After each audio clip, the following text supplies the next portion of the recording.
White Fang by Jack London. Narrated by Stuart Crank. Part 1. Chapter 1. The Trail of the Meat. Dark spruce forest frowned on either side the frozen waterway. The trees had been stripped by a recent wind of their white covering of frost, and they seemed to lean towards each other, black and ominous in the fading light. A vast silence reigned over the land. The land itself was a desolation, lifeless, without movement, so lone and cold that the spirit of it was not even that of sadness. There was a hint in it of laughter, but of a laughter more terrible than any sadness. A laughter that was mirthless as the smile of the Sphinx. A laughter cold as the frost and partaking of the grimness of infallibility. It was the masterful and incommunicable wisdom of eternity, laughing at the futility of life and the effort of life. It was the wild, the savage, frozen-hearted Northland wild. But there was life, abroad in the land and defiant. Down the frozen waterway toiled a string of wolfish dogs. Their bristly fur was rimmed with frost.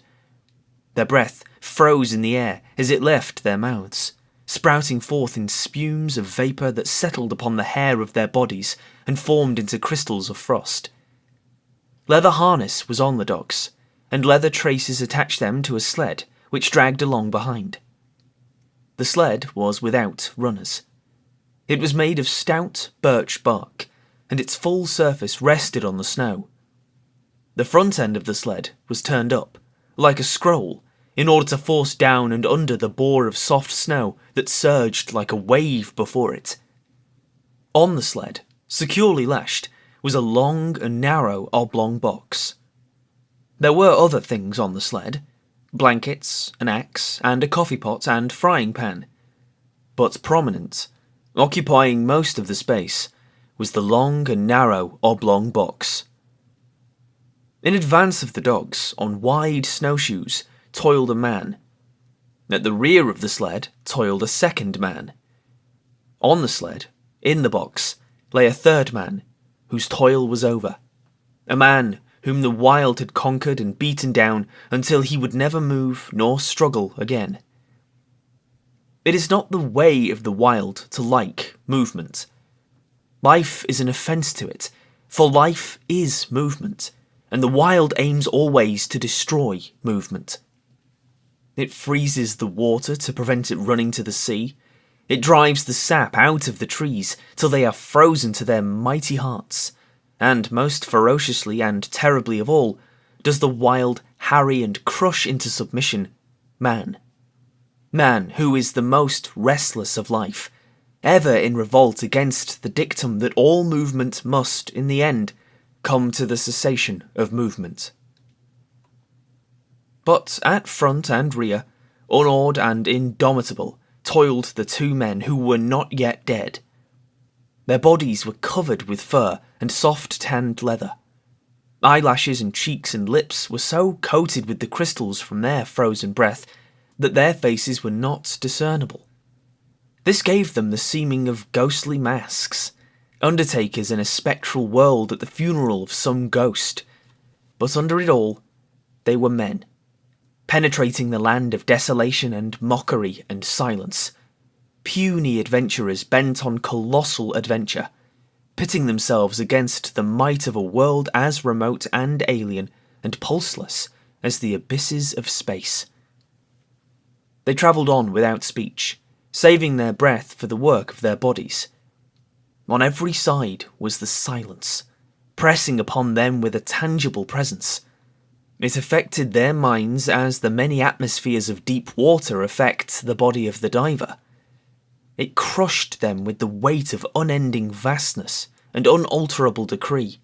It crushed them into the remotest recesses of their own minds, pressing out of them, like juices from the grape, all the false ardours and exaltations and undue self-values of the human soul, until they perceived themselves finite and small, specks and motes, moving with weak cunning and little wisdom amidst the play and interplay of the great blind elements and forces.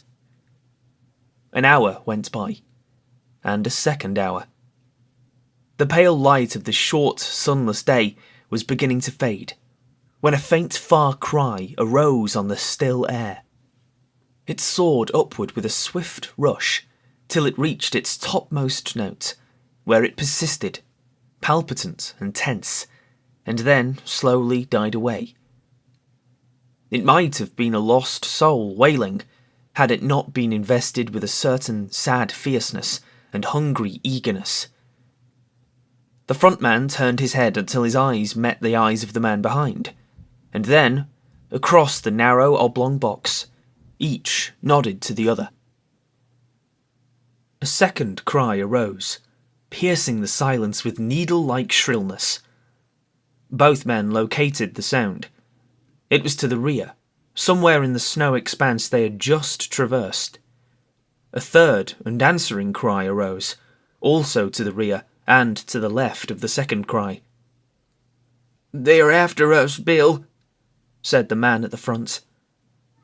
His voice sounded hoarse and unreal, and he had spoken with apparent effort. "Meat is scarce," answered his comrade. "I ain't seen a rabbit sign for days." Thereafter they spoke no more, though their ears were keen for the hunting cries that continued to rise behind them. At the fall of darkness, they swung the dogs into a cluster of spruce trees on the edge of the waterway and made a camp. The coffin, at the side of the fire, served for seat and table. The wolf dogs, clustered on the far side of the fire, snarled and bickered among themselves, but evinced no inclination to stray off into the darkness. "Seems to me, Henry, they're staying remarkable close to camp," Bill commented. Henry, squatting over the fire and settling the pot of coffee with a piece of ice, nodded. Nor did he speak till he had taken his seat on the coffin and begun to eat. "They know their hides is safe," he said. "They'd sooner eat grub than be grub. They're pretty wise, them dogs." Bill shook his head. "Oh, I don't know." His comrade looked at him curiously. "First time I ever heard you say anything about their not being wise." "Henry," said the other, munching with deliberation the beans he was eating, "did you happen to notice the way them dogs kicked up when I was a-feeding 'em?" "They did cut up more'n usual," Henry acknowledged. "How many dogs we've got, Henry?" "6. "Well, Henry—" Bill stopped for a moment, in order that his words might gain greater significance. "As I was saying, Henry, we got 6 dogs. I took 6 fish out of the bag. I gave 1 fish to each dog, and, Henry, I was 1 fish short." "You counted wrong." "We got 6 dogs," the other reiterated dispassionately. "I took out 6 fish. One ear didn't get no fish. I came back to the bag afterward and got him his fish." "We've only got 6 dogs," Henry said. "Henry," Bill went on, "I won't say they was all dogs, but there was 7 of 'em that got fish." Henry stopped eating to glance across the fire and count the dogs. "There's only 6 now," he said. "I saw the other one run off across the snow," Bill announced, with cool positiveness. "I saw 7. Henry looked at him commiseratingly and said, "I'll be almighty glad when this trip's over." "What do you mean by that?" Bill demanded. "I mean that this load of ours is getting on your nerves and that you're beginning to see things." "I've thought of that," Bill answered gravely. "And so when I saw it run off across the snow, I looked in the snow and saw its tracks." Then I counted the dogs and there was still 6 of 'em. The tracks is there in the snow now. Do you want to look at 'em? I'll show 'em to you."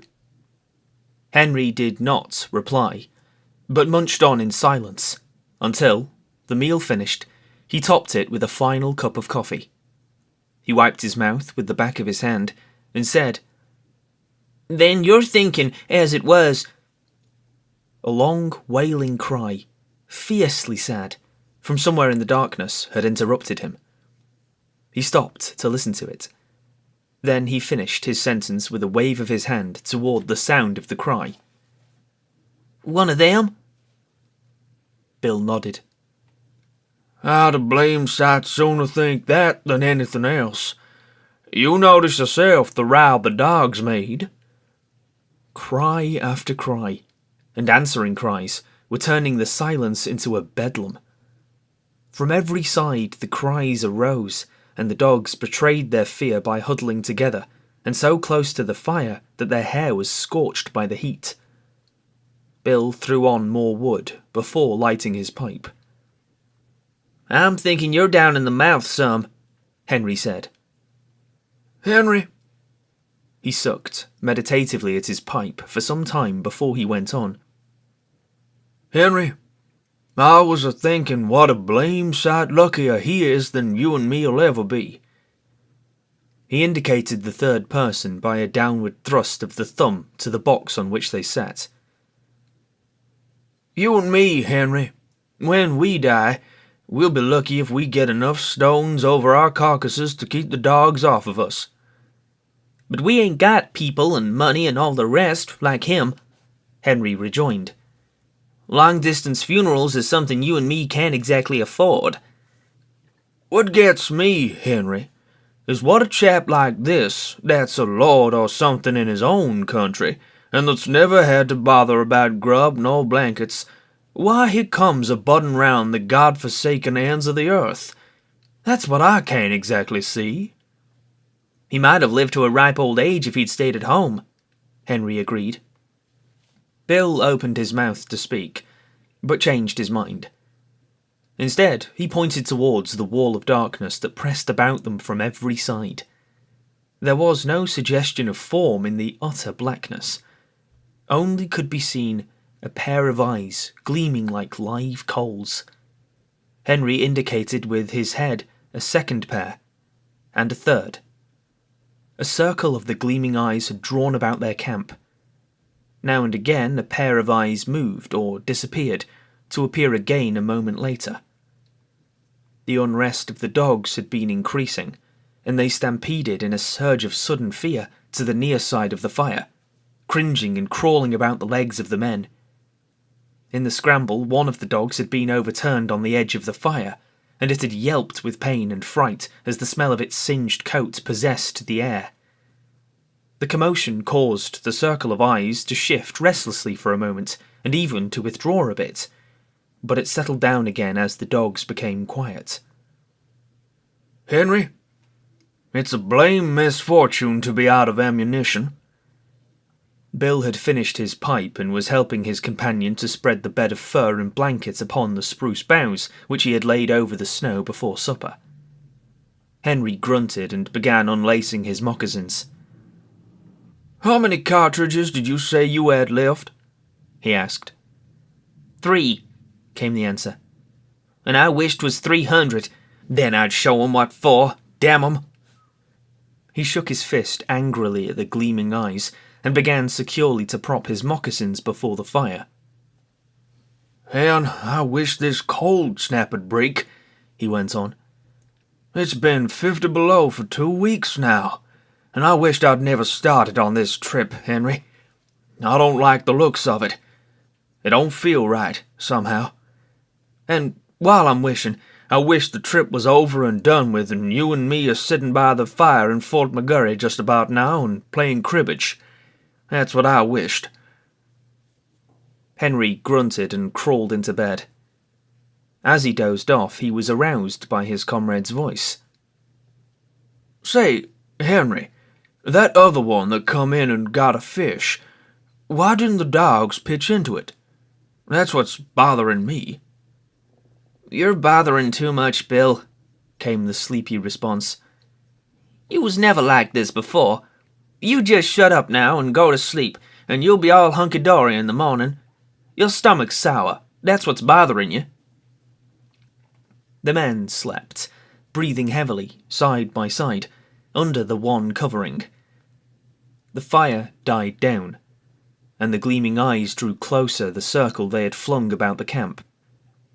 The dogs clustered together in fear, now and again snarling menacingly as a pair of eyes drew close. Once their uproar became so loud that Bill woke up. He got out of bed carefully, so as not to disturb the sleep of his comrade, and threw more wood on the fire. As it began to flame up, the circle of eyes drew farther back. He glanced casually at the huddling dogs. He rubbed his eyes and looked at them more sharply. Then he crawled back into the blankets. "Henry," he said. "Oh, Henry." Henry groaned as he passed from sleep to waking and demanded, "What's wrong now?" "Nothing," came the answer. "Only there's 7 of 'em again. I just counted." Henry acknowledged receipt of the information with a grunt that slid into a snore as he drifted back into sleep.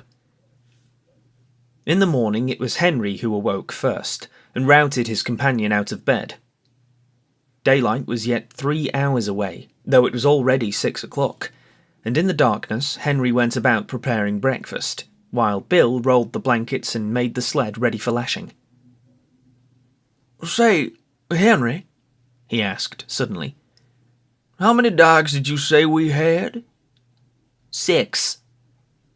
"Wrong," Bill proclaimed triumphantly. "7 again?" Henry queried. "No, 5. One's gone." "The hell?" Henry cried in wrath, leaving the cooking to come and count the dogs. "You're right, Bill," he concluded. "Fatty's gone." "And he went like greased lightning. Once he got started, couldn't have seen him for smoke." "No chance at all," Henry concluded. "They just swallowed him alive. I bet he was yelping as he went down their throats. Oh, damn him." "He always was a fool dog," said Bill. "But no fool dog ought to be fool enough to go off and commit suicide that way." He looked over the remainder of the team with a speculative eye that summed up instantly the salient traits of each animal. "I bet none of the others would do it." "Couldn't drive him away from the fire with a club," Bill agreed. "I always did think there was something wrong with Fatty anyway." And this was the epitaph of a dead dog on the Northland Trail. Less scant than the epitaph of many another dog, of many a man. Chapter 2. The She-Wolf. Breakfast eaten and the slim camp outfit lashed to the sled, the men turned their backs on the cheery fire and launched out into the darkness.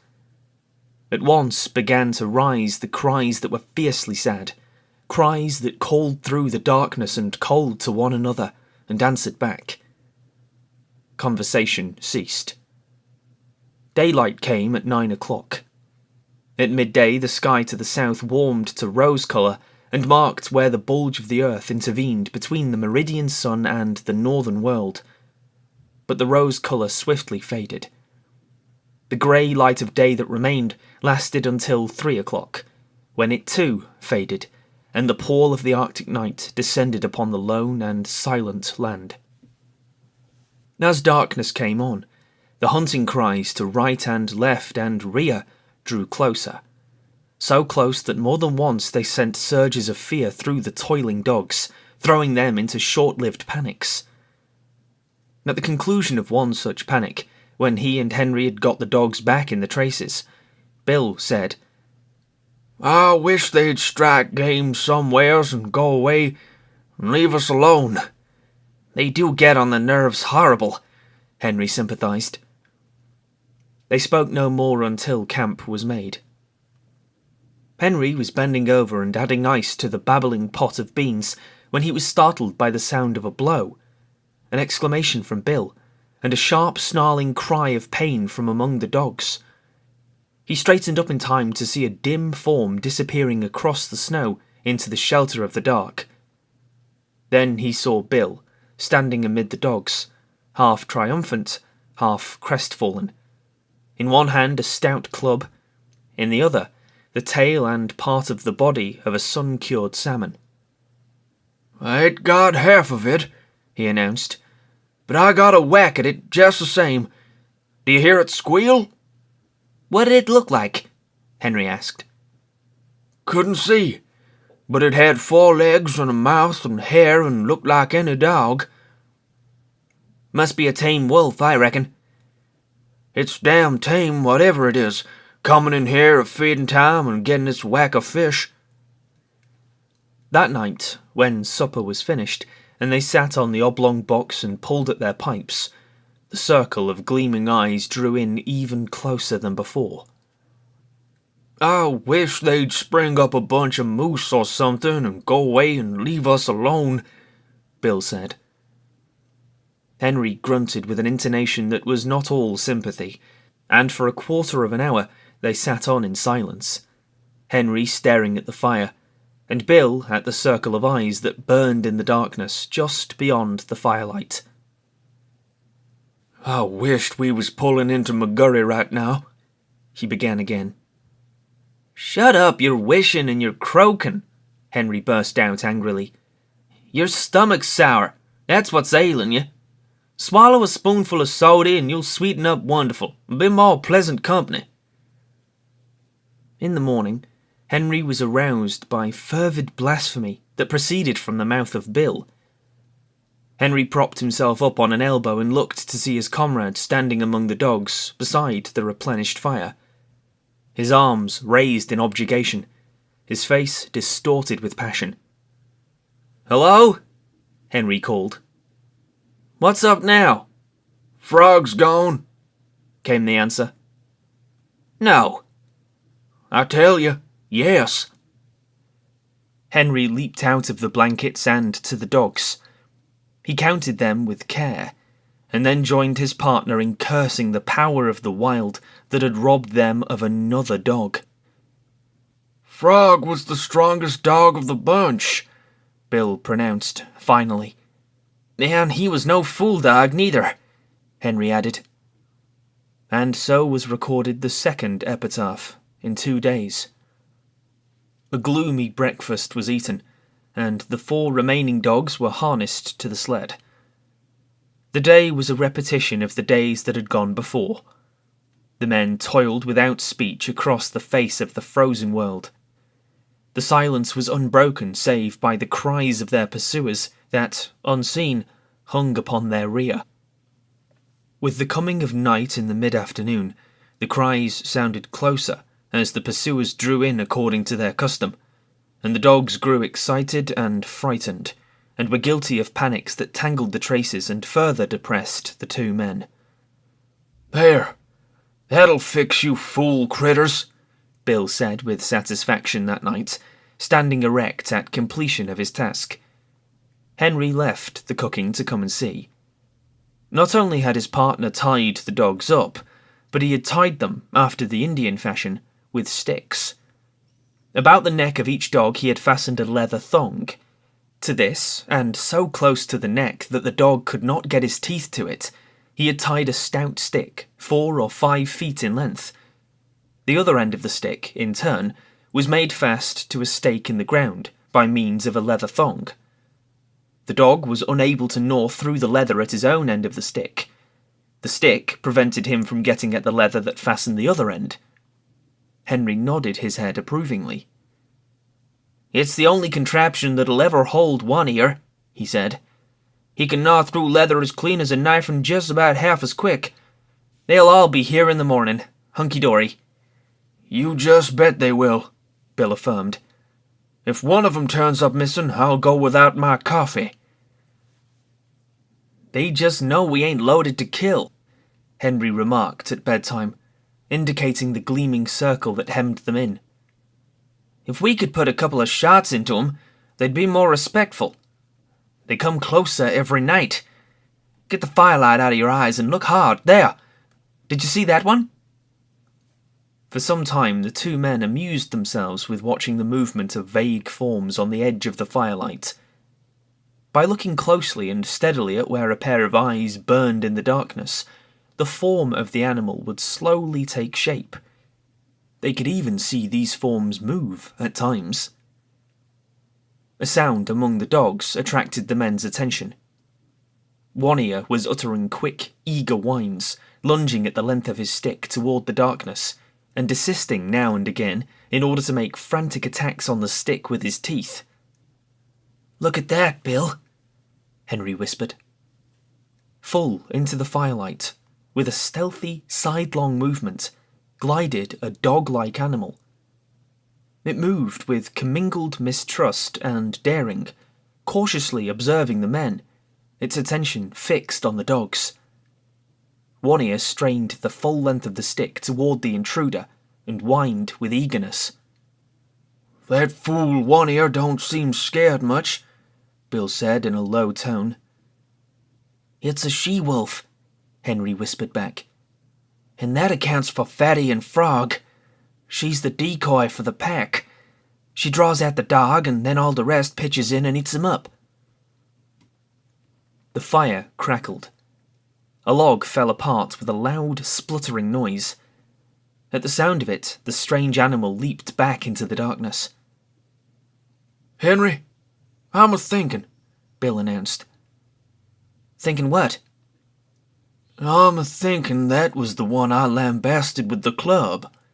"Ain't the slightest doubt in the world," was Henry's response. "And right here, I want to remark," Bill went on, "that animal's familiarity with campfires is suspicious and immoral." "It knows for certain more than a self-respecting wolf ought to know," Henry agreed. "A wolf that knows enough to come in with the dogs at feeding time has had experiences." "Old Villain had a dog once that run away with the wolves," Bill cogitates aloud. "I ought to know. I shot it out of the pack in a moose pasture over on Little Stick. An old Villain cried like a baby. Hadn't seen it for 3 years, he said. Been with the wolves all that time." "I reckon you've called the turn, Bill. That wolf's a dog, and it's eaten fish many's a time from the hand of a man." "And if I get a chance at it, that wolf that's a dog'll be just meat," Bill declared. "We can't afford to lose no more animals." "But you've only got 3 cartridges," Henry objected. "I'll wait for a dead sure shot," was the reply. In the morning, Henry renewed the fire and cooked breakfast to the accompaniment of his partner's snoring. "You was sleeping just too comfortable for anything," Henry told him as he routed him out for breakfast. "I hadn't the heart to rouse you." Bill began to eat sleepily.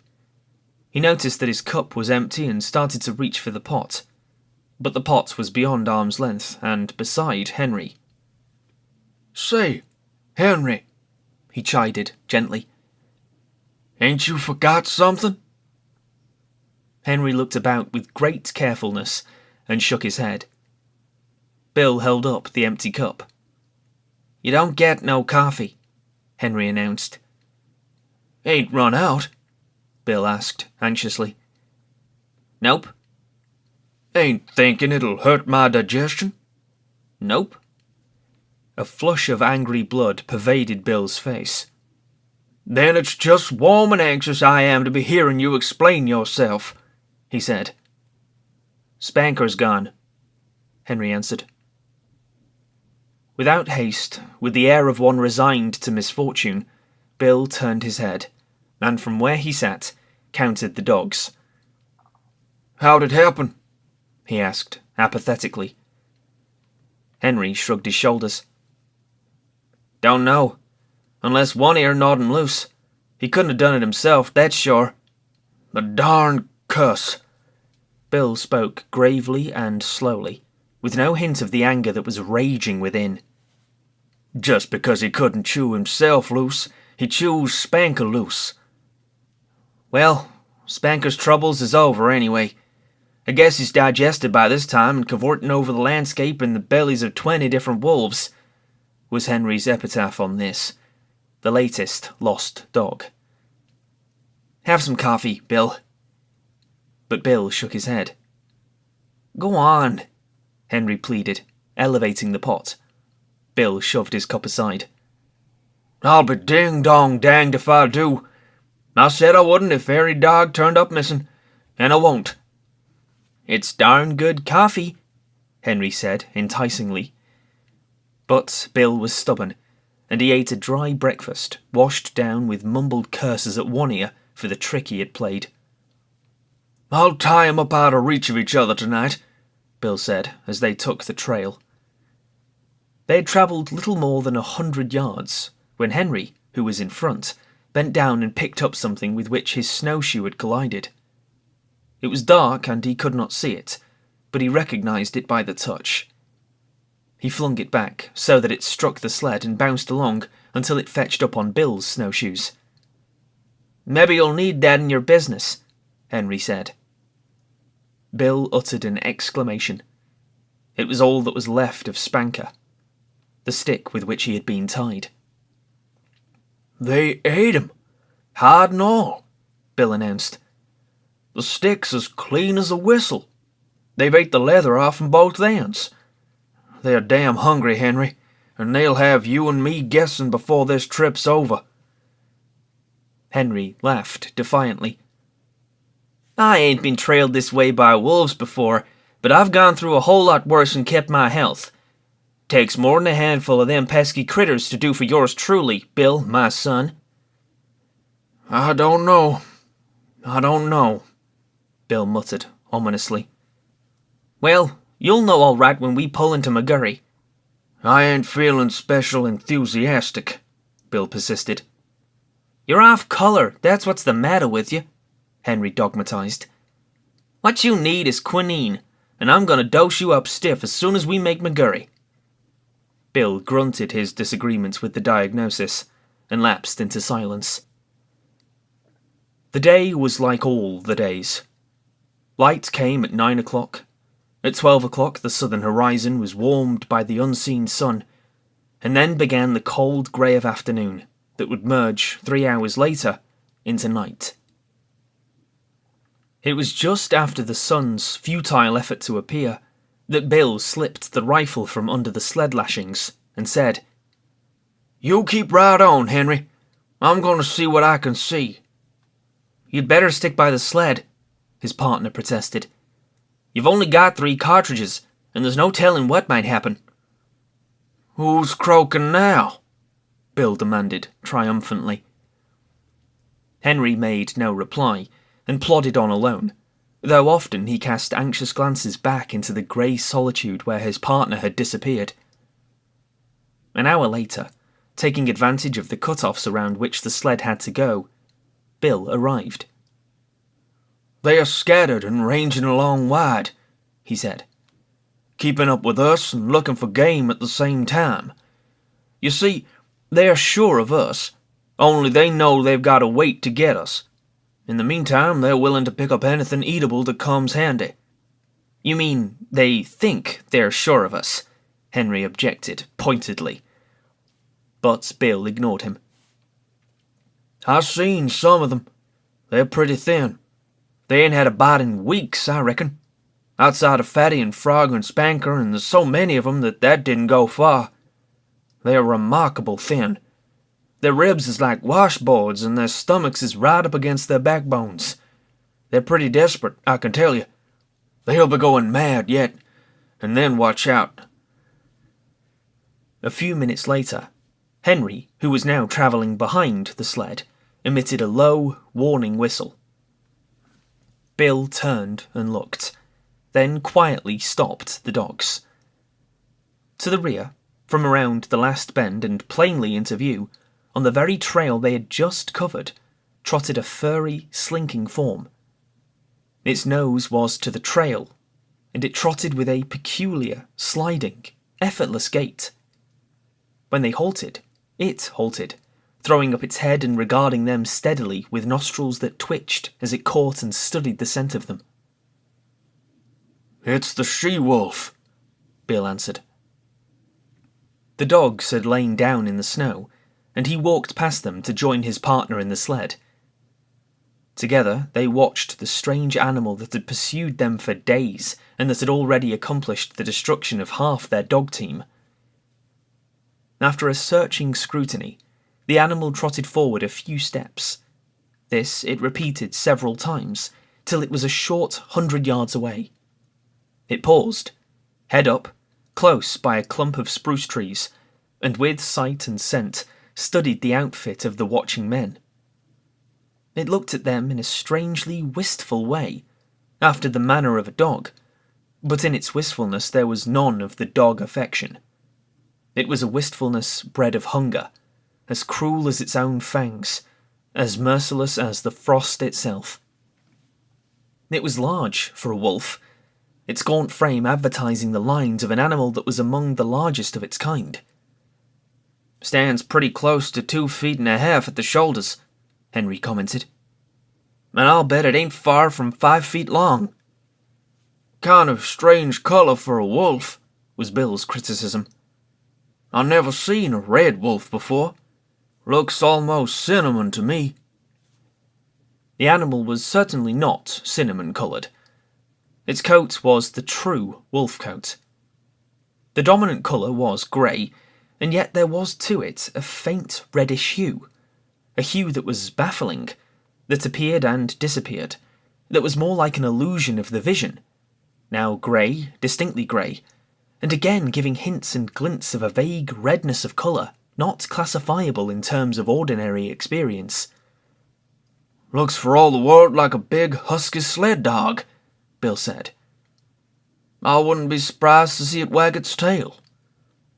Hello, you husky," he called. "Come here, you whatever your name is." "Ain't a bit scared of you," Henry laughed. Bill waved his hand at it threateningly and shouted loudly, but the animal betrayed no fear. The only change in it that they could notice was an ascension of alertness. It still regarded them with the merciless wistfulness of hunger. They were meat, and it was hungry, and it would like to go in and eat them, if it dared. "Look here, Henry," Bill said, unconsciously lowering his voice to a whisper because of what he imitated. "We've got 3 cartridges, but it's a dead shot. Couldn't miss it. It's got away with 3 of our dogs, and we ought to put a stop to it. What do you say?" Henry nodded his consent. Bill cautiously slipped the gun from under the sled lashing. The gun was on the way to his shoulder, but it never got there. For in that instant, the she-wolf leaped sidewise from the trail into the clump of spruce trees and disappeared. The two men looked at each other. Henry whistled long and comprehendingly. "I might have known it," Bill chided himself aloud as he replaced the gun. "Of course, a wolf that knows enough to come in with the dogs at feeding time know all about shooting irons. I tell you right now, Henry, that critter's the cause of all our trouble. We'd have 6 dogs at the present time, instead of 3 if it wasn't for her. And I tell you right now, Henry, I'm going to get her.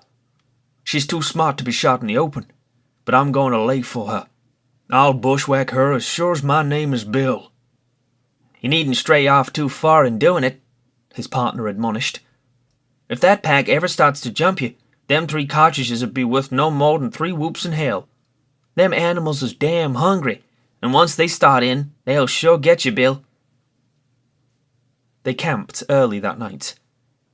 3 dogs could not drag the sled so fast, nor for so long hours as could 6, and they were showing unmistakable signs of playing out. And the men went early to bed. Bill first seeing to it that the dogs were tied out of gnawing reach of one another. But the wolves were growing bolder, and the men were aroused more than once from their sleep. So near did the wolves approach that the dogs became frantic with terror, and it was necessary to replenish the fire from time to time in order to keep the adventurous marauders at safer distance.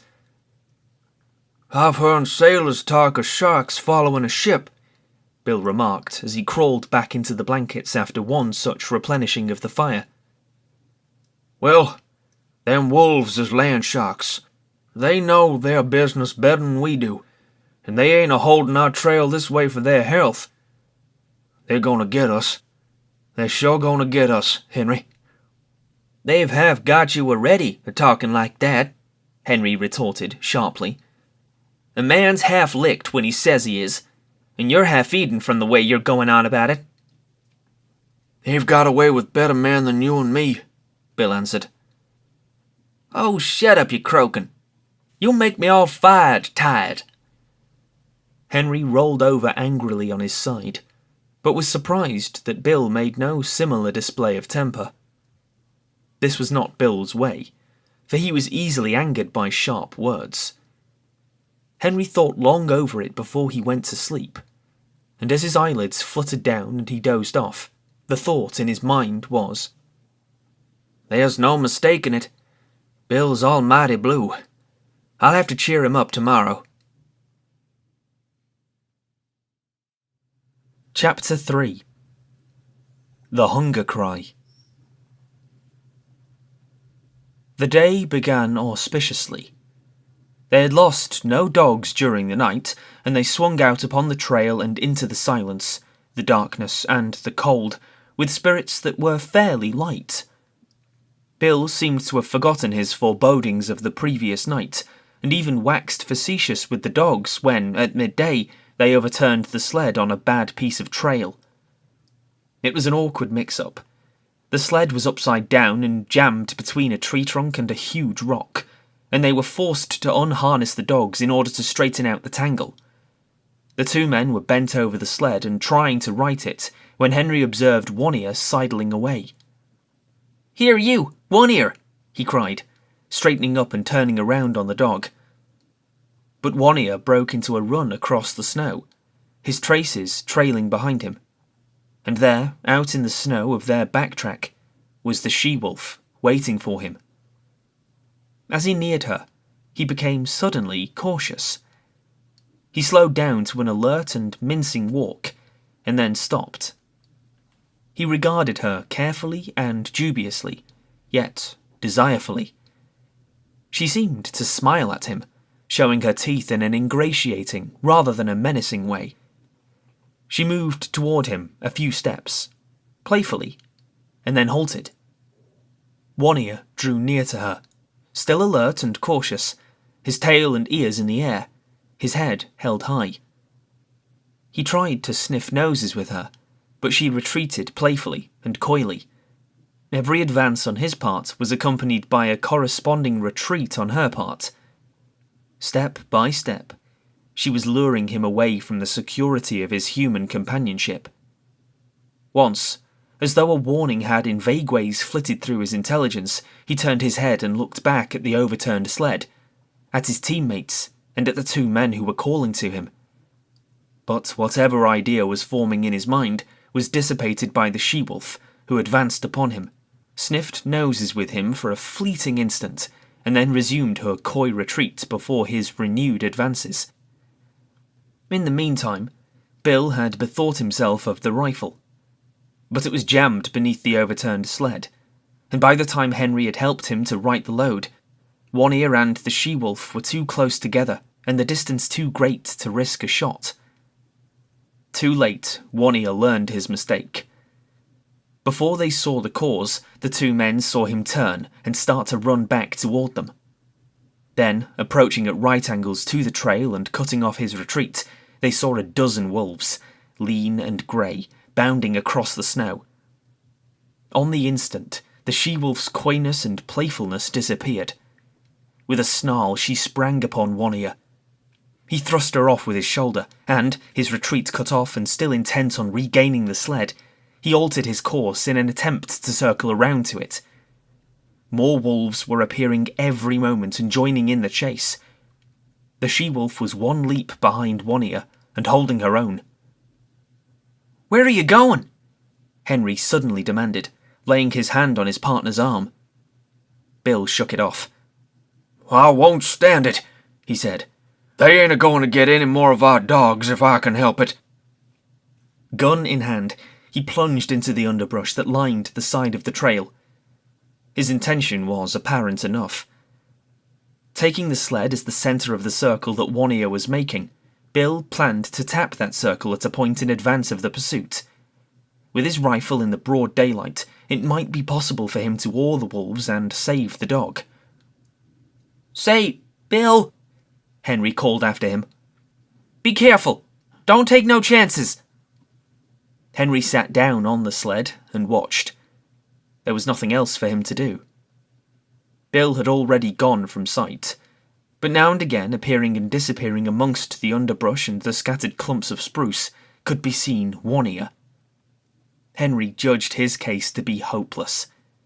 The dog was thoroughly alive to its danger, but it was running on the outer circle, while the wolf pack was running on the inner and shorter circle. It was vain to think of One Ear so outdistancing his pursuers as to be able to cut across their circle in advance of them and to regain the sled. The different lines were rapidly approaching a point. Somewhere out there in the snow, screened from his sight by trees and thickets, Henry knew that the wolf pack, One Ear and Bill, were coming together. All too quickly, far more quickly than he had expected, it happened. He heard a shot, then 2 shots in rapid succession, and he knew that Bill's ammunition was gone. Then he heard a great outcry of snarls and yelps. He recognised One Ear's yell of pain and terror, and he heard a wolf cry that bespoke a stricken animal. And that was all. The snarls ceased. The yelping died away. Silence settled down again over the lonely land. He sat for a long while upon the sled. There was no need for him to go and see what had happened. He knew it as though it had taken place before his eyes. Once, he roused with a start and hastily got the axe out from underneath the lashings. But for some time longer, he sat and brooded, the 2 remaining dogs crouching and trembling at his feet. At last he arose in a weary manner, as though all the resilience had gone out of his body, and proceeded to fasten the dogs to the sled. He passed a rope over his shoulder, a man trace, and pulled with the dogs. He did not go far. At the first hint of darkness, he hastened to make a camp, and he saw to it that he had a generous supply of firewood. He fed the dogs, cooked and ate his supper, and made his bed close to the fire. But he was not destined to enjoy that bed. Before his eyes closed, the wolves had drawn too near for safety. It was no longer required an effort of the vision to see them. They were all about him and the fire, in a narrow circle, and he could see them plainly in the firelight, lying down, sitting up, crawling forward on their bellies, or slinking back and forth. They even slept. Here and there he could see one curled up in the snow like a dog, taking the sleep that was now denied himself. He kept the fire brightly blazing, for he knew that it alone intervened between the flesh of his body and their hungry fangs. His 2 dogs stayed close by him, one on either side, leaning against him for protection, crying and whimpering, and at times snarling desperately when a wolf approached a little closer than usual. At such moments, when his dog snarled, the whole circle would be agitated, the wolves coming to their feet and pressing tentatively forward, a chorus of snarls and eager yelps rising about him. Then the circle would lie down again, and here and there a wolf would resume its broken nap. But this circle had a continuous tendency to draw in upon him, bit by bit, an inch at a time, with here a wolf bellying forward, and there a wolf bellying forward. The circle would narrow, until the brutes were almost within springing distance. Then he would seize brands from the fire and hurl them into the pack. A hasty drawing back always resulted, accompanied by angry yelps and frightened snarls when a well-aimed brand struck and scorched a too daring animal.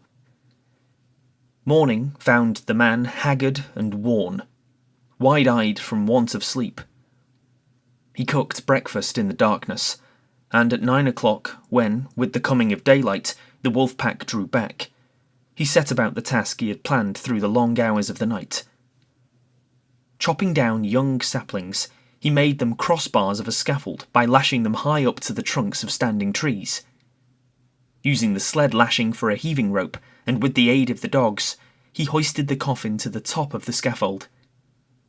"They got Bill, and they may get me, but they'll sure never get you, young man," he said, addressing the dead body in its tree sepulchre. Then he took the trail, the lightened sled bounding along behind the willing dogs, for they, too, knew that safety lay open in the gaining of Fort McGurry. The wolves were now more open in their pursuit, trotting sedately behind and ranging along on either side, their red tongues lolling out, their lean sides showing the undulating ribs with every movement. They were very lean, mere skin bags stretched over bony frames, with strings for muscles, so lean that Henry found it in his mind to marvel that they still kept their feet and did not collapse forthright in the snow. He did not dare travel until dark. At midday, not only did the sun warm the southern horizon, but it even thrust its upper rim, pale and golden, above the skyline. He received it as a sign. The days were growing longer, the sun was returning, but scarcely had the cheer of its light departed, than he went into camp. There were still several hours of grey daylight and sombre twilight, and he utilised them in chopping an enormous supply of firewood. With night came horror. Not only were the starving wolves growing bolder, but lack of sleep was telling upon Henry. He dozed, despite himself, crouching by the fire, the blankets about his shoulders, the axe between his knees, and on either side a dog pressing close against him. He awoke once and saw in front of him, not a dozen feet away, a big grey wolf, one of the largest of the pack. And even as he looked, the brute deliberately stretched himself after the manner of a lazy dog, yawning full in his face, and looking upon him with a possessive eye, as if, in truth, he were merely a delayed meal that was soon to be eaten. This certitude was shown by the whole pack. Fully a score he could count, staring hungrily at him or calmly sleeping in the snow. They reminded him of children gathered about a spread table and awaiting permission to begin to eat, and he was the food they were to eat. He wondered how and when the meal would begin. As he piled wood on the fire, he discovered an appreciation of his own body which he had never felt before. He watched his moving muscles and was interested in the cunning mechanism of his fingers. By the light of the fire, he crooked his fingers slowly and repeatedly now, one at a time, now all together, spreading them wide or making quick, gripping movements. He studied the nail formation and prodded the fingertips, now sharply, and again softly, gauging the while the nerve sensations produced. It fascinated him, and he grew suddenly fond of this subtle flesh of his that worked so beautifully and smoothly and delicately.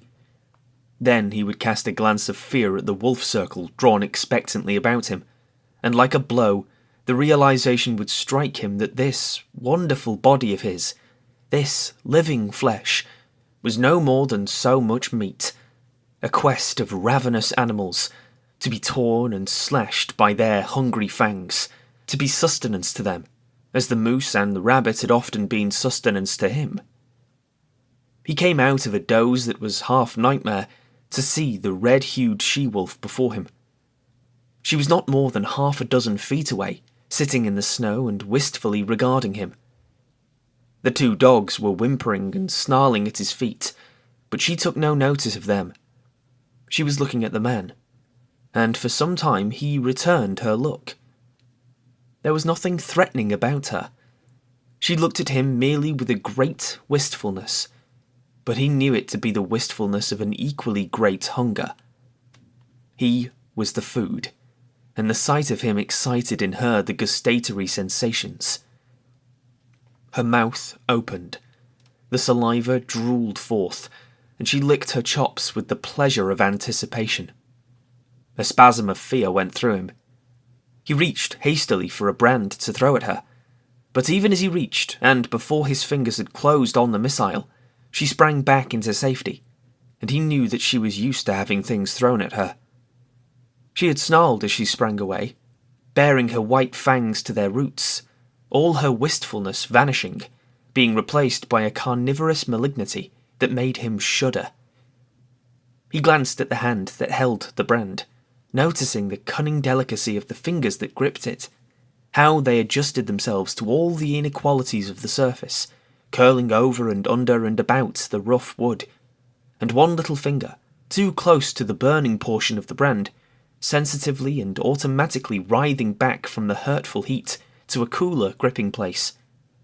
And in the same instant, he seemed to see a vision of those same sensitive and delicate fingers being crushed and torn by the white teeth of the she-wolf. Never had he been so fond of this body of his as now, when his tenure of it was so precarious. All night, with burning brands, he fought off the hungry pack. When he dozed, despite himself, the whimpering and snarling of the dogs aroused him. Morning came, but for the first time the light of day failed to scatter the wolves. The man waited in vain for them to go. They remained in a circle about him and his fire, displaying an arrogance of possession that shook his courage born of the morning light. He made one desperate attempt to pull out on the trail, but the moment he left the protection of the fire, the boldest wolf leaped for him, but leaped short. He saved himself by springing back, the jaws snapping together a scant 6 inches from his thigh. The rest of the pack was now up and surging upon him, and a throwing of firebrands right and left was necessary to drive them back to a respectful distance. Even in the daylight, he did not dare leave the fire to chop fresh wood. 20 feet away towered a huge dead spruce. He spent half the day extending his campfire to the tree, at any moment a half-dozen burning faggots ready to hand to fling at his enemies. Once at the tree, he studied the surrounding forest in order to fell the tree in the direction of the most firewood. The night was a repetition of the night before, save that the need for sleep was becoming overpowering. The snarling of his dogs was losing its efficacy. Besides, they were snarling all the time, and his benumbed and drowsy senses no longer took note of changing pitch and intensity. He awoke with a start. The she-wolf was less than a yard from him. Mechanically, at short range, without letting go of it, he thrust a brand full into her open and snarling mouth. She sprang away, yelling with pain, and while he took delight in the smell of burning flesh and hair, he watched her shaking her head and growling wrathfully a score of feet away. But this time, before he dozed again, he tied a burning pine knot to his right hand. His eyes were closed but few minutes when the burn of the flame on his flesh awakened him. For several hours he adhered to this program. Every time he was thus awakened, he drove back the wolves with flying brands, replenished the fire, and rearranged the pine knot on his hand. All worked well, but there came a time when he fastened the pine knot insecurely. As his eyes closed, it fell away from his hand. He dreamed. It seemed to him that he was in Fort McGurry. It was warm and comfortable, and he was playing cribbage with the factor. Also, it seemed to him that the fort was besieged by wolves. They were howling at the very gates, and sometimes he and the factor paused from the game to listen and laugh at the futile efforts of the wolves to get in. And then, so strange was the dream, there was a crash. The door was burst open. He could see the wolves flooding into the big living room of the fort. They were leaping straight for him and the factor. With the bursting open of the door, the noise of their howling had increased tremendously. This howling now bothered him. His dream was merging into something else, he knew not what. But through it all, following him, persisted the howling. And then he awoke to find the howling real. There was a great snarling and yelping. The wolves were rushing him. They were all about him and upon him. The teeth of one had closed upon his arm. Instinctively, he leaped into the fire, and as he leaped, he felt the sharp slash of teeth that tore through the flesh of his leg. Then began a firefight. His stout mittens temporarily protected his hands, and he scooped live coals into the air in all directions until the campfire took on the semblance of a volcano. But it could not last long. His face was blistering in the heat. His eyebrows and lashes were singed off, and the heat was becoming unbearable to his feet. With a flaming brand in each hand, he sprang to the edge of the fire. The wolves had been driven back. On every side, wherever the live coals had fallen, the snow was sizzling, and every little while a retiring wolf, with wild leap and snort and snarl, announced that one such live coal had been stepped upon. Flinging his brands at the nearest of his enemies, the man thrust his smouldering mittens into the snow and stamped about to cool his feet. His 2 dogs were missing, and he well knew that they had served as a course in the protracted meal which had begun days before with Fatty, the last course of which would likely be himself in the days to follow. "You ain't got me yet," he cried, savagely shaking his fist at the hungry beasts, and at the sound of his voice the whole circle was agitated. There was a general snarl, and the she-wolf slid up close to him across the snow and watched him with hungry wistfulness. He set to work to carry out a new idea that had come to him. He extended the fire into a large circle. Inside this circle, he crouched, his sleeping outfit under him as a protection against the melting snow. When he had thus disappeared within his shelter of flame, the whole pack came curiously to the rim of the fire to see what had become of him. Hitherto they had been denied access to the fire, and they now settled down in a close, drawn circle, like so many dogs, blinking and yawning and stretching their lean bodies in the unaccustomed warmth. Then the she-wolf sat down, pointed her nose at a star, and began to howl. One by one the wolves joined her, till the whole pack, on haunches, with noses pointed skyward, was howling its hunger cry. Dawn came, and daylight. The fire was burning low. The fuel had run out, and there was need to get more. The man attempted to step out of his circle of flame, but the wolves surged to meet him. Burning brands made them spring aside, but they no longer sprang back. In vain he strove to drive them back. As he gave up and stumbled inside his circle, a wolf leaped for him, missed, and landed with all 4 feet in the coals. It cried out with terror, at the same time snarling, and scrambled back to cool its paws in the snow.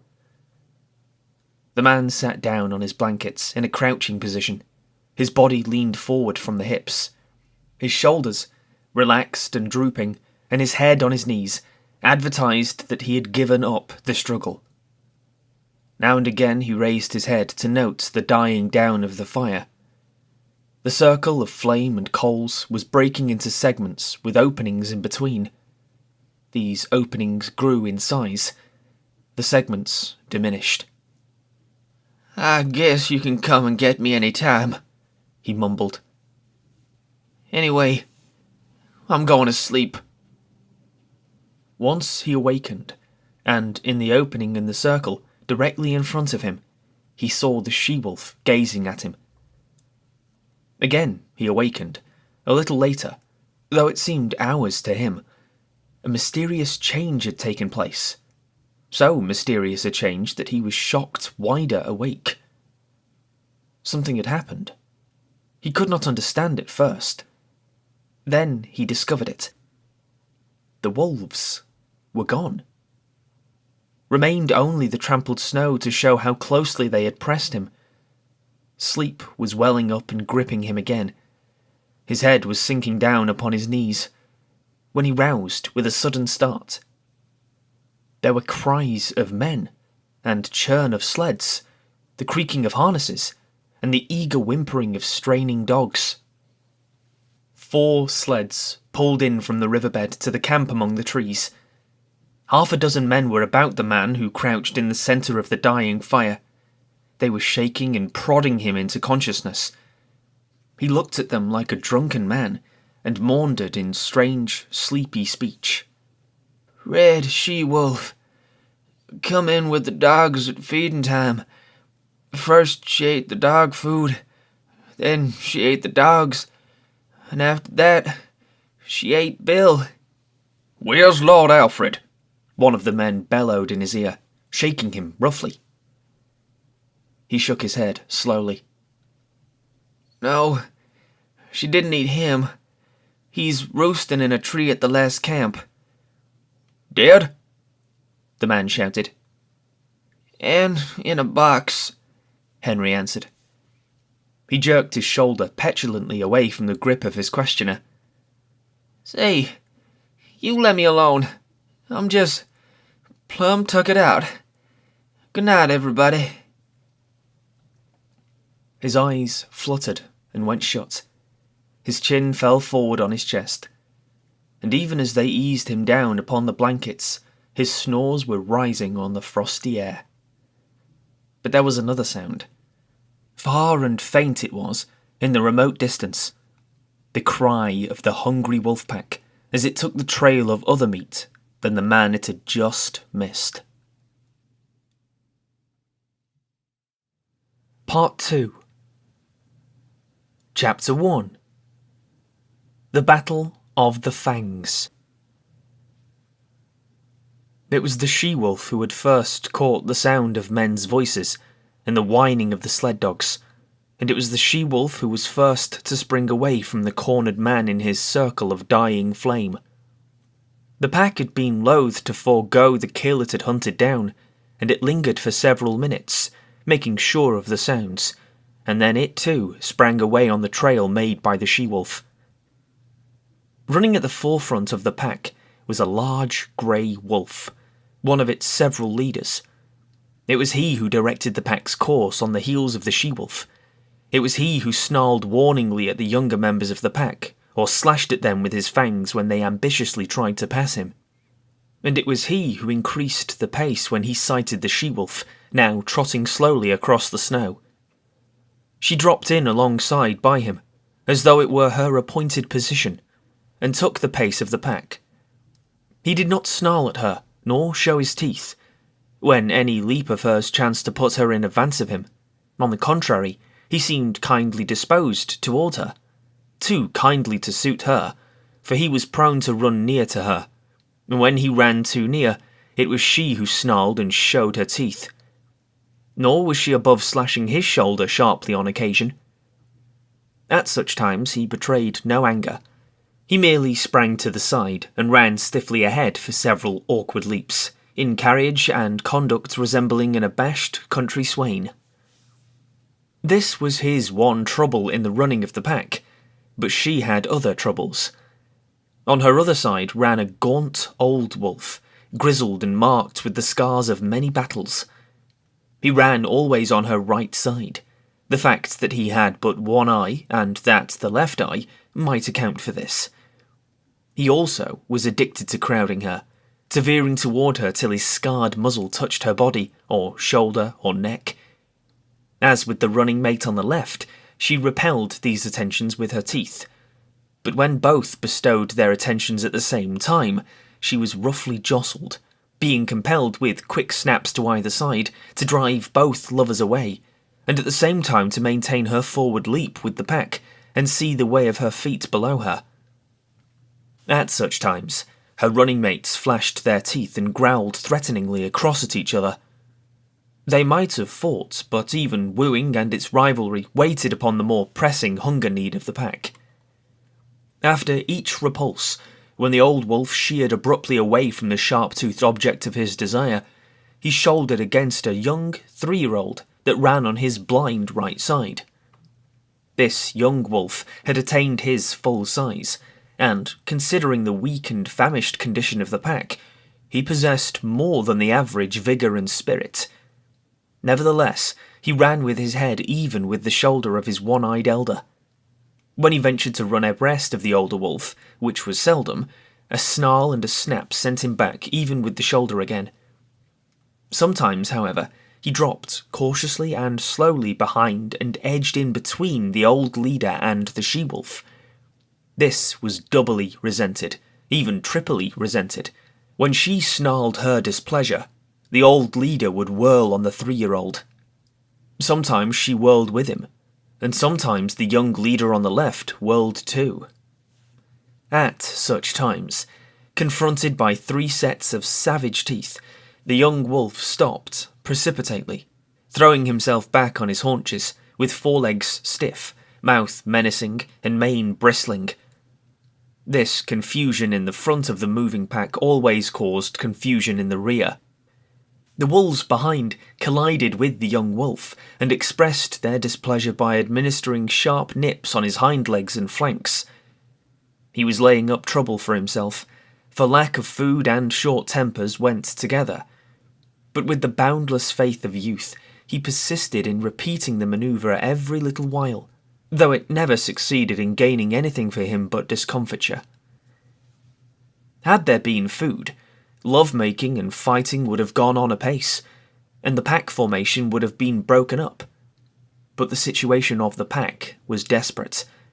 It was lean with long-standing hunger. It ran below its ordinary speed. At the rear limped the weak members, the very young and the very old. At the front were the strongest, yet all were more like skeletons than full-bodied wolves. Nevertheless, with the exception of the ones that limped, the movements of the animals were effortless and tireless. Their stringy muscles seemed founts of inexhaustible energy. Behind every steel-like contraction of a muscle lay another steel-like contraction, and another, apparently without end. They ran many miles that day. They ran through the night, and the next day found them still running. They were running over the surface of a world frozen and dead. No life stirred. They alone moved through the vast inertness. They alone were alive, and they sought for other things that were alive in order that they might devour them and continue to live. They crossed low divides and ranged a dozen small streams in a lower-lying country before their quest was rewarded. Then they came upon moose. It was a big bull they first found. Here was meat and life, and it was guarded by no mysterious fires nor flying missiles of flame. Splay hoofs and palmated antlers they knew, and they flung their customary patience and caution to the wind. It was a brief fight, and fierce. The big bull was beset on every side. He ripped them open or split their skulls with shrewdly driven blows of his great hooves. He crushed them and broke them on his large horns. He stamped them into the snow under him in the wallowing struggle. But he was foredoomed, and he went down with the she-wolf tearing savagely at his throat, and with other teeth fixed everywhere upon him, devouring him alive, before ever his last struggles ceased or his last damage had been wrought. There was food in plenty. The bull weighed over 800 pounds, fully 20 pounds of meat per mouth for the 40-odd wolves of the pack. But if they could fast prodigiously, they could feed prodigiously, and soon a few scattered bones were all that remained of the splendid live brute that had faced the pack a few hours before. There was now much resting and sleeping. With full stomachs, bickering and quarrelling began among the younger males, and this continued through the few days that followed before the breaking up of the pack. The famine was over. The wolves were now in the country of game, and though they still hunted in pack, they hunted more cautiously, cutting out heavy cows or crippled old bulls from the small moose herds they ran across. There came a day in this land of plenty when the wolf pack split in half and went in different directions. The she-wolf, the young leader on her left, and the one-eyed elder on her right, led their half of the pack down to the Mackenzie River and across into the lake country to the east. Each day this remnant of the pack dwindled. 2 by 2, male and female, the wolves were deserting. Occasionally, a solitary male was driven out by the sharp teeth of his rivals. In the end, there remained only 4: the she-wolf, the young leader, the one-eyed one, and the ambitious 3-year-old. The she-wolf had by now developed a ferocious temper.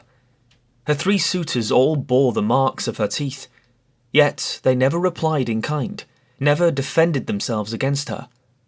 They turned their shoulders to her most savage slashes, and with wagging tails and mincing steps strove to placate her wrath. But if they were all mildness toward her, they were all fierceness toward one another. The 3-year-old grew too ambitious in his fierceness.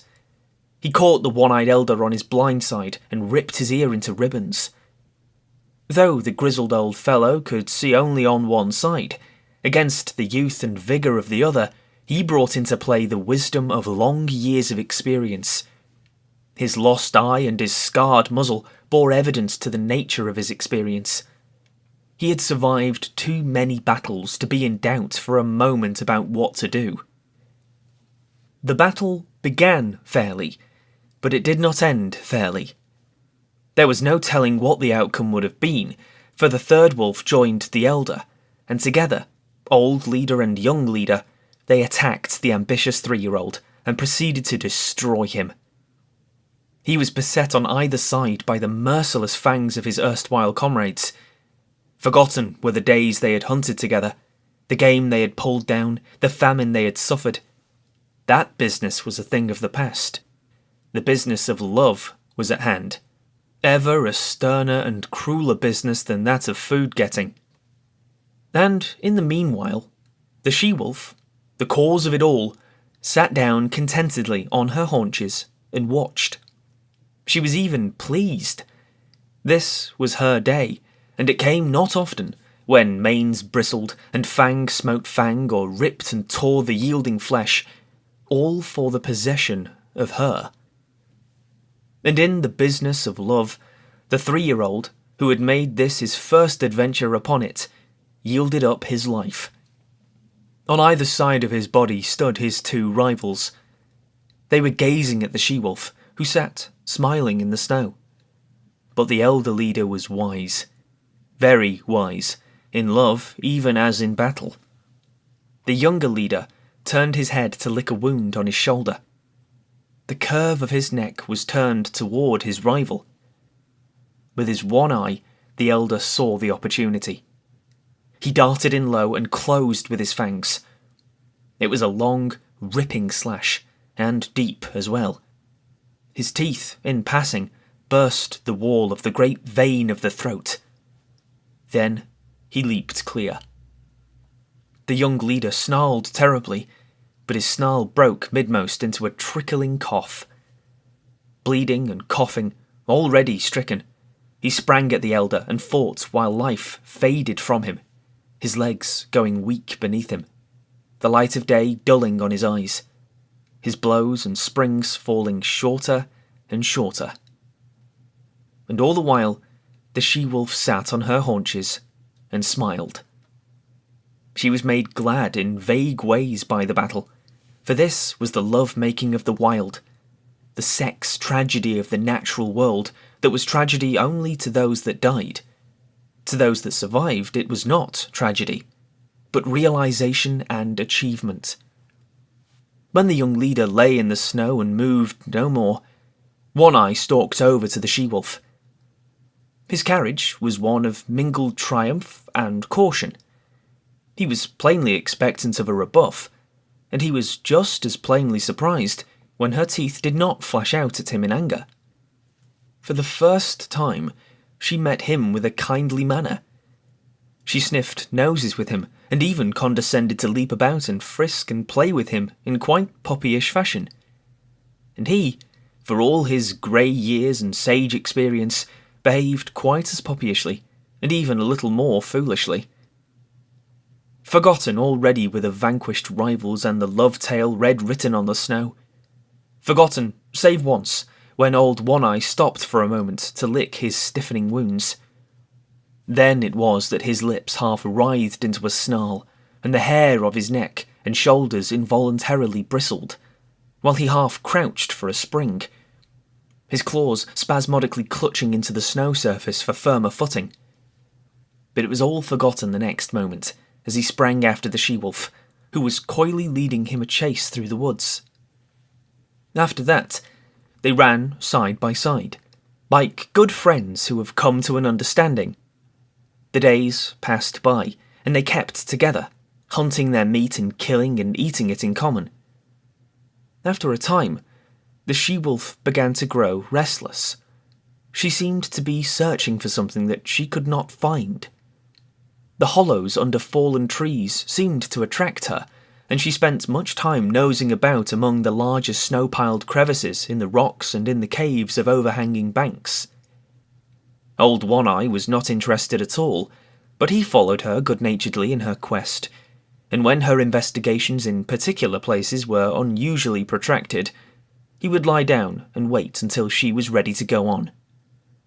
They did not remain in one place, but travelled across country until they regained the Mackenzie River, down which they slowly went, leaving it often to hunt game along the small streams that entered it, but always returning to it again.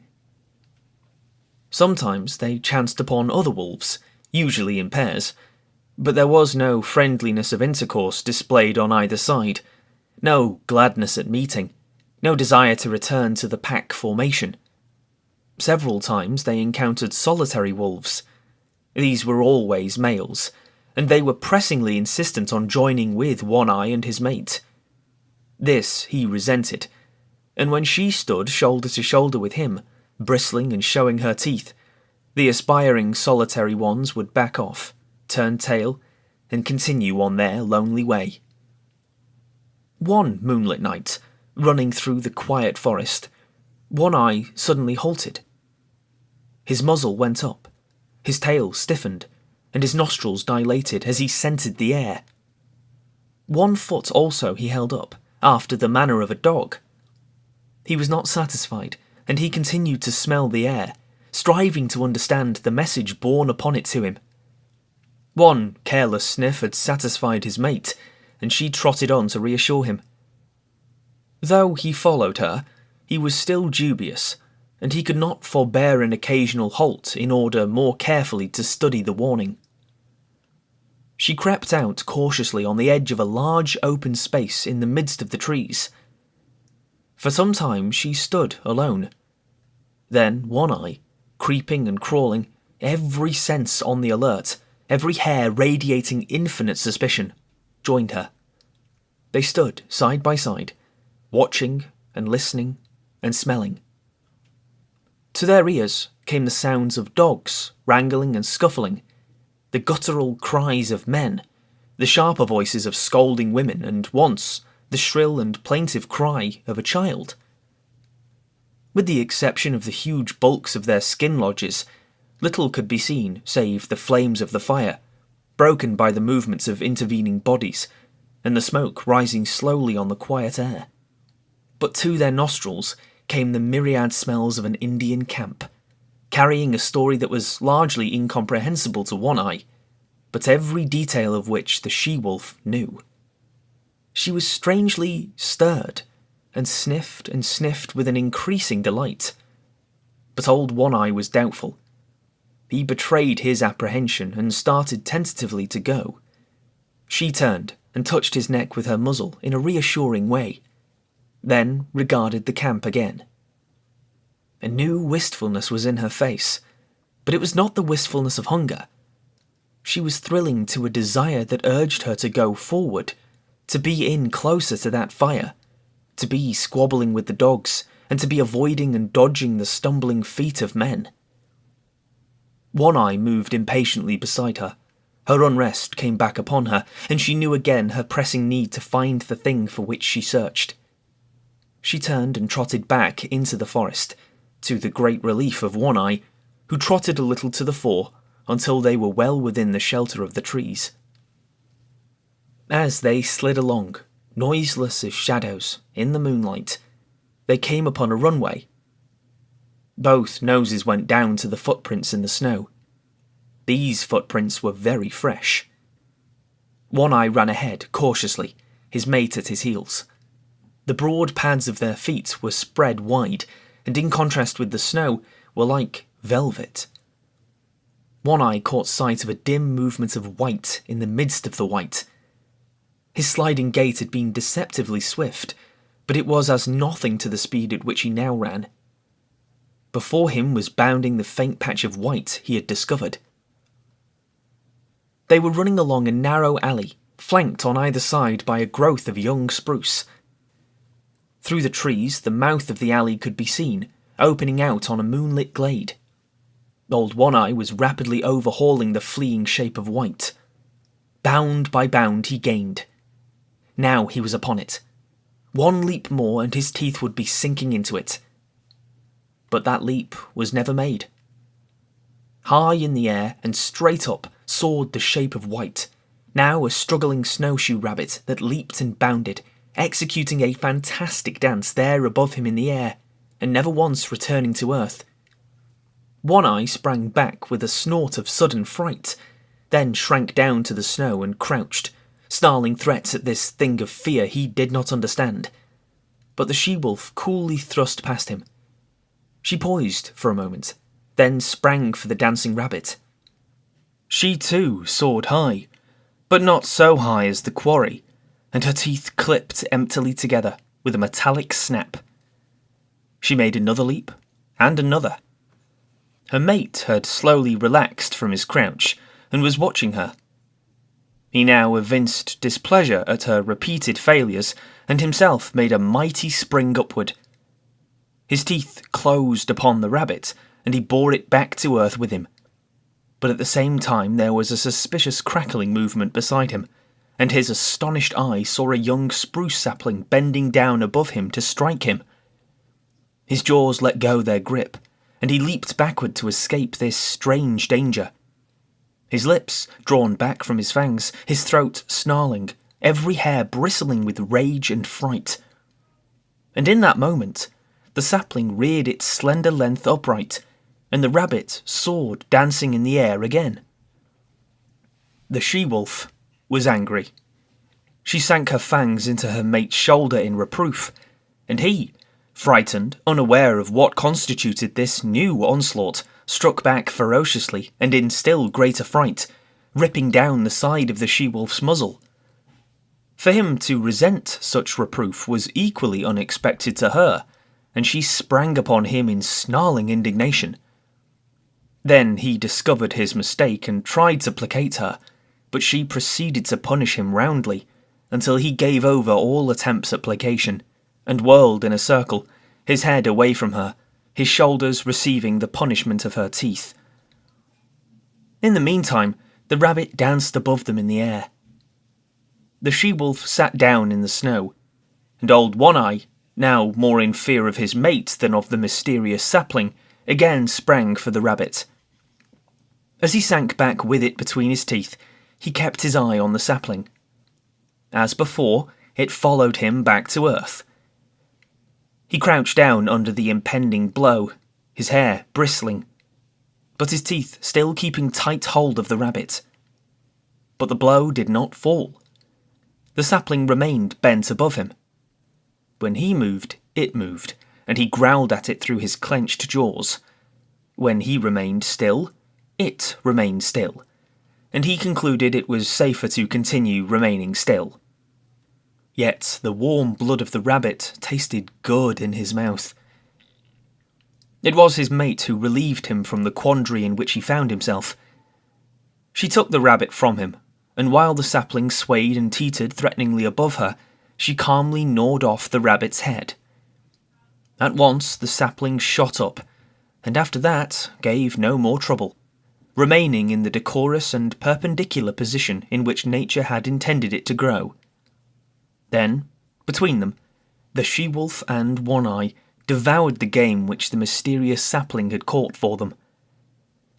There were other runways and alleys where rabbits were hanging in the air, and the wolf pair prospected them all, the she-wolf leading the way, Old One Eye following and observant, learning the method of robbing snares, a knowledge destined to stand him in good stead in the days to come. Chapter 2. The Lair. For 2 days, the she-wolf and One Eye hung about the Indian camp. He was worried and apprehensive, yet the camp lured his mate and she was loath to depart. But when, one morning, the air was rent with the rapport of a rifle close at hand, and a bullet smashed against a tree trunk several inches from One Eye's head, they hesitated no more, but went off on a long, swinging lope that put quick miles between them and the danger. They did not go far, a couple of days' journey. The she-wolf's need to find the thing for which she searched had now become imperative. She was getting very heavy, and could run but slowly. Once, in the pursuit of a rabbit, which she ordinarily would have caught with ease, she gave over and lay down and rested. One Eye came to her, but when he touched her neck gently with his muzzle, she snapped at him with such quick fierceness that he tumbled over backward and cut a ridiculous figure in his effort to escape her teeth. Her temper was now shorter than ever, but he had become more patient than ever, and more solicitous. And then she found the thing for which she sought. It was a few miles up a small stream that in the summertime flowed into the Mackenzie, but that then was frozen over and frozen down to its rocky bottom. A dead stream of solid white from source to mouth.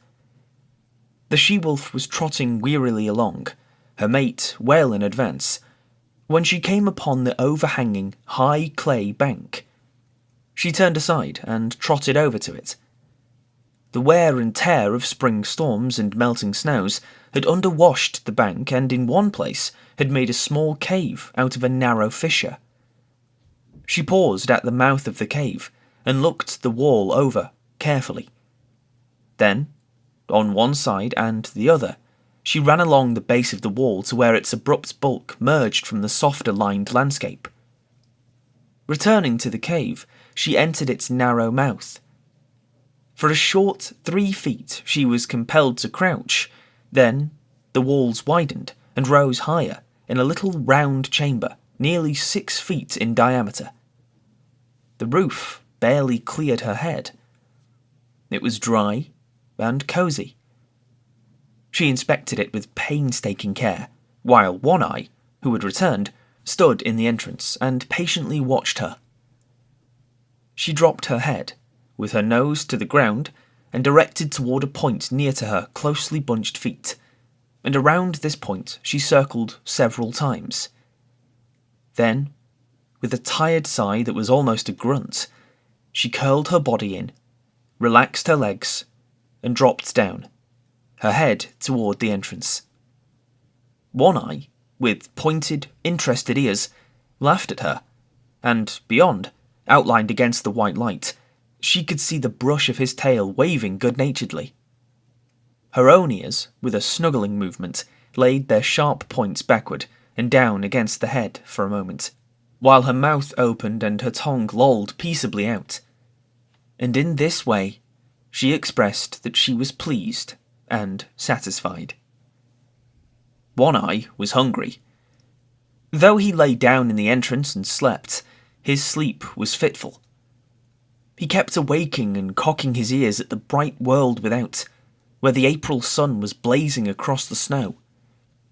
When he dozed, upon his ears would steal the faint whispers of hidden trickles of running water, and he would rouse and listen intently. The sun had come back, and all the awakening Northland world was calling to him. Life was stirring. The feel of spring was in the air, the feel of growing life under the snow, of sap ascending in the trees, of buds bursting the shackles of the frost. He cast anxious glances at his mate, but she showed no desire to get up. He looked outside, and 6 snowbirds fluttered across his field of vision. He started to get up, then looked back to his mate again, and settled down and dozed. A shrill and minute singing stole upon his hearing. Once and twice he sleepily brushed his nose with his paw. Then he woke up. There, buzzing in the air at the tip of his nose, was a lone mosquito. It was a full-grown mosquito, one that had lain frozen in a dry log all winter and that had now been thawed out by the sun. He could resist the call of the world no longer. Besides, he was hungry. He crawled over to his mate and tried to persuade her to get up, but she only snarled at him, and he walked out alone into the bright sunshine to find the snow surface soft underfoot and the travelling difficult. He went up the frozen bed of the stream, where the snow, shaded by the trees, was yet hard and crystalline. He was gone 8 hours, and he came back through the darkness hungrier than when he had started. He had found game, but he had not caught it. He had broken through the melting snow crust and wallowed, while the snowshoe rabbits had skimmed along on top, lightly as ever. He paused at the mouth of the cave, with a sudden shock of suspicion. Faint, strange sounds came from within. They were sounds not made by his mate, and yet they were remotely familiar.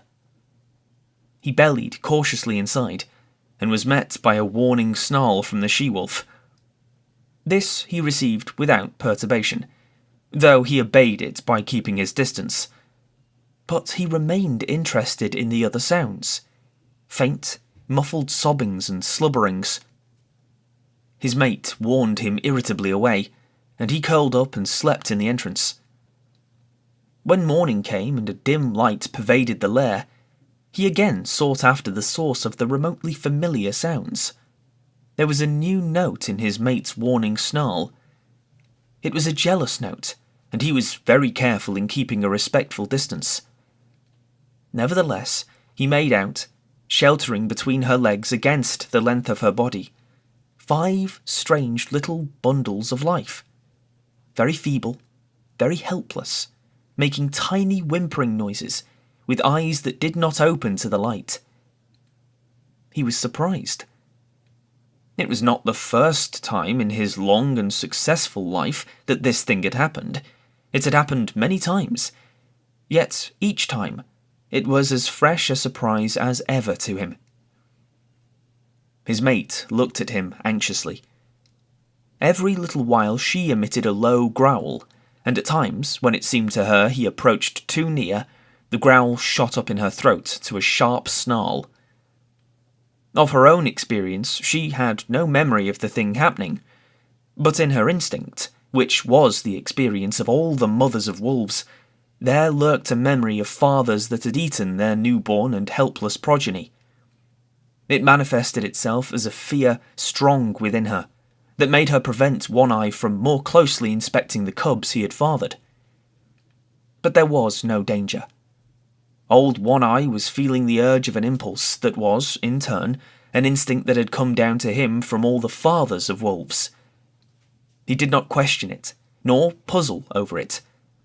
It was there, in the fibre of his being, and it was the most natural thing in the world that he should obey it by turning his back on his newborn family and by trotting out and away on the meat trail whereby he lived. 5 or 6 miles from the lair, the stream divided, its forks going off among the mountains at a right angle. Here, leading up the left fork, he came upon a fresh track. He smelled it, and found it so recent that he crouched swiftly, and looked in the direction in which it disappeared.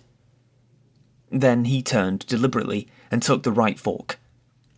The footprint was much larger than the one his own feet made, and he knew that in the wake of such a trail there was little meat for him. Half a mile up the right fork, his quick ears caught the sound of gnawing teeth. He stalked the quarry, and found it to be a porcupine, standing upright against a tree, and trying his teeth on the bark. One Eye approached, carefully, but hopelessly. He knew the breed, though he had never met it so far north before, and never in his long life had porcupine served him for a meal. But he had long since learned that there was such a thing as chance, or opportunity, and he continued to draw near. There was never any telling what might happen, for with live things, events were somehow always happening differently. The porcupine rolled itself into a ball, radiating long, sharp needles in all directions that defied attack. In his youth, One Eye had once sniffed too near a similar, apparently inert ball of quills, and had the tail flick out suddenly in his face. One quill he had carried away in his muzzle, where it had remained for weeks, a rankling flame until it finally worked out. So he lay down, in a comfortable crouching position, his nose fully a foot away, and out of the line of the tail. Thus he waited, keeping perfectly quiet. There was no telling. Something might happen. The porcupine might unroll. There might be opportunity for a deft and ripping thrust of paw into the tender, unguarded belly. But at the end of half an hour, he arose, growled wrathfully at the motionless ball, and trotted on. He had waited too often and futilely in the past for porcupines to unroll to waste any more time. He continued up the right fork. The day wore along, and nothing rewarded his hunt. The urge of his awakened instinct of fatherhood was strong upon him. He must find meat. In the afternoon he blundered upon a ptarmigan. He came out of a thicket and found himself face to face with the slow-witted bird. It was sitting on a log, not a foot beyond the end of his nose. Each saw the other. The bird made a startled rise, but he struck it with his paw and smashed it down to earth, then pounced upon it and caught it in his teeth as it scuttled across the snow, trying to rise in the air again. As his teeth crunched through the tender flesh and fragile bones, he began naturally to eat. Then he remembered, and, turning on the backtrack, started for home, carrying the ptarmigan in his mouth. A mile above the forks, running velvet-footed, as was his custom, a gliding shadow that cautiously prospected each new vista of the trail, he came upon later imprints of the large tracks he had discovered in the early morning. As the track led his way, he followed, prepared to meet the maker of it at every turn of the stream. He slid his head around a corner of rock, where began an unusually large bend in the stream, and his quick eyes made out something that sent him crouching swiftly down. It was the maker of the track, a large female lynx. She was crouching as he had crouched once that day, in front of her the tight-rolled ball of quills. If he had been a gliding shadow before, he now became the ghost of such a shadow, as he crept and circled around, and came up well to leeward of the silent, motionless pair. He lay down in the snow, depositing the ptarmigan beside him, and with eyes peering through the needles of the low, growling spruce, he watched the play of life before him, the waiting lynx and the waiting porcupine, each intent on life, and, such was the curiousness of the game, the way of life for one lay in the eating of the other, and the way of life for the other lay in not being eaten. While old One Eye, the wolf, crouching in the covert, played his parts too, in the game, waiting for some strange freak of chance that might help him on the meat trail which was his way of life. Half an hour passed. An hour. And nothing happened. The ball of quills might have been a stone for all it moved. The lynx might have been frozen to marble, and old One Eye might have been dead. Yet all three animals were keyed to a tenseness of living that was almost painful, and scarcely ever would it come to them to be more alive than they were then, in their seeming petrification. One Eye moved slightly, and peered forth with increased eagerness. Something was happening. The porcupine had at last decided that its enemy had gone away. Slowly, cautiously, it was unrolling its ball of impregnable armour. It was agitated by no tremor of anticipation. Slowly, slowly, the bristling ball straightened out and lengthened. One Eye, watching, felt a sudden moistness in his mouth and a drooling of saliva, involuntary, excited by the living meat that was spreading itself like a repast before him. Not quite entirely had the porcupine unrolled when it discovered its enemy. In that instant, the lynx struck. The blow was like a flash of light. The paw, with rigid claws curving like talons, shot under the tender belly and came back with a swift, ripping movement. Had the porcupine been entirely unrolled, or had it not discovered its enemy a fraction of a second before the blow was struck, the paw would have escaped unscathed, but a side flick of the tail sank sharp quills into it as it was withdrawn. Everything had happened at once. The blow, the counter-blow, the squeal of agony from the porcupine, the big cat's squall of sudden hurt and astonishment. One Eye half arose in his excitement, his ears up, his tail straight out and quivering behind him. The lynx's bad temper got the best of her. She sprang savagely at the thing that had hurt her. But the porcupine, squealing and grunting, with disrupted anatomy trying feebly to roll up into its ball protection, flicked out its tail again and again. The big cat squalled with hurt and astonishment. Then she fell to backing away and sneezing, her nose bristling with quills like a monstrous pincushion. She brushed her nose with her paws, trying to dislodge the fiery darts, thrust it into the snow, and rubbed it against twigs and branches, and all the time leaping about, ahead, sidewise, up and down, in a frenzy of pain and fright. She sneezed continually, and her stub of a tail was doing its best toward lashing about by giving quick, violent jerks. She quit her antics and quieted down for a long minute. One Eye watched, and even he could not repress a start and an involuntary bristling of hair along his back when she suddenly leaped, without warning, straight up in the air, at the same time emitting a long and most terrible squall. Then she sprang away, up the trail, squalling with every leap she made. It was not until her racket had faded away in the distance and died out that One Eye ventured forth. He walked as delicately as though all the snow were carpeted with porcupine quills, erect and ready to pierce the soft pads of his feet. The porcupine met his approach with a furious squealing and a clashing of its long teeth. It had managed to roll up in a ball again, but it was not quite the old compact ball. Its muscles were too much torn for that. It had been ripped almost in half, and was still bleeding profusely. One Eye scooped out mouthfuls of the blood-soaked snow, and chewed and tasted and swallowed.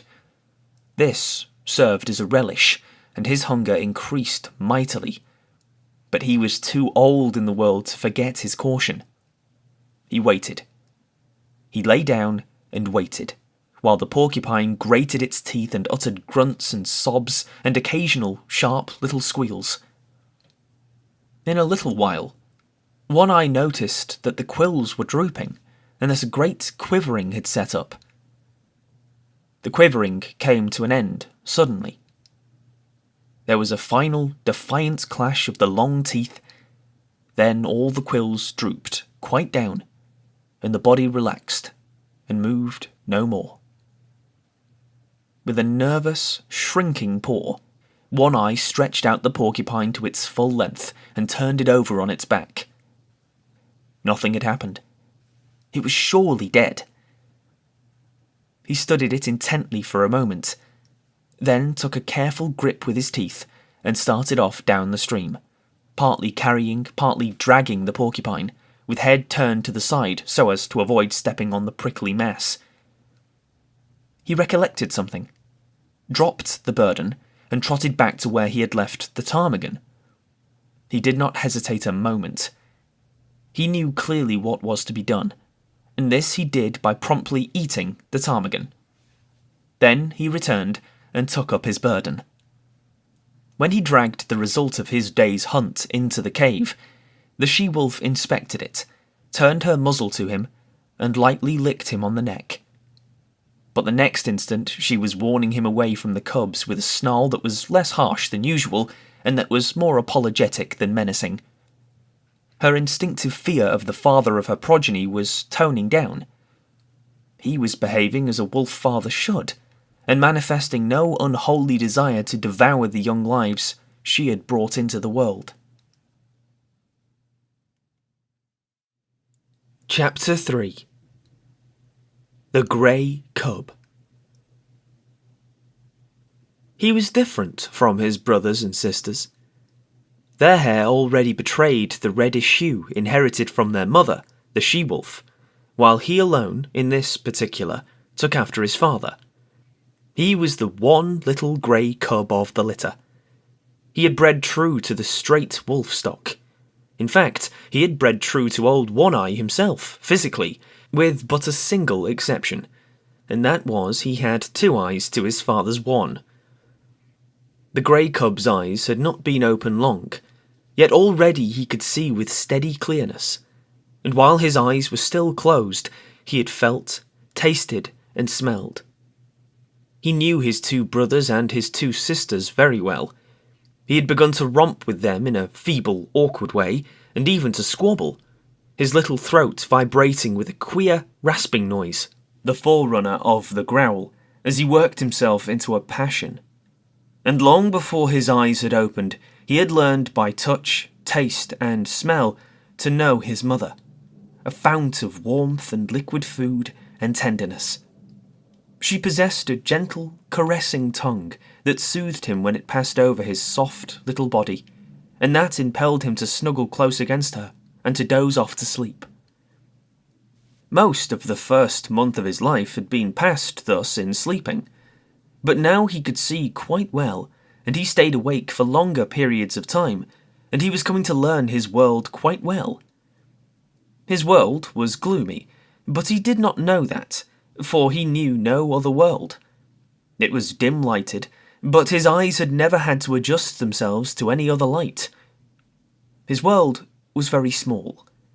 Its limits were the walls of the lair, but as he had no knowledge of the wide world outside, he was never oppressed by the narrow confines of his existence. But he had early discovered that one wall of his world was different from the rest. This was the mouth of the cave and the source of light. He had discovered that it was different from the other walls long before he had any thoughts of his own, any conscious volitions. It had been an irresistible attraction before ever his eyes opened and looked upon it. The light from it had beat upon his sealed lids, and the eyes and the optic nerves had pulsated 2 little, spark-like flashes, warm-coloured and strangely pleasing. The life of his body, and of every fibre of his body, the life that was the very substance of his body, and that was apart from his own personal life, had yearned toward this light, and urged his body toward it in the same way that the cunning chemistry of a plant urges it toward the sun. Always, in the beginning, before his conscious life dawned, he had crawled toward the mouth of the cave, and in this his brothers and sisters were one with him. Never, in that period, did any of them crawl toward the dark corners of the back wall. The light drew them as if they were plants. The chemistry of the life that composed them demanded the light as a necessity of being, and their little puppet bodies crawled blindly and chemically, like the tendrils of a vine. Later on, when each developed individuality and became personally conscious of impulsions and desires, the attraction of the light increased. They were always crawling and sprawling toward it, and being driven back from it by their mother. It was in this way that the grey cub learned other attributes of his mother than the soft, soothing tongue. In his insistent crawling toward the light, he discovered in her a nose that with a sharp nudge administered rebuke, and later a paw that crushed him down and rolled him over and over with swift, calculating stroke. Thus he learned hurt, and on top of it he learned to avoid hurt, first by not incurring the risk of it, and second, when he had incurred the risk, by dodging and by retreating. These were conscious actions, and were the results of his first generalizations upon the world. Before that, he had recoiled automatically from hurt, as he had crawled automatically toward the light. After that, he recoiled from hurt because he knew that it was hurt. He was a fierce little cub. So were his brothers and sisters. It was to be expected. He was a carnivorous animal. He came of a breed of meat killers and meat eaters. His father and mother lived wholly upon meat. The milk he had sucked with his first flickering life was milk transformed directly from meat, and now, at a month old, when his eyes had been open for but a week, he was beginning himself to eat meat. Meat half digested by the she-wolf and disgorged for the 5 growing cubs that already made too great demand upon her breast. But he was, further, the fiercest of the litter. He could make a louder rasping growl than any of them. His tiny rages were much more terrible than theirs. It was he that first learned the trick of rolling a fellow cub over with a cunning paw stroke, and it was he that first gripped another cub by the ear and pulled and tugged and growled through jaws tight clenched. And certainly it was he that caused the mother the most trouble in keeping her litter from the mouth of the cave. The fascination of the light for the grey cub increased from day to day. He was perpetually departing on yard-long adventures toward the cave's entrance, and as perpetually being driven back. Only he did not know it for an entrance. He did not know anything about entrances, passages whereby one goes from one place to another place. He did not know any other place, much less of a way to get there. So to him, the entrance of the cave was a wall of light. As the sun was to the outside dweller, this wall was to him the sun of his world. It attracted him as a candle attracts a moth. He was always striving to attain it. The life that was so swiftly expanding within him urged him continually toward the wall of light. The life that was within him knew that it was the one way out, the way he was predestined to tread. But he himself did not know anything about it. He did not know there was any outside at all. There was one strange thing about this wall of light. His father. He had already come to recognize his father as the one other dweller in the world, a creature like his mother, who slept near the light and was a bringer of meat. His father had a way of walking right into the white far wall and disappearing.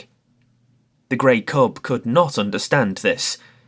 Though never permitted by his mother to approach that wall, he had approached the other walls and encountered hard obstruction on the end of his tender nose. This hurt, and after several such adventures, he left the walls alone. Without thinking about it, he accepted this disappearing into the wall as a peculiarity of his father, as milk and half-digested meat were peculiarities of his mother. In fact, the grey cub was not given to thinking, at least to the kind of thinking customary to men. His brain worked in dim ways, yet his conclusions were as sharp and distinct as those achieved by men. He had a method of accepting things without questioning the why and wherefore. In reality, this was the act of classification. He was never disturbed over why a thing happened. How it happened was sufficient for him. Thus, when he had bumped his nose on the back wall a few times, he accepted that he would not disappear into walls. In the same way he accepted that his father could disappear into walls. But he was not in the least disturbed by desire to find out the reason for the difference between his father and himself. Logic and physics were no part of his mental makeup. Like most creatures of the wild, he early experienced famine. There came a time when not only did the meat supply cease, but the milk no longer came from his mother's breast. At first, the cubs whimpered and cried, but for the most part they slept. It was not long before they were reduced to a coma of hunger. There were no more spats and squabbles, no more tiny rages nor attempts at growling, while the adventures toward the far white wall ceased altogether. The cubs slept, while the life that was in them flickered and died down. One Eye was desperate. He ranged far and wide, and slept but little in the lair that had now become cheerless and miserable. The she-wolf, too, left her litter and went out in search of meat. In the first days after the birth of the cubs, One Eye had journeyed several times back to the Indian camp and robbed the rabbit snares. But with the melting of the snow and the opening of the streams, the Indian camp had moved away, and that source of supply was closed to him. When the grey cub came back to life and again took interest in the far white wall, he found that the population of his world had been reduced. Only one sister remained to him. The rest were gone. As he grew stronger, he found himself compelled to play alone, for the sister no longer lifted her head, nor moved about. His little body rounded out with the meat he now ate, but the food had come too late for her. She slept continuously, a tiny skeleton flung round with skin, in which the flame flickered lower and lower, and at last went out. Then there came a time when the grey cub no longer saw his father appearing and disappearing in the wall, nor lying down asleep in the entrance. This had happened at the end of a second and less severe famine. The she-wolf knew why One Eye never came back, but there was no way by which she could tell what she had seen to the grey cub. Hunting herself for meat, up the left fork of the stream where lived the lynx, she had followed a day-old trail of One Eye, and she had found him, or what remained of him at the end of the trail. There were many signs of the battle that had been fought, and of the lynx's withdrawal to her lair after having won the victory. Before she went away, the she-wolf had found this lair, but the signs told her that the lynx was inside, and she had not dared to venture in.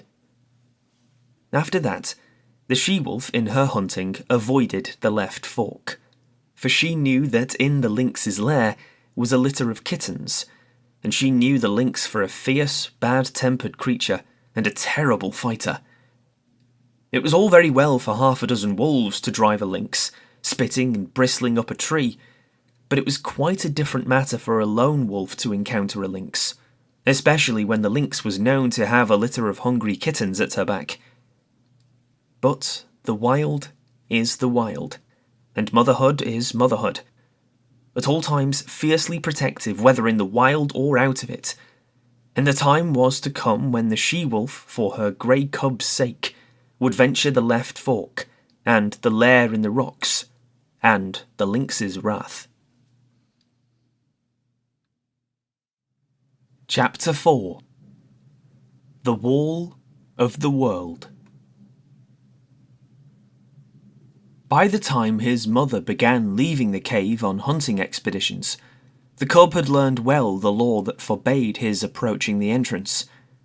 Not only had this law been forcibly and many times impressed on him by his mother's nose and paw, but in him the instinct of fear was developing. Never in his brief cave life had he encountered anything of which to be afraid, yet fear was in him. It had come down to him from a remote ancestry through 1,000 lives.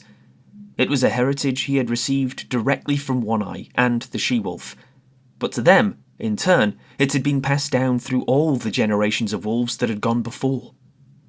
Fear. That legacy of the wild which no animal may escape nor exchange for pottage.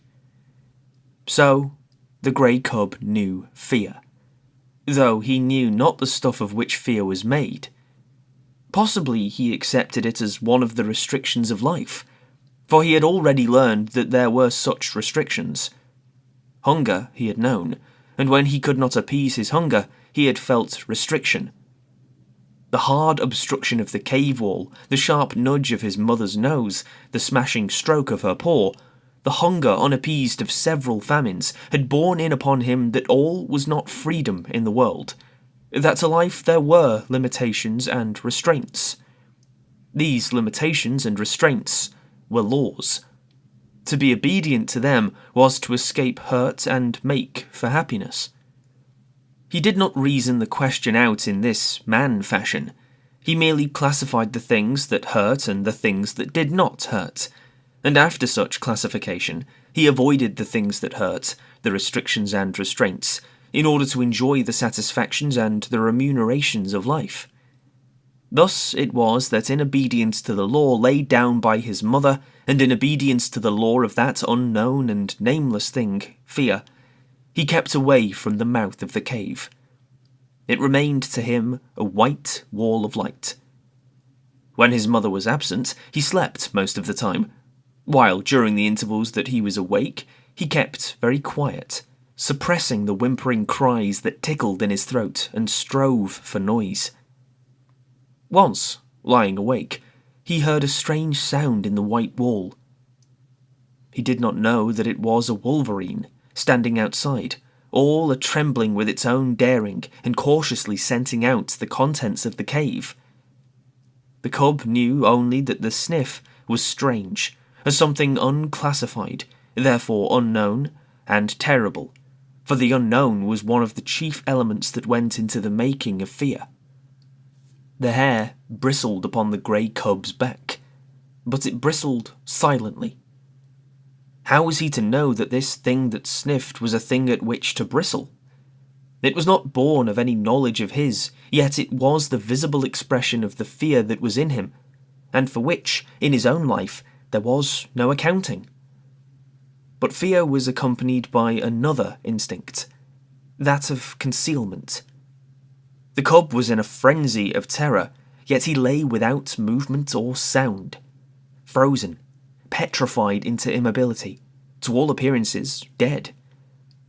His mother, coming home, growled as she smelt the wolverine's track, and bounded into the cave and licked and nozzled him with undue vehemence of affection, and the cub felt that somehow he had escaped a great hurt. But there were other forces at work in the cub, the greatest of which was growth. Instinct and law demanded of him obedience, but growth demanded disobedience. His mother and fear impelled him to keep away from the white wall. Growth is life, and life is forever destined to make for light. So there was no damming up the tide of life that was rising within him, rising with every mouthful of meat he swallowed, with every breath he drew. In the end, one day, fear and obedience were swept away by the rush of life, and the cub straddled and sprawled toward the entrance. Unlike any other wall with which he had had experience, this wall seemed to recede from him as he approached. No hard surface collided with the tender little nose he thrust out tentatively before him. The substance of the wall seemed as permeable and yielding as light, and as condition, in his eyes, had the seeming of form. So he entered into what had been wall to him, and bathed in the substance that composed it. It was bewildering. He was sprawling through solidity, and ever the light grew brighter. Fear urged him to go back, but growth drove him on. Suddenly, he found himself at the mouth of the cave. The wall, inside which he had thought himself, had suddenly leaped back before him to an immeasurable distance. The light had become painfully bright. He was dazzled by it. Likewise, he was made dizzy by this abrupt and tremendous extension of space. Automatically, his eyes were adjusting themselves to the brightness, focusing themselves to meet the increased distance of objects. At first, the wall had leaped beyond his vision. He now saw it again, but it had taken upon itself a remarkable remoteness. Also, its appearance had changed. It was now a variegated wall, composed of the trees that fringed the stream, the opposing mountain that towered above the trees, and the sky that out-towered the mountain. A great fear came upon him. This was more of the terrible unknown. He crouched down on the lip of the cave and gazed out on the world. He was very much afraid, because it was unknown. It was hostile to him. Therefore, the hair stood up on end along his back, and his lips wrinkled weakly in an attempt at a ferocious and intimidating snarl. Out of his puniness and fright, He challenged and menaced the whole wide world. Nothing happened. He continued to gaze, and in his interest he forgot to snarl. Also, he forgot to be afraid. For the time, fear had been routed by growth, while growth had assumed the guise of curiosity. He began to notice near objects, an open portion of the stream that flashed in the sun, the blasted pine tree that stood at the base of the slope, and the slope itself that ran right up to him and ceased 2 feet beneath the lip of the cave on which he crouched. Now, the grey cub had lived all his days on a level floor. He had never experienced the hurt of a fall. He did not know what a fall was, so he stepped boldly out upon the air. His hind legs still rested on the cave lip, so he fell forward, head downward. The earth struck him a harsh blow on the nose that made him yelp. Then he began rolling down the slope, over and over. He was in a panic of terror. The unknown had caught him at last. It had gripped savagely hold of him and was about to wreak upon him some terrific hurt. Growth was now routed by fear, and he ki-yied like any frightened puppy. The unknown bore him on he knew not to what frightful hurt, and he yelped and ki-yied unceasingly. This was a different proposition from crouching in frozen fear while the unknown lurked just alongside. Now the unknown had caught tight hold of him. Silence would do no good. Besides, it was not fear, but terror that convulsed him. But the slope grew more gradual, and its base was grass-covered. Here, the cub lost momentum. When at last he came to a stop, he gave one last agonized yell, and then a long, whimpering wail. Also, and quite as a matter of course, as though in his life he had already made 1,000 toilets, he proceeded to lick away the dry clay that soiled him. After that he sat up and gazed about him, as might the first man of the earth who landed upon Mars. The cub had broken through the wall of the world. The unknown had let go its hold of him, and here he was, without hurt. But the first man on Mars would have experienced less unfamiliarity than did he. Without any antecedent knowledge, without any warning whatever that such existed, he found himself an explorer in a totally new world. Now that the terrible unknown had let go of him, he forgot that the unknown had any terrors. He was aware only of curiosity in all the things about him. He inspected the grass beneath him, the mossberry plant just beyond, and the dead trunk of the blasted pine that stood on the edge of an open space among the trees. A squirrel, running around the base of the trunk, came full upon him and gave him a great fright. He cowered down and snarled, but the squirrel was as badly scared. It ran up the tree and, from a point of safety, chattered back savagely. This helped the cub's courage, and though the woodpecker he next encountered gave him a start, he proceeded confidently on his way. Such was his confidence that when a moose bird impudently hopped up to him, he reached out at it with a playful paw. The result was a sharp peck on the end of his nose that made him cower down and ki-yee. The noise he made was too much for the moose bird, who sought safety in flight. But the cub was learning. His misty little mind had already made an unconscious classification. There were live things and things not alive. Also, he must watch out for the live things. The things not alive remained always in one place, but the live things moved about, and there was no telling what they might do. The thing to expect of them was the unexpected, and for this, he must be prepared. He travelled very clumsily. He ran into sticks and things. A twig that he thought a long way off would the next instant hit him on the nose or rake along his ribs. There were inequalities of surface. Sometimes he overstepped and stubbed his nose. Quite as often he understepped and stubbed his feet. Then there were the pebbles and stones that turned under him when he trod upon them, and from them he came to know that the things not alive were not all in the same state of stable equilibrium as was his cave. Also, that small things not alive were more liable than large things to fall down or turn over. But with every mishap, he was learning. The longer he walked, the better he walked. He was adjusting himself. He was learning to calculate his own muscular movements, to know his physical limitations, to measure distances between objects, and between objects and himself. His was the look of the beginner. Born to be a hunter of meat, though he did not know it, he blundered upon meat just outside his own cave door on his first foray into the world. It was by sheer blundering that he chanced upon the shrewdly hidden ptarmigan nest. He fell into it. He had essayed to walk along the trunk of a fallen pine. The rotten bark gave way under his feet, and with a despairing yelp he pitched down the rounded crescent, smashed through the leafage and stalks of a small bush, and in the heart of the bush, on the ground, fetched up in the midst of 7 ptarmigan chicks. They made noises, and at first he was frightened at them. Then he perceived that they were very little, and he became bolder. They moved.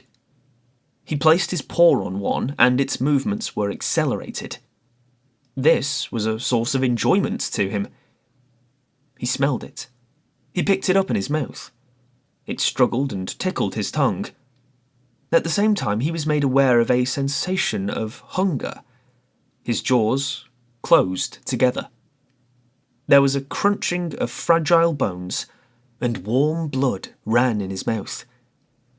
The taste of it was good. This was meat, the same as his mother gave him, only it was alive between his teeth, and therefore better. So he ate the ptarmigan. Nor did he stop till he had devoured the whole brood. Then he licked his chops in quite the same way his mother did, and began to crawl out of the bush. He encountered a feathered whirlwind. He was confused and blinded by the rush of it and the beat of angry wings. He hid his head between his paws and yelped. The blows increased. The mother ptarmigan was in a fury. Then he became angry. He rose up, snarling, striking out with his paws. He sank his tiny teeth into one of the wings and pulled and tugged sturdily. The ptarmigan struggled against him, showering blows upon him with her free wing. It was his first battle. He was elated. He forgot all about the unknown. He was no longer afraid of anything. He was fighting, tearing at a live thing that was striking at him. Also, this live thing was meat. The lust to kill was on him. He had just destroyed little live things. He would now destroy a big live thing. He was too busy and happy to know that he was happy. He was thrilling and exulting in ways new to him and greater to him than any he had known before. He held on to the wing and growled between his tight-clenched teeth. The ptarmigan dragged him out of the bush. When she turned and tried to drag him back into the bush's shelter, he pulled her away from it and on into the open. And all the time she was making outcry and striking with her free wing, while feathers were flying like a snowfall. The pitch to which he was aroused was tremendous. All the fighting blood of his breed was up in him and surging through him. This was living, though he did not know it. He was realizing his own meaning in the world. He was doing that for which he was made, killing meat and battling to kill it. He was justifying his existence, than which life can do no greater. For life achieves its summit when it does to the uttermost that which it was equipped to do. After a time, the ptarmigan ceased her struggling. He still held her by the wing, and they lay on the ground and looked at each other. He tried to growl threateningly, ferociously. She pecked on his nose, which by now, what of previous adventures, was sore. He winced, but held on. She pecked him again and again. From wincing, he went to whimpering. He tried to back away from her, oblivious to the fact that by his hold on her he dragged her after him. The rain of pecks fell on his ill-used nose.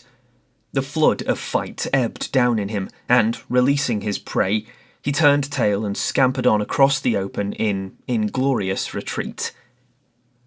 He lay down to rest on the other side of the open, near the edge of the bushes, his tongue lolling out, his chest heaving and panting, his nose still hurting him and causing him to continue his whimper. But as he lay there, suddenly there came to him a feeling as of something terrible impending. The unknown with all its terrors rushed upon him, and he shrank back instinctively into the shelter of the bush. As he did so, a draught of air fanned him, and a large, winged body swept ominously and silently past. A hawk, driving down out of the blue, had barely missed him. While he lay in the bush, recovering from his fright and peering fearfully out, the mother ptarmigan on the other side of the open space fluttered out of the ravaged nest. It was because of her loss that she paid no attention to the winged bolt of the sky. But the cub saw, and it was a warning and a lesson to him. The swift downward swoop of the hawk, the short skim of its body just above the ground, the strike of its talons in the body of the ptarmigan's squawk of agony and fright, and the hawk's rush upward into the blue, carrying the ptarmigan away with it. It was a long time before the cub left its shelter. He had learned much. Live things were meat. They were good to eat. Also, live things, when they were large enough, could give hurt. It was better to eat small live things like ptarmigan chicks, and to let alone large live things like ptarmigan hens. Nevertheless, he felt a little prick of ambition, a sneaking desire to have another battle with that ptarmigan hen. Only the hawk had carried her away. Maybe there were other ptarmigan hens. He would go and see. He came down a shelving bank to the stream. He had never seen water before. The footing looked good. There were no inequalities of surface. He stepped boldly out on it, and went down, crying with fear, into the embrace of the unknown. It was cold, and he gasped, breathing quickly. The water rushed into his lungs instead of the air that had always accompanied his act of breathing. The suffocation he experienced was like the pang of death. To him, it signified death. He had no conscious knowledge of death, but like every animal of the wild, he possessed the instinct of death. To him, it stood as the greatest of hurts. It was the very essence of the unknown. It was the sum of the terrors of the unknown, the one culminating and unthinkable catastrophe that could happen to him, about which he knew nothing, and about which he feared everything. He came to the surface, and the sweet air rushed into his open mouth. He did not go down again. Quite as though it had been a long-established custom of his, he struck out with all his legs and began to swim. The near bank was a yard away, but he had come up with his back to it, and the first thing his eyes rested upon was the opposite bank, toward which he immediately began to swim. The stream was a small one, but in the pool it widened out to a score of feet. Midway in the passage, the current picked up the cub and swept him downstream. He was caught in the miniature rapid at the bottom of the pool. Here was little chance for swimming. The quiet water had become suddenly angry. Sometimes he was under, sometimes on top. At all times he was in violent motion, now being turned over or around, and again being smashed against a rock. And with every rock he struck, he yelped. His progress was a series of yelps, from which might have been adduced the number of rocks he encountered. Below the rapid was a second pool, and here, captured by the eddy, he was gently borne to the bank, and as gently deposited on a bed of gravel. He crawled frantically clear of the water and lay down. he had learned some more about the world. Water was not alive, yet it moved. Also, it looked as solid as the earth, but was without any solidity at all. His conclusion was that things were not always what they appeared to be. The cub's fear of the unknown was an inherited distrust, and it had now been strengthened by experience.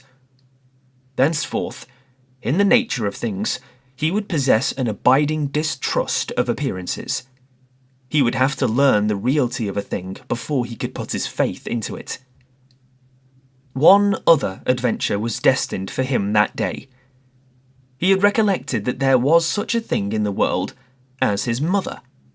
And then there came to him a feeling that he wanted her more than all the rest of the things in the world. Not only was his body tired with the adventures it had undergone, but his little brain was equally tired. In all the days he had lived, it had not worked so hard as on this one day. Furthermore, he was sleepy. So he started out to look for the cave and his mother, feeling at the same time an overwhelming rush of loneliness and helplessness. He was sprawling along between some bushes when he heard a sharp, intimidating cry. There was a flash of yellow before his eyes. He saw a weasel leaping swiftly away from him. It was a small, live thing, and he had no fear. Then, before him, at his feet, he saw an extremely small live thing, only several inches long. A young weasel that, like himself, had disobediently gone out adventuring. It tried to retreat before him. He turned it over with his paw. It made a queer, grating noise. The next moment, the flash of yellow reappeared before his eyes. He heard again the intimidating cry, and at the same instant received a sharp blow on the side of the neck, and felt the sharp teeth of the mother weasel cut into his flesh. While he yelped and ki-yied and scrambled backward, he saw the mother weasel leap upon her young one and disappear with it into the neighbouring thicket. The cut of her teeth in his neck still hurt, but his feelings were hurt more grievously, and he sat down and weakly whimpered. This mother weasel was so small and so savage. He was yet to learn that for size and weight, the weasel was the most ferocious, vindictive, and terrible of all the killers of the wild. But a portion of this knowledge was quickly to be his. He was still whimpering when the mother weasel reappeared. She did not rush him now that her young one was safe. She approached more cautiously, and the cub had full opportunity to observe her lean, snake-like body, and her head, erect, eager, and snake-like itself. Her sharp, menacing cry sent the hair bristling along his back, and he snarled warningly at her. She came closer and closer. There was a leap, swifter than his unpracticed sight, and the lean yellow body disappeared for a moment out of the field of his vision. The next moment, she was at his throat, her teeth buried in his hair and flesh. At first he snarled and tried to fight, but he was very young, and this was only his first day in the world, and his snarl became a whimper. His fight a struggle to escape. The weasel never relaxed her hold. She hung on, striving to press down with her teeth to the great vein where his lifeblood bubbled. The weasel was a drinker of blood, and it was ever her preference to drink from the throat of life itself. The grey cub would have died, and there would have been no story to write about him, had not the she-wolf come bounding through the bushes. The weasel let go the cub and flashed at the she-wolf's throat, missing, but getting a hold on the jaw instead. The she-wolf flirted her head like the snap of a whip, breaking the weasel's hold and flinging it high in the air. And, still in the air, the she-wolf's jaws closed on the lean, yellow body, and the weasel knew death between the crunching teeth. The cub experienced another access of affection on the part of his mother. Her joy at finding him seemed even greater than his joy at being found. She nozzled him and caressed him and licked the cuts made in him by the weasel's teeth. Then, between them, mother and cub, they ate the blood drinker, and after that, went back to the cave and slept. Chapter 5. The Law of Meat. The cub's development was rapid. He rested for 2 days and then ventured forth from the cave again. It was on this adventure that he found the young weasel whose mother he had helped eat, and he saw to it that the young weasel went the way of its mother. But on this trip, he did not get lost. When he grew tired, he found his way back to the cave and slept, and every day thereafter found him out and ranging a wider area. He began to get accurate measurement of his strength and his weakness, and to know when to be bold and when to be cautious. He found it expedient to be cautious all the time, except for the rare moments when, assured of his own intrepidity, he abandoned himself to petty rages and lusts. He was always a little demon of fury when he chanced upon a stray ptarmigan. Never did he fail to respond savagely to the chatter of the squirrel he had first met on the blasted pine, while the sight of a moose bird almost invariably put him into the wildest of rages, for he never forgot the peck on the nose he had received from the first of that ilk he encountered. But there were times when even a moose bird failed to affect him, and those were times when he felt himself to be in danger from some other prowling meat hunter. He never forgot the hawk, and its moving shadow always sent him crouching into the nearest thicket. He no longer sprawled and straddled, and already he was developing the gait of his mother, slinking and furtive, apparently without exertion, yet sliding along with a swiftness that was as deceptive as it was imperceptible. In the matter of meat, his luck had been all in the beginning. The 7 ptarmigan chicks and the baby weasel represented the sum of his killings. His desire to kill strengthened with the days, and he cherished hungry ambitions for the squirrel that chattered so volubly and always informed all wild creatures that the wolf cub was approaching. But as birds flew in the air, squirrels could climb trees, and the cub could only try to crawl unobserved upon the squirrel when it was on the ground. The cub entertained a great respect for his mother. She could get meat, and she never failed to bring him his share. Further, she was unafraid of things. It did not occur to him that this fearlessness was founded upon experience and knowledge. Its effect on him was that of an impression of power. His mother represented power, and as he grew older, he felt this power in the sharper admonishment of her paw, while the reproving nudge of her nose gave place to the slash of her fangs. For this, likewise, he respected his mother. She compelled obedience from him, and the older he grew, the shorter grew her temper. Famine came again, and the cub with clearer consciousness knew once more the bite of hunger. The she-wolf ran herself thin in the quest for meat. She rarely slept any more in the cave, spending most of her time on the meat trail, and spending it vainly. This famine was not a long one, but it was severe while it lasted. The cub found no more milk in his mother's breast, nor did he get one mouthful of meat for himself. Before he had hunted in play, for the sheer joyousness of it. Now he hunted in deadly earnestness, and found nothing. Yet the failure of it accelerated his development. He studied the habits of the squirrel with greater carefulness, and strove with greater craft to steal upon it and surprise it. He studied the wood mice and tried to dig them out of their burrows, and he learned much about the ways of moose birds and woodpeckers. And there came a day when the hawk's shadow did not drive him crouching into the bushes. He had grown stronger, and wiser, and more confident. Also, he was desperate. So he sat on his haunches, conspicuously, in an open space, and challenged the hawk down out of the sky, for he knew that there, floating in the blue above him, was meat. The meat his stomach yearned after so insistently. But the hawk refused to come down and give battle, and the cub crawled away into a thicket and whimpered his disappointment and hunger. The famine broke. The she-wolf brought home meat. It was strange meat, different from any she had ever brought before.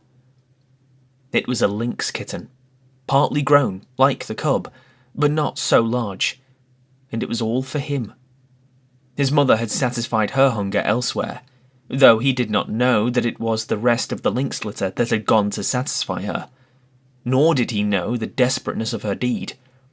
He knew only that the velvet-furred kitten was meat, and he ate and waxed happier with every mouthful. A full stomach conduces to inaction, and the cub lay in the cave, sleeping against his mother's side. He was aroused by her snarling. Never had he heard her snarl so terribly. Possibly in her whole life it was the most terrible snarl she ever gave. There was reason for it, and none knew it better than she. A lynx's lair is not despoiled with impunity. In the full glare of the afternoon light, crouching in the entrance of the cave, the cub saw the lynx mother. The hair rippled up along his back at the sight. Here was fear, and it did not require his instinct to tell him of it. And if sight alone were not sufficient, the cry of rage the intruder gave, beginning with a snarl and rushing abruptly upward into a hoarse screech, was convincing enough in itself. The cub felt the prod of the life that was in him, and stood up and snarled valiantly by his mother's side, but she thrust him ignominiously away and behind her. Because of the low-roofed entrance, the lynx could not leap in, and when she made a crawling rush of it, the she-wolf sprang upon her and pinned her down. The cub saw little of the battle. There was a tremendous snarling and spitting and screeching. The two animals threshed about, the lynx ripping and tearing with her claws and using her teeth as well, while the she-wolf used her teeth alone. Once the cub sprang in and sank his teeth into the hind leg of the lynx. He clung on, growling savagely. Though he did not know it, by the weight of his body he clogged the action of the leg, and thereby saved his mother much damage. A change in the battle crushed him under both their bodies, and wrenched loose his hold. The next moment the two mothers separated, and, before they rushed together again, the lynx lashed out at the cub with a huge forepaw that ripped his shoulder open to the bone and sent him hurtling sidewise against the wall. Then was added to the uproar the cub's shrill yelp of pain and fright. But the fight lasted so long that he had time to cry himself out, and to experience a second burst of courage, and the end of the battle found him again clinging to a hind leg, and furiously growling beneath his teeth. The lynx was dead, but the she-wolf was very weak and sick. At first she caressed the cub and licked his wounded shoulder, but the blood she had lost had taken with it her strength, and for all of a day and a night she lay by her dead foe's side, without movement, scarcely breathing. For a week she never left the cave, except for water, and then her movements were slow and painful. At the end of that time, the lynx was devoured, while the she-wolf's wounds had healed sufficiently to permit her to take the meat trail again. The cub's shoulder was stiff and sore, and for some time he limped from the terrible slash he had received. But the world now seemed changed. He went about in it with greater confidence, with a feeling of prowess that had not been his in the days before the battle with the lynx. He had looked upon life in a more ferocious aspect. He had fought, he had buried his teeth in the flesh of a foe, and he had survived. And because of all this, he carried himself more boldly, with a touch of defiance that was new in him. He was no longer afraid of minor things, and much of his timidity had vanished, though the unknown never ceased to press upon him with its mysteries and terrors, intangible and ever menacing. He began to accompany his mother on the meat trail, and he saw much of the killing of meat and began to play his part in it. And in his own dim way, he learned the law of meat. There were two kinds of life, his own kind and the other kind. His own kind included his mother and himself. The other kind included all live things that moved. But the other kind was divided. One portion was what his own kind killed and ate. This portion was composed of the non-killers and the small killers. The other portion killed and ate his own kind, or was killed and eaten by his own kind. And out of this classification arose the law. The aim of life was meat. Life itself was meat. Life lived on life. There were the eaters and the eaten. The law was eat or be eaten. He did not formulate the law in clear, set terms and moralize about it. He did not even think the law. He merely lived the law without thinking about it at all. He saw the law operating around him on every side. He had eaten the ptarmigan chicks. The hawk had eaten the ptarmigan mother. The hawk would also have eaten him. Later, when he had grown more formidable, he wanted to eat the hawk. He had eaten the lynx kitten. The lynx mother would have eaten him had she not herself been killed and eaten. And so it went. The law was being lived about him by all live things, and he himself was part and parcel of the law. He was a killer. His only food was meat, live meat, that ran away swiftly before him, or flew into the air, or climbed trees, or hid in the ground, or faced him and fought with him, or turned the tables and ran after him. Had the cub thought in man fashion, he might have epitomized life as a voracious appetite, and the world as a place wherein ranged a multitude of appetites, pursuing and being pursued, hunting and being hunted, eating and being eaten, all in blindness and confusion, with violence and disorder, a chaos of gluttony and slaughter, ruled over by chance, merciless, planless, endless. But the cub did not think in man fashion. He did not look at things with wide vision. He was single-purposed, and entertained but one thought or desire at a time.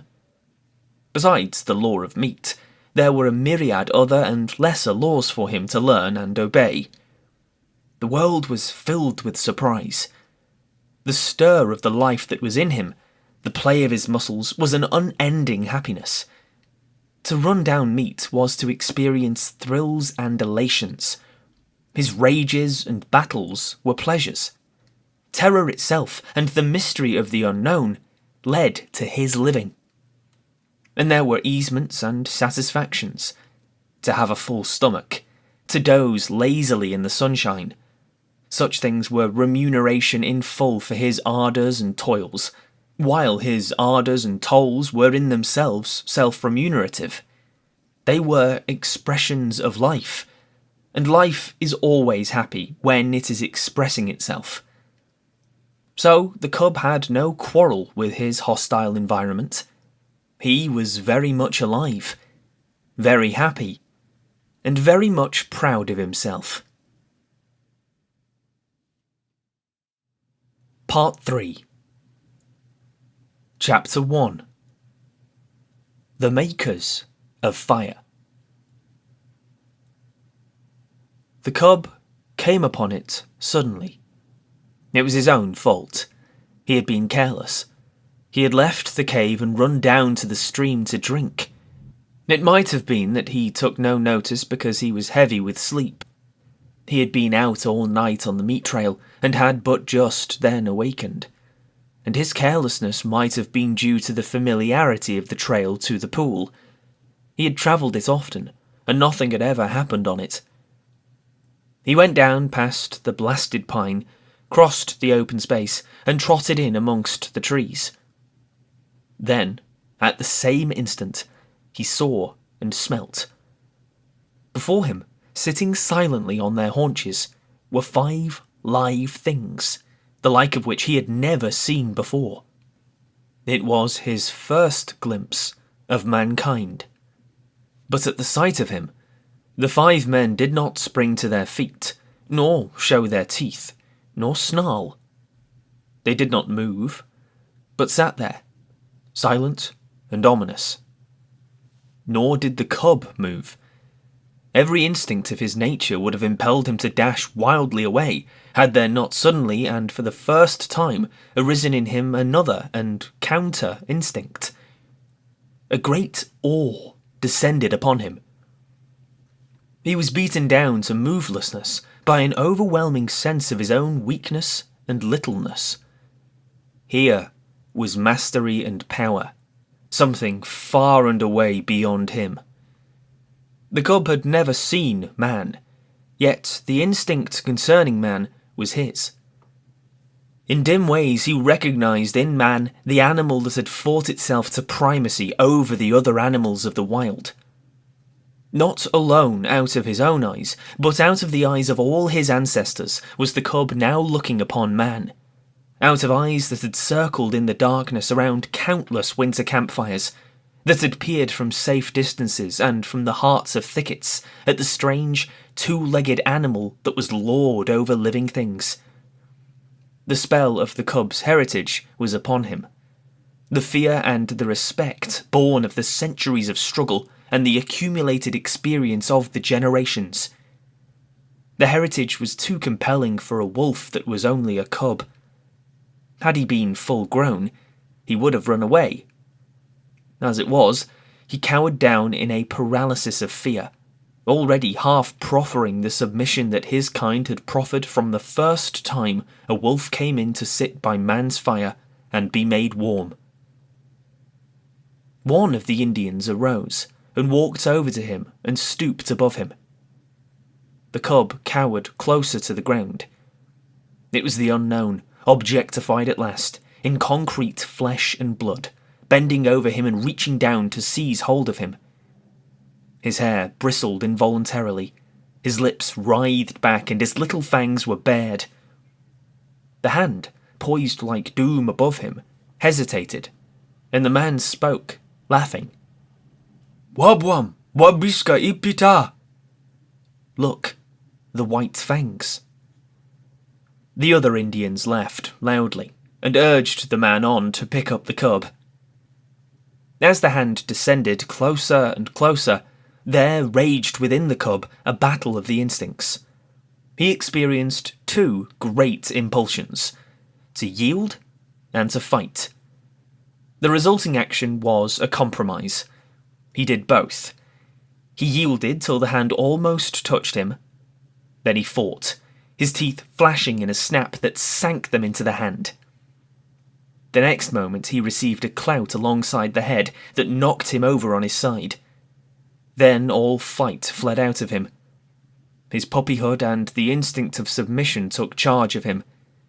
He sat up on his haunches and ki-yied, but the man whose hand he had bitten was angry. The cub received a clout on the other side of his head, whereupon he sat up and ki-yied louder than ever. The 4 Indians laughed more loudly, while even the man who had been bitten began to laugh. They surrounded the cub and laughed at him, while he wailed out his terror and his hurt. In the midst of it, he heard something. The Indians heard it too, but the cub knew what it was, and with a last, long wail that had in it more of triumph than grief, he ceased his noise and waited for the coming of his mother, of his ferocious and indomitable mother who fought and killed all things and was never afraid. She was snarling as she ran. She had heard the cry of her cub and was dashing to save him. She bounded in amongst them, her anxious and militant motherhood making her anything but a pretty sight. But to the cub, the spectacle of her protective rage was pleasing. He uttered a glad little cry and bounded to meet her, while the man-animals went back hastily several steps.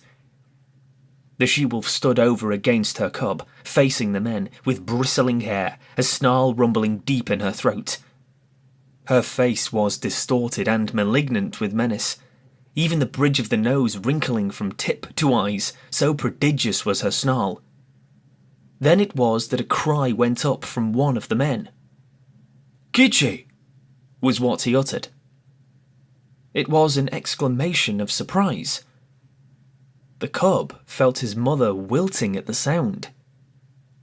"Kitche!"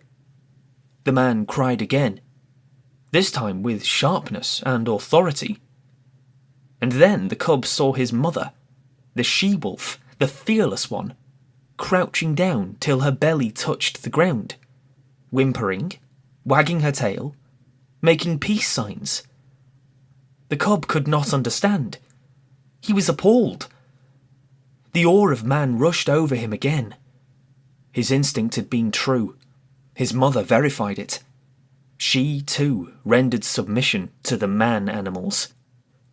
The man who had spoken came over to her. He put his hand upon her head, and she only crouched closer. She did not snap, nor threaten to snap. The other men came up and surrounded her, and felt her, and pawed her, which action she made no attempt to resent. They were greatly excited, and made many noises with their mouths. These noises were not indication of danger, the cub decided, as he crouched near his mother, still bristling from time to time, but doing his best to submit. "It is not strange," an Indian was saying. "Her father was a wolf, it is true. Her mother was a dog, but did not my brother tie her out in the woods all of 3 nights in the mating season? Therefore was the father of Kitche a wolf." "It is a year, Grey Beaver, since she ran away," spoke a second Indian. "It is not strange, Salmon Tongue," Grey Beaver answered. "It was the time of the famine, and there was no meat for the dogs." "She has lived with the wolves," said a third Indian. "So it would seem, 3 Eagles," Grey Beaver answered, laying his hand on the cub. "And this be the sign of it." The cub snarled a little at the touch of the hand, and the hand flew back to administer a clout, whereupon the cub covered its fangs and sank down submissively, while the hand, returning, rubbed behind his ears and up and down his back. "This be the sign of it," Grey Beaver went on. "It is plain that his mother is Kitche, but his father was a wolf. Wherefore is there in him little dog and much wolf. His fangs be white, and White Fang shall be his name. I have spoken. He is my dog, for was not Kitche my brother's dog, and is not my brother dead?" The cub, who had thus received a name in the world, lay and watched. For a time, the man-animals continued to make their mouth noises. Then Grey Beaver took a knife from a sheath that hung around his neck, and went into the thicket and cut a stick. White Fang watched him. He notched the stick at each end, and in the notches fastened strings of rawhide. One string he tied around the throat of Kitche. Then he led her to a small pine, around which he tied the other string. White Fang followed and lay down beside her. Salmon Tongue's hand reached out to him and rolled him over on his back. Kitche looked on anxiously. White Fang felt fear mounting in him again. He could not quite suppress a snarl, but he made no offer to snap. The hand, with fingers crooked and spread apart, rubbed his stomach in a playful way and rolled him from side to side. It was ridiculous and ungainly, lying there on his back with legs sprawling in the air. Besides, it was a position of such utter helplessness that White Fang's whole nature revolted against it. He could do nothing to defend himself. If this man-animal intended harm, White Fang knew that he could not escape it. How could he spring away with his 4 legs in the air above him? Yet submission made him master his fear, and he only growled softly. This growl he could not suppress, nor did the man-animal resent it by giving him a blow on the head. And furthermore, such was the strangeness of it, White Fang experienced an unaccountable sensation of pleasure as the hand rubbed back and forth. When he was rolled on his side, he ceased to growl. When the fingers pressed and prodded at the base of his ears, the pleasurable sensation increased. And when, with a final rub and scratch, the man left him alone and went away, all fear had died out of White Fang. He was to know fear many times in his dealing with man, yet it was a token of the fearless companionship with man that was ultimately to be his. After a time, White Fang heard strange noises approaching. He was quick in his classification, for he knew them at once for man-animal noises. A few minutes later, the remainder of the tribe, strung out as it was on the march, trailed in.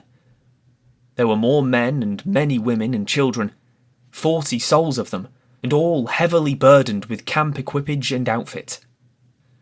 Also, there were many dogs, and these, with the exception of the part-grown puppies, were likewise burdened with camp outfit. On their backs, in bags that fastened tightly around underneath, the dogs carried from 20 to 30 pounds of weight. White Fang had never seen dogs before, but at sight of them, he felt that they were his own kind, only somehow different. But they displayed little difference from the wolf when they discovered the cub and his mother. There was a rush. White Fang bristled and snarled and snapped in the face of the open-mouthed, oncoming wave of dogs, and went down and under them, feeling the sharp slash of teeth in his body, himself biting and tearing at the legs and bellies above him. There was a great uproar. He could hear the snarl of Quiche as she fought for him, and he could hear the cries of the man-animals, the sound of clubs striking upon bodies, and the yelps of pain from the dogs so struck. Only a few seconds elapsed before he was on his feet again. He could now see the man-animals driving back the dogs with clubs and stones, defending him, saving him from the savage teeth of his kind that somehow was not his kind. And though there was no reason in his brain for a clear conception of so abstract a thing as justice, nevertheless, in his own way, he felt the justice of the man-animals, and he knew them for what they were, makers of law and executors of law. Also, he appreciated the power with which they administered the law. Unlike any animals he had ever encountered, they did not bite nor claw. They enforced their live strength with the power of dead things. Dead things did their bidding.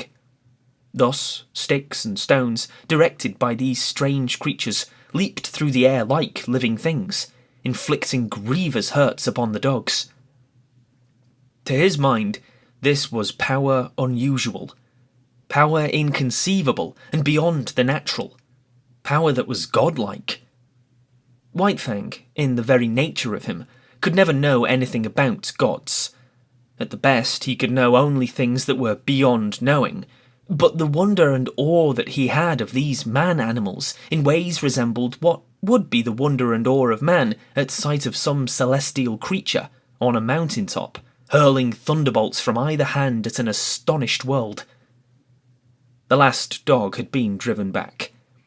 The hubbub died down, and White Fang licked his hurts and meditated upon this, his first taste of pack cruelty and his introduction to the pack. He had never dreamed that his own kind consisted of more than one eye, his mother and himself. They had constituted a kind apart, and here, abruptly, he had discovered many more creatures, apparently of his own kind. And there was a subconscious resentment that these, his kind, at first sight had pitched upon him and tried to destroy him. In the same way he resented his mother being tied with a stick, even though it was done by the superior man-animals. It savoured of the trap, of bondage. Yet of the trap and of bondage he knew nothing. Freedom to roam and run and lie down at will had been his heritage, and here it was, being infringed upon. His mother's movements were restricted to the length of a stick, and by the length of that same stick was he restricted, for he had not yet got beyond the need of his mother's side. He did not like it. Nor did he like it when the man-animals arose and went on with their march, for a tiny man-animal took the other end of the stick and led Quiche captive behind him, and behind Quiche followed White Fang, greatly perturbed and worried by this new adventure he had entered upon. They went down the valley of the stream, far beyond White Fang's widest ranging, until they came to the end of the valley, where the stream ran into the Mackenzie River. Here, where canoes were cached on poles high in the air, and where stood fish racks for the drying of fish, camp was made, and White Fang looked on with wondering eyes. The superiority of these man-animals increased with every moment. There was their mastery over all these sharp-fanged dogs. It breathed of power. But greater than that, to the wolf cub, was their mastery over things not alive. Their capacity to communicate motion to unmoving things. Their capacity to change the very face of the world. It was this last that especially affected him. The elevation of frames of poles caught his eye, yet this in itself was not so remarkable, being done by the same creatures that flung sticks and stones to great distances. But when the frames of poles were made into teepees by being covered with cloth and skins, White Fang was astounded. It was the colossal bulk of them that impressed him. They arose around him on every side, like some monstrous quick-growing form of life. They occupied nearly the whole circumference of his field of vision. He was afraid of them. They loomed ominously above him, and when the breeze stirred them into huge movements, he cowered down in fear, keeping his eyes warily upon them, and prepared to spring away if they attempted to precipitate themselves upon him. But in a short while, his fear of the teepees passed away. He saw the women and children passing in and out of them without harm, and he saw the dogs trying often to get into them, and being driven away with sharp words and flying stones. After a time, he left Quiche's side, and crawled cautiously toward the wall of the nearest teepee. It was the curiosity of growth that urged him on, the necessity of learning and living and doing that brings experience. The last few inches to the wall of the teepee were crawled with painful slowness and precaution. The day's events had prepared him for the unknown to manifest itself in most stupendous and unthinkable ways. At last, his nose touched the canvas. He waited. Nothing happened. Then he smelled the strange fabric, saturated with the man smell.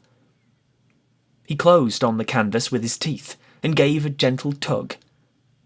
Nothing happened, though the adjacent portions of the teepee moved. He tugged harder. There was a greater movement. It was delightful. He tugged still harder and repeatedly until the whole teepee was in motion. Then the sharp cry of a squaw inside sent him scampering back to Quiche. But after that, he was afraid no more of the looming bulks of the teepees. A moment later, he was straying away again from his mother.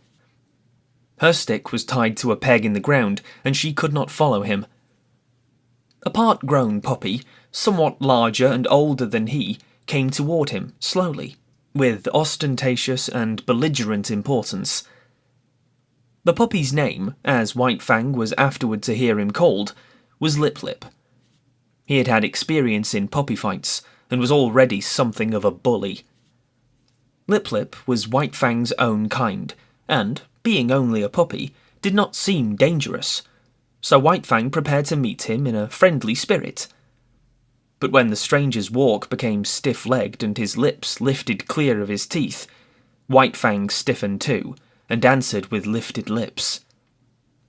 They half-circled about each other, tentatively snarling and bristling. This lasted several minutes, and White Fang was beginning to enjoy it, as a sort of game. But suddenly, with remarkable swiftness, Lip Lip leaped in, delivering a slashing snap, and leaped away again. The snap had taken effect on the shoulder that had been hurt by the lynx, and that was still sore deep down near the bone. The surprise and hurt of it brought a yelp out of White Fang, but the next moment, in a rush of anger, he was upon Lip Lip and snapping viciously. But Lip Lip had lived his life in camp and had fought many puppy fights. 3 times, 4 times, and half a dozen times his sharp little teeth scored on the newcomer, until White Fang, yelping shamelessly, fled to the protection of his mother. It was the first of the many fights he was to have with Lip Lip, for they were enemies from the start, born so, with natures destined perpetually to clash.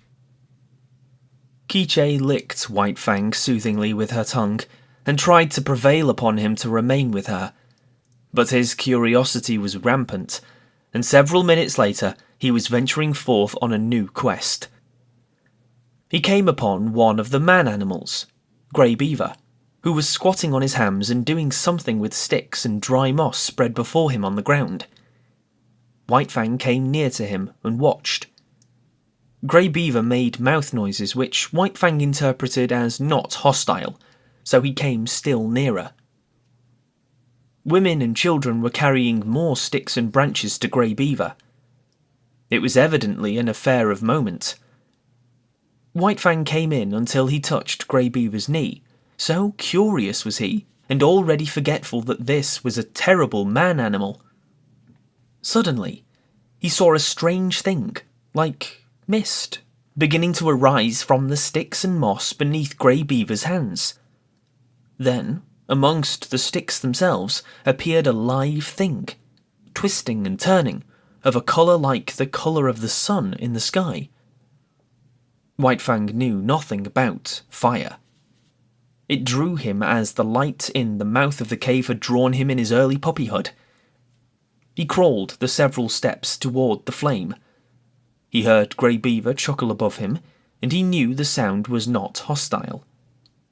Then his nose touched the flame, and at the same instant his little tongue went out to it.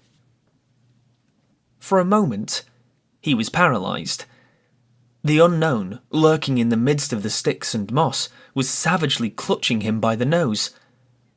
He scrambled backward, bursting out in an astonished explosion of ki-yis. At the sound, Qiche leaped snarling to the end of her stick, and there raged terribly because she could not come to his aid. But Grey Beaver laughed loudly and slapped his thighs, and told the happening to all the rest of the camp, till everybody was laughing uproariously. But White Fang sat on his haunches and ki-yied, a forlorn and pitiable little figure in the midst of the man-animals. It was the worst hurt he had ever known. Both nose and tongue had been scorched by the live thing, sun-coloured, that had grown up under Grey Beaver's hands. He cried and cried interminably, and every fresh wail was greeted by bursts of laughter on the part of the man-animals. He tried to soothe his nose with his tongue, but the tongue was burnt too, and the two hurts coming together produced greater hurt, whereupon he cried more hopelessly and helplessly than ever. And then, shame came to him. He knew laughter and the meaning of it. It is not given us to know how some animals know laughter and know when they are being laughed at, but it was this same way that White Fang knew it, and he felt shame that the man-animals should be laughing at him. He turned and fled away, not from the hurt of the fire, but from the laughter that sank even deeper and hurt in the spirit of him. And he fled to Qiche, raging at the end of her stick like an animal gone mad. To Qiche, the one creature in the world who was not laughing at him. Twilight drew down, and night came on, and White Fang lay by his mother's side. His nose and tongue still hurt, but he was perplexed by a greater trouble. He was homesick. He felt a vacancy in him, a need for the hush and quietude of the stream and the cave in the cliff. Life had become too populous. There were so many of the man-animals, men, women and children, all making noises and irritations. And there were the dogs, ever squabbling and bickering, bursting into uproars and creating confusions. The restful loneliness of the only life he had known was gone. Here, the very air was palpitant with life. It hummed and buzzed unceasingly, continually changing its intensity and abruptly variant in pitch. It impinged on his nerves and senses, made him nervous and restless, and worried him with a perpetual imminence of happening. He watched the man-animals coming and going and moving about the camp. In fashion distantly resembling the way men look upon the gods they create, so looked White Fang upon the man-animals before him. They were superior creatures, of a verity, gods. To his dim comprehension, they were as much wonder-workers as gods are to men. They were creatures of mastery, possessing all manner of unknown and impossible potencies, overlords of the alive and the not alive, making obey that which moved, imparting movement to that which did not move, and making life, sun-coloured and biting life, to grow out of dead moss and wood. They were fire-makers. They were gods. Chapter 2. The Bondage. The days were thronged with experience for White Fang. During the time that Quiche was tied by the stick, he ran about all over the camp, inquiring, investigating, learning. He quickly came to know much of the ways of the man-animals, but familiarity did not breed contempt. The more he came to know them, the more they vindicated their superiority, the more they displayed their mysterious powers, the greater loomed their godlikeness. To man has been given the grief, often, of seeing his gods overthrown and his altars crumbling. But to the wolf and the wild dog that have come in to crouch at man's feet, this grief has never come. Unlike man, whose gods are of the unseen and the overguessed, vapours and mists of fancy eluding the garmenture of reality, wandering wraiths of desired goodness and power, intangible outcroppings of self into the realm of spirit. Unlike man, the wolf and the wild dog that have come into the fire find their gods in the living flesh, solid to the touch, occupying earth space and requiring time for the accomplishment of their ends and their existence. No effort of faith is necessary to believe in such a god. No effort of will can possibly induce disbelief in such a god. There is no getting away from it. There it stands, on its two hind legs, club in hand, immensely potential, passionate and wrathful and loving, God and mystery and power all wrapped up and around by flesh that bleeds when it is torn, and that is good to eat, like any flesh. And so it was with White Fang. The man-animals were gods, unmistakable and unescapable. As his mother, Quiche, had rendered her allegiance to them at the first cry of her name, so he was beginning to render his allegiance. He gave them the trail as a privilege indubitably theirs. When they walked, he got out of their way. When they called, he came. When they threatened, he cowered down. When they commanded him to go, he went away hurriedly. For behind any wish of theirs was power to enforce that wish. Power that hurt, power that expressed itself in clouts and clubs, in flying stones and stinging lashes of whips. He belonged to them, as all dogs belong to them. His actions were theirs to command. His body was theirs to maul, to stamp upon, to tolerate. Such was the lesson that was quickly borne in upon him. It came hard, going as it did, counter to much that was strong and dominant in his own nature. And while he disliked it in the learning of it, unknown to himself, he was learning to like it. It was a placing of his destiny in another's hands, a shifting of the responsibilities of existence. This, in itself, was compensation, for it is always easier to lean upon another than to stand alone. But it did not all happen in a day. This giving over of himself, body and soul, to the man-animals. He could not immediately forgo his wild heritage and his memories of the wild. There were days when he crept to the edge of the forest and stood and listened to something calling him far and away. And always he returned, restless and uncomfortable, to whimper softly and wistfully at Quiche's side, and to lick her face with eager, questioning tongue. White Fang learned rapidly the ways of the camp. He knew the injustice and greediness of the older dogs when meat or fish was thrown out to be eaten. He came to know that men were more just, children more cruel, and women more kindly and more likely to toss him a bit of meat or bone.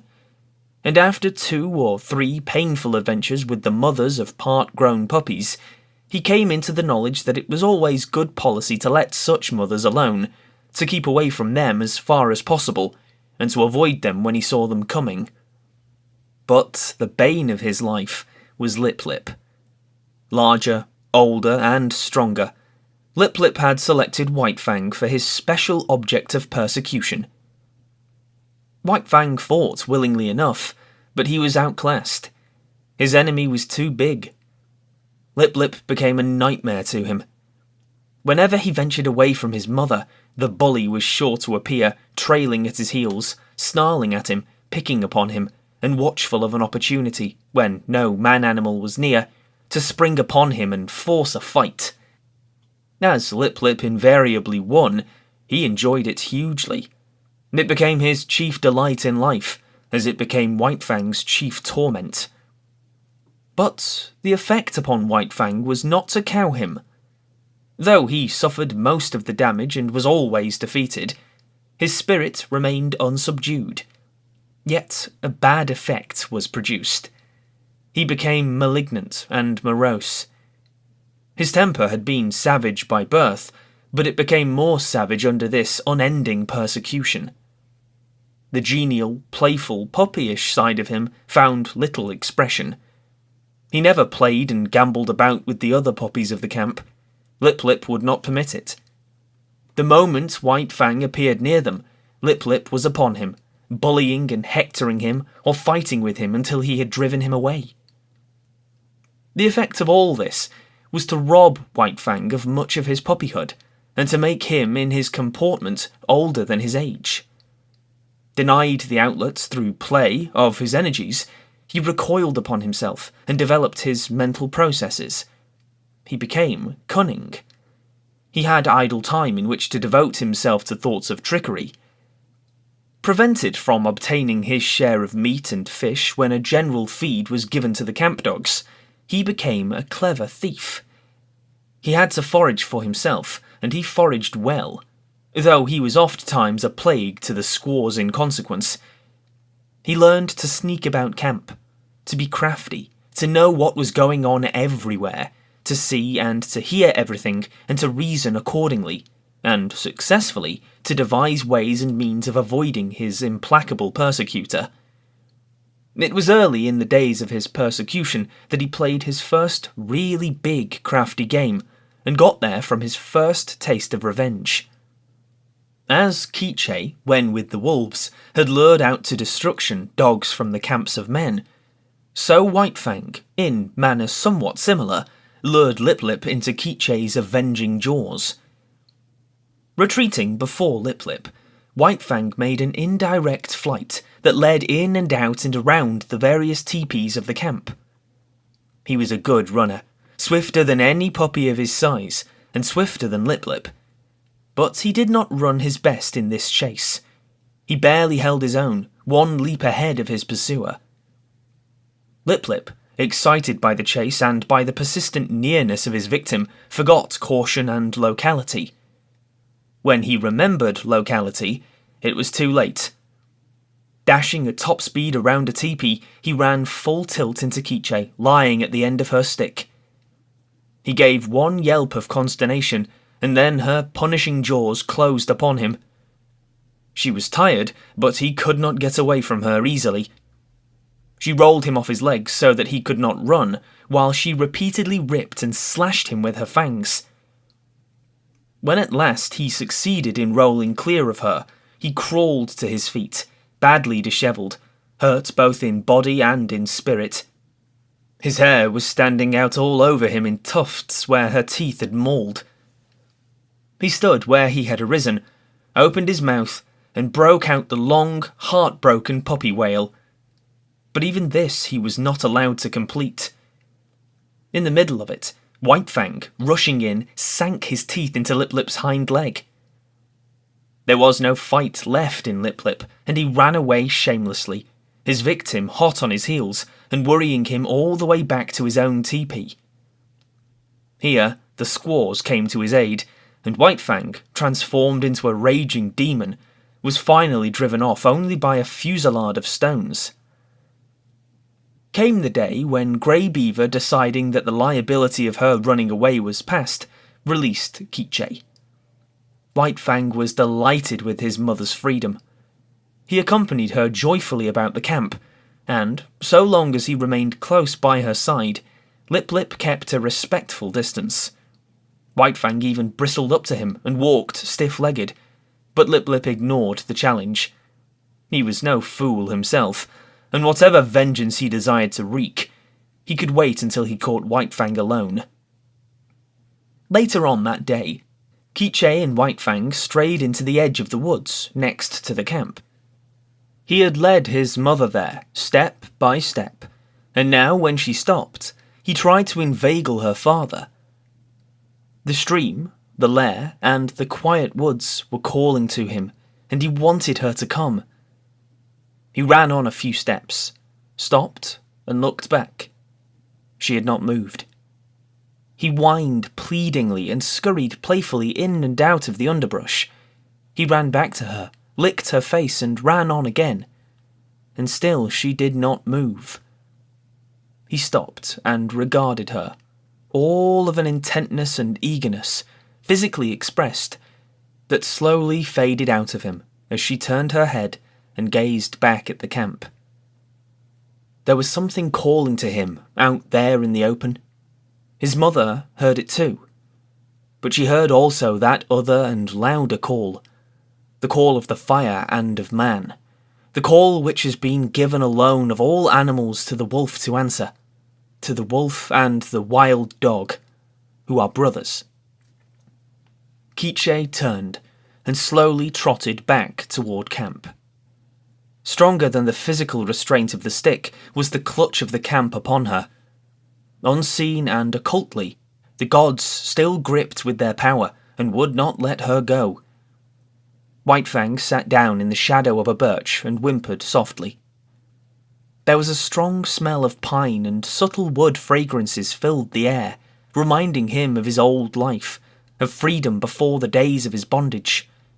But he was still only a part-grown puppy, and stronger than the call either of man or of the wild was the call of his mother. All the hours of his short life he had depended upon her. The time was yet to come for independence. So he arose and trotted forlornly back to camp, pausing once and twice to sit down and whimper, and to listen to the call that still sounded in the depths of the forest. In the wild, the time of a mother with her young is short, but under the dominion of man, it is sometimes even shorter. Thus it was with White Fang. Grey Beaver was in the debt of 3 eagles. 3 Eagles was going away on a trip up the Mackenzie to the Great Slave Lake. A strip of scarlet cloth, a bearskin, 20 cartridges, and Quiche went to pay the debt. White Fang saw his mother taken aboard 3 Eagles' canoe and tried to follow her. A blow from 3 Eagles knocked him backward to the land. The canoe shoved off. He sprang into the water and swam after it, deaf to the sharp cries of Grey Beaver to return. Even a man-animal, a god, White Fang ignored. Such was the terror he was in of losing his mother. But gods are accustomed to being obeyed, and Grey Beaver wrathfully launched a canoe in pursuit. When he overtook White Fang, he reached down and by the nape of the neck lifted him clear of the water. He did not deposit him at once in the bottom of the canoe.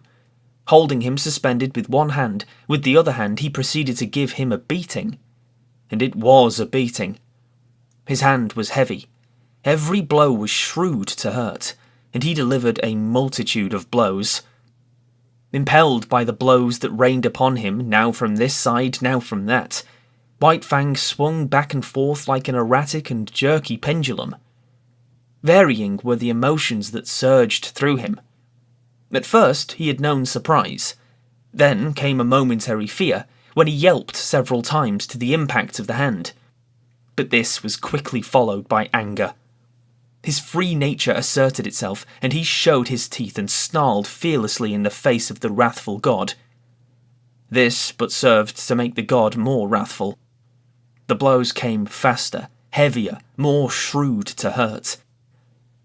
Grey Beaver continued to beat. White Fang continued to snarl. But this could not last forever. One or the other must give over, and that one was White Fang. Fear surged through him again. For the first time he was being really manhandled.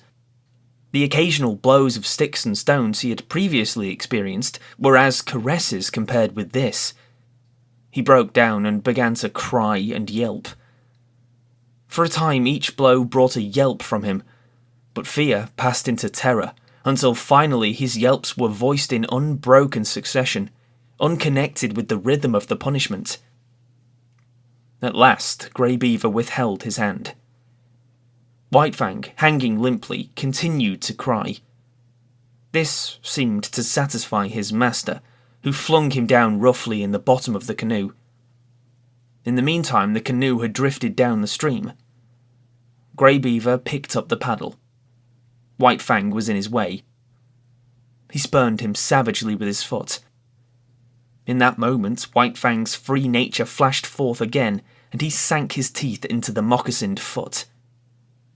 The beating that had gone before was as nothing compared with the beating he now received. Grey Beaver's wrath was terrible.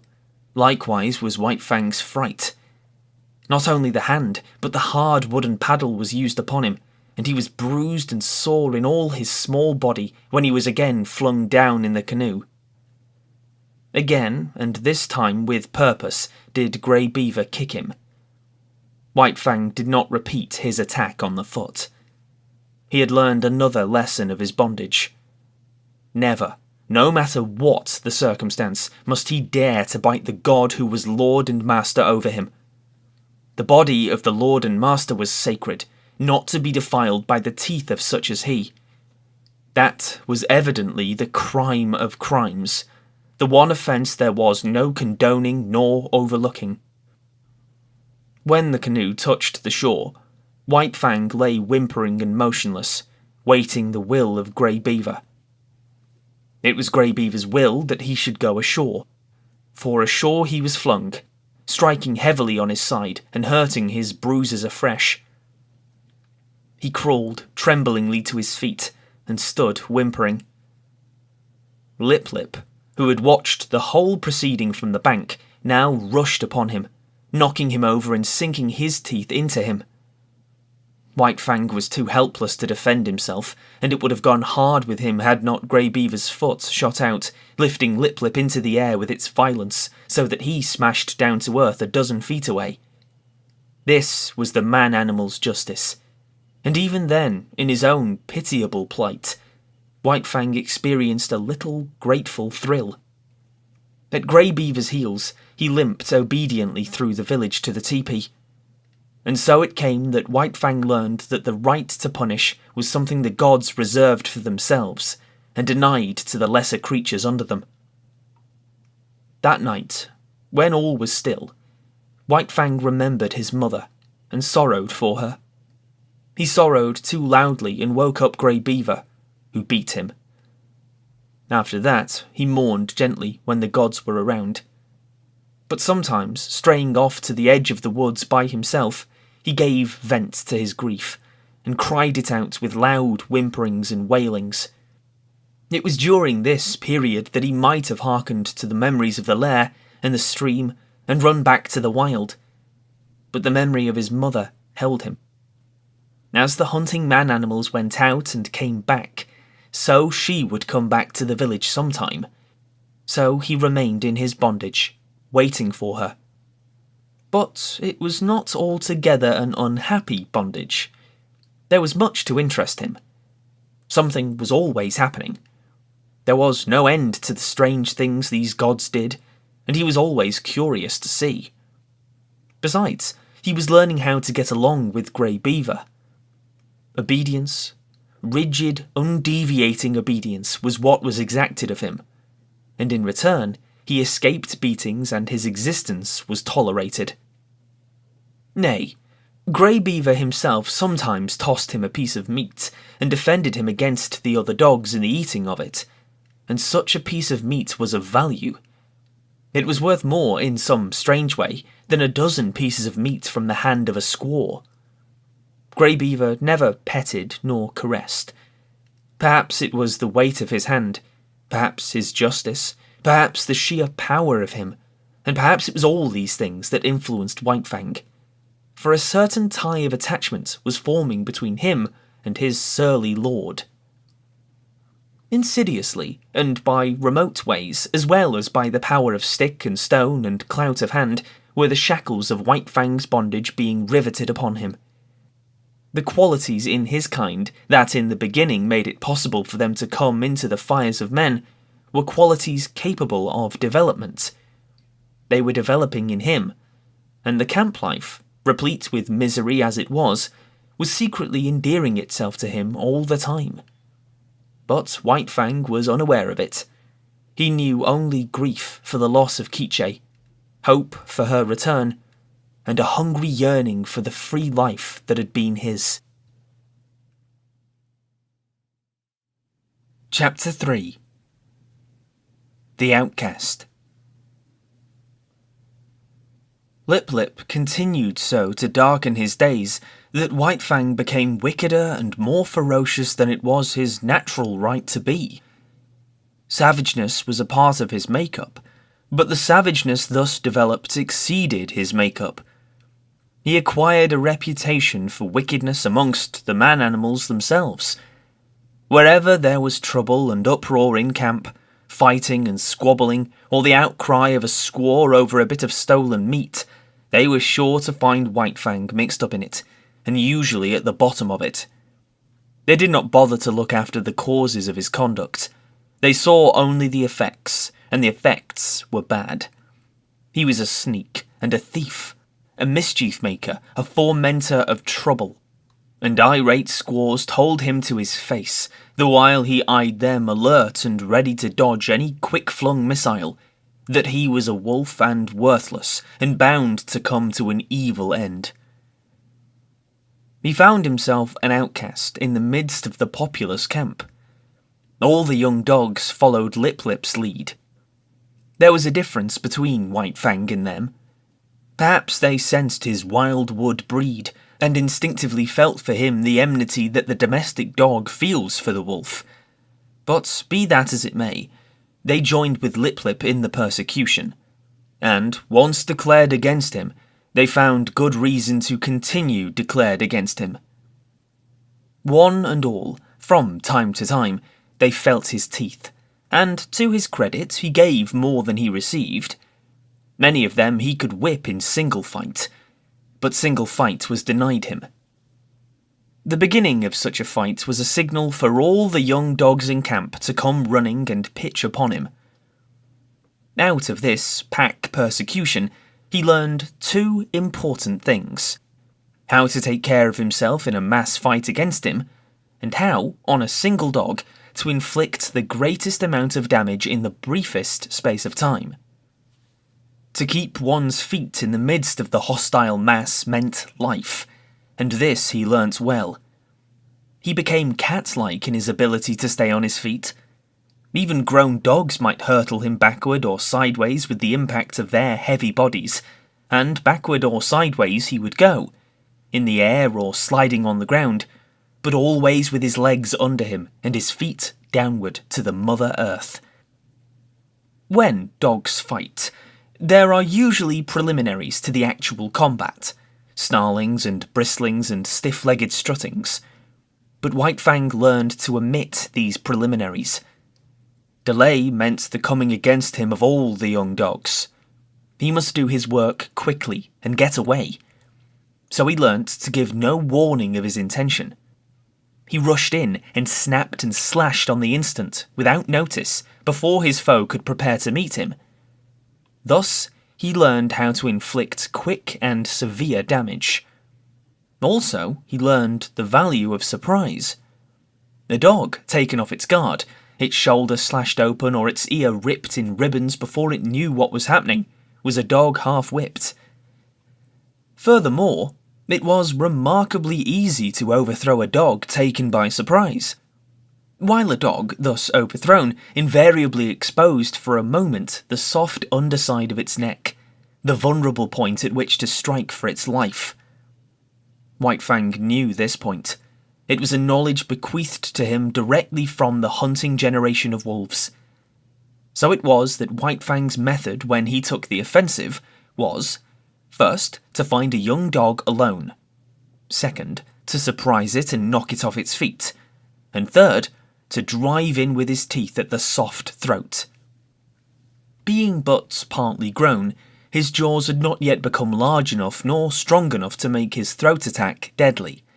But many a young dog went around camp with a lacerated throat in token of White Fang's intention. And one day, catching one of his enemies alone on the edge of the woods, he managed, by repeatedly overthrowing him and attacking the throat, to cut the great vein and let out the life. There was a great row that night. He had been observed. The news had been carried to the dead dog's master. The squaws remembered all the instances of stolen meat, and Grey Beaver was beset by many angry voices. But he resolutely held the door of his tepee, inside which he had placed the culprit, and refused to permit the vengeance for which his tribespeople clamoured. White Fang became hated by man and dog. During this period of his development, he never knew a moment's security. The tooth of every dog was against him, the hand of every man. He was greeted with snarls by his kind, with curses and stones by his gods. He lived tensely. He was always keyed up, alert for attack, wary of being attacked, with an eye for sudden and unexpected missiles, prepared to act precipitately and coolly, to leap in with a flash of teeth, or to leap away with a menacing snarl. As for snarling, he could snarl more terribly than any dog, young or old, in camp. The intent of the snarl is to warn or frighten, and judgment is required to know when it should be used. White Fang knew how to make it and when to make it. Into his snarl, he incorporated all that was vicious, malignant, and horrible.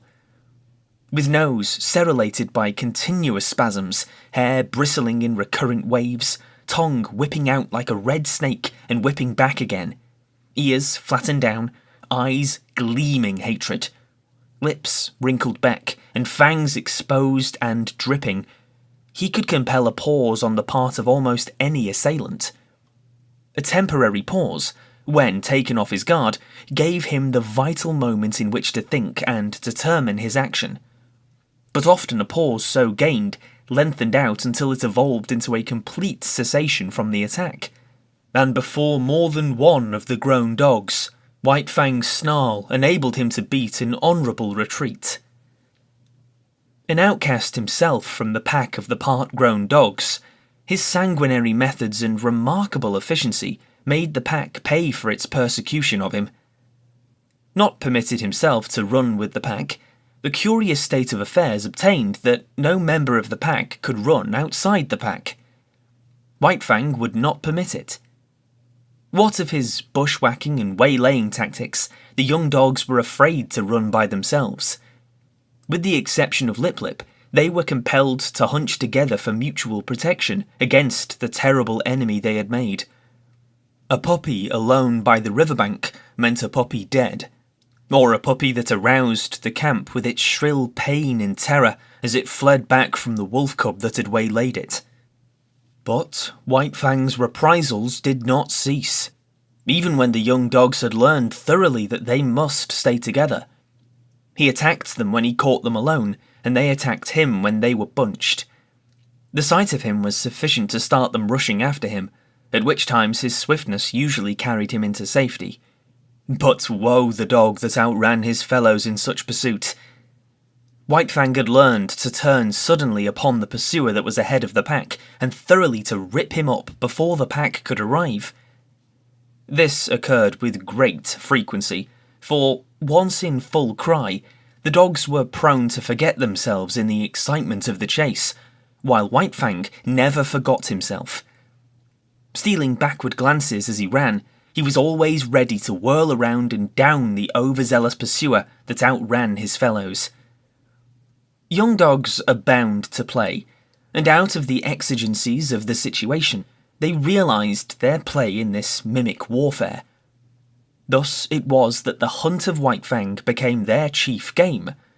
A deadly game, withal, and at all times a serious game. He, on the other hand, being the fastest-footed, was unafraid to venture anywhere. During the period that he waited vainly for his mother to come back, he led the pack many a wild chase through the adjacent woods, but the pack invariably lost him. Its noise and outcry warned him of its presence, while he ran alone, velvet-footed, silently, a moving shadow among the trees after the manner of his father and mother before him. Further, he was more directly connected with the wild than they, and he knew more of its secrets and stratagems. A favourite trick of his was to lose his trail in running water, and then lie quietly in a nearby thicket, while their baffled cries arose around him. Hated by his kind and by mankind, indomitable, perpetually warred upon, and himself waging perpetual war, his development was rapid and one-sided. This was no soil for kindliness and affection to blossom in. Of such things he had not the faintest glimmering. The code he learned was to obey the strong and to oppress the weak. Grey Beaver was a god, and strong. Therefore, White Fang obeyed him. But the dog younger or smaller than himself was weak, a thing to be destroyed. His development was in the direction of power. In order to face the constant danger of hurt and even of destruction, his predatory and protective faculties were unduly developed. He became quicker of movement than the other dogs, swifter of foot, craftier, deadlier, more lithe, more lean with iron-like muscle and sinew, more enduring, more cruel, more ferocious, and more intelligent. He had to become all these things, else he would not have held his own, nor survive the hostile environment in which he found himself. Chapter 4. The Trail of the Gods. In the fall of the year, when the days were shortening and the bite of the frost was coming into the air, White Fang got his chance for liberty. For several days there had been a great hubbub in the village. The summer camp was being dismantled, and the tribe, bag and baggage, was preparing to go off to the fall hunting. White Fang watched it all with eager eyes, and when the teepees began to come down and the canoes were loading at the bank, he understood. Already the canoes were departing, and some had disappeared down the river. Quite deliberately, he determined to stay behind. He waited his opportunity to slink out of camp to the woods. Here, in the running stream where ice was beginning to form, he hid his trail. Then he crawled into the heart of a dense thicket and waited. The time passed by, and he slept intermittently for hours. Then he was aroused by Grey Beaver's voice calling him by name. There were other voices. White Fang could hear Grey Beaver's squaw taking part in the search, and Mitsa, who was Grey Beaver's son. White Fang trembled with fear, and though the impulse came to crawl out of his hiding place, he resisted it. After a time, the voices died away, and some time after that, he crept out to enjoy the success of his undertaking. Darkness was coming on, and for a while he played about among the trees, pleasuring in his freedom. Then, and quite suddenly, he became aware of loneliness. He sat down to consider, listening to the silence of the forest and perturbed by it. That nothing moved nor sounded seemed ominous. He felt the lurking of danger, unseen and unguessed. He was suspicious of the looming bulks of the trees and of the dark shadows that might conceal all manner of perilous things. Then it was cold. Here was no warm side of a tepee against which to snuggle. The frost was in his feet, and he kept lifting first one forefoot and then the other. He curved his bushy tail around to cover them, and at the same time he saw a vision. There was nothing strange about it. Upon his inward sight was impressed a succession of memory pictures. He saw the camp again, the teepees, and the blaze of the fires. He heard the shrill voices of the women, the gruff basses of the men, and the snarling of the dogs. He was hungry, and he remembered pieces of meat and fish that had been thrown him. Here was no meat, nothing but a threatening and inedible silence. His bondage had softened him. Irresponsibility had weakened him. He had forgotten how to shift for himself. The night yawned about him. His senses, accustomed to the hum and bustle of the camp, used to the continuous impact of sights and sounds, were now left idle. There was nothing to do, nothing to see nor hear. They strained to catch some interruption of the silence and immobility of nature. They were appalled by inaction and by the feel of something terrible impending. He gave a great start of fright. A colossal and formless something was rushing across the field of his vision. It was a tree shadow, flung by the moon, from whose face the clouds had been brushed away. Reassured, he whimpered softly. Then he suppressed the whimper for fear that it might attract the attention of the lurking dangers. A tree, contracting in the cool of the night, made a loud noise. It was directly above him. He yelped in his fright. A panic seized him, and he ran madly toward the village. He knew an overpowering desire for the protection and companionship of man. In his nostrils was the smell of the camp smoke. In his ears, the camp sounds and cries were ringing loud. He passed out of the forest and into the moonlit open, where were no shadows nor darkness. But no village greeted his eyes. He had forgotten. The village had gone away. His wild flight ceased abruptly. There was no place to which to flee. He slunk forlornly through the deserted camp, smelling the rubbish heaps and the discarded rags and tags of the gods. He would have been glad for the rattle of stones about him, flung by an angry squaw, glad for the hand of Grey Beaver descending upon him in wrath, while he would have welcomed with delight Lip-Lip and the whole snarling, cowardly pack. He came to where Grey Beaver's tepee had stood. In the centre of the space it had occupied, he sat down. He pointed his nose at the moon. His throat was afflicted by rigid spasms. His mouth opened, and in a heartbroken cry bubbled up his loneliness and fear, his grief for Quiche, all his past sorrows and miseries, as well as his apprehension of sufferings and dangers to come.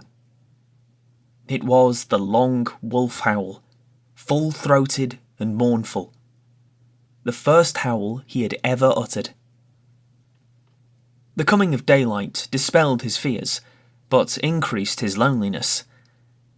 The naked earth, which so shortly before had been so populous, thrust his loneliness more forcibly upon him. It did not take him long to make up his mind. He plunged into the forest and followed the riverbank down the stream. All day he ran. He did not rest. He seemed made to run on forever. His iron-like body ignored fatigue. And even after fatigue came, his heritage of endurance braced him to endless endeavour and enabled him to drive his complaining body onward. Where the river swung in against precipitous bluffs, he climbed the high mountains behind. Rivers and streams that entered the main river he forded or swam. Often he took to the rim ice that was beginning to form, and more than once he crashed through and struggled for life in the icy current. Always he was on the lookout for the trail of the gods where it might leave the river and proceed inland. White Fang was intelligent beyond the average of his kind, yet his mental vision was not wide enough to embrace the other bank of the Mackenzie. What if the trail of the gods led out on that side? It never entered his head. Later on, when he had travelled more and grown older and wiser and come to know more of trails and rivers, it might be that he could grasp and apprehend such a possibility. But that mental power was yet in the future. Just now, he ran blindly, his own bank of the Mackenzie alone entering into his calculations. All night he ran, blundering in the darkness into mishaps and obstacles that delayed but did not daunt. By the middle of the second day, he had been running continuously for 30 hours, and the iron of his flesh was giving out. It was the endurance of his mind that kept him going. He had not eaten in 40 hours, and he was weak with hunger. The repeated drenchings in the icy water had likewise had their effect on him. His handsome coat was draggled. The broad pads of his feet were bruised and bleeding. He had begun to limp, and this limp increased with the hours.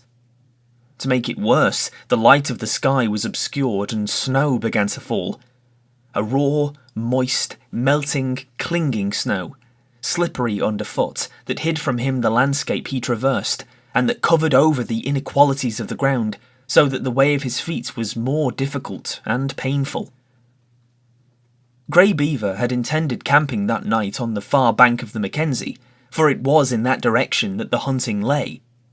But on the near bank, shortly before dark, a moose coming down to drink had been espied by Clucooch, who was Grey Beaver's squaw.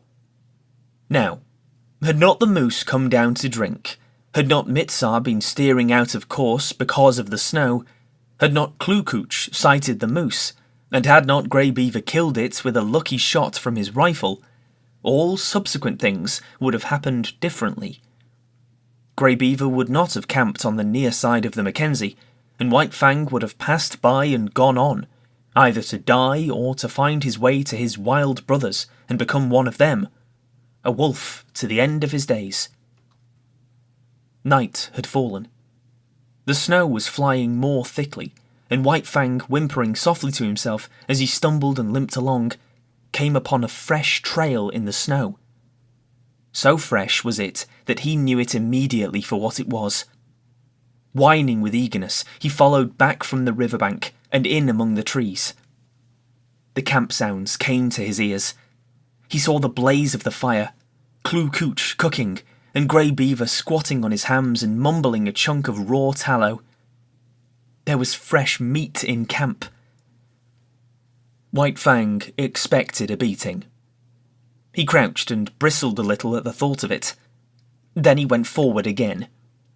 He feared and disliked the beating he knew to be waiting for him, but he knew further that the comfort of the fire would be his, the protection of the gods, the companionship of the dogs, the last a companionship of enmity, but nonetheless a companionship, and satisfying to his gregarious needs. He came, cringing and crawling into the firelight. Grey Beaver saw him and stopped munching the tallow.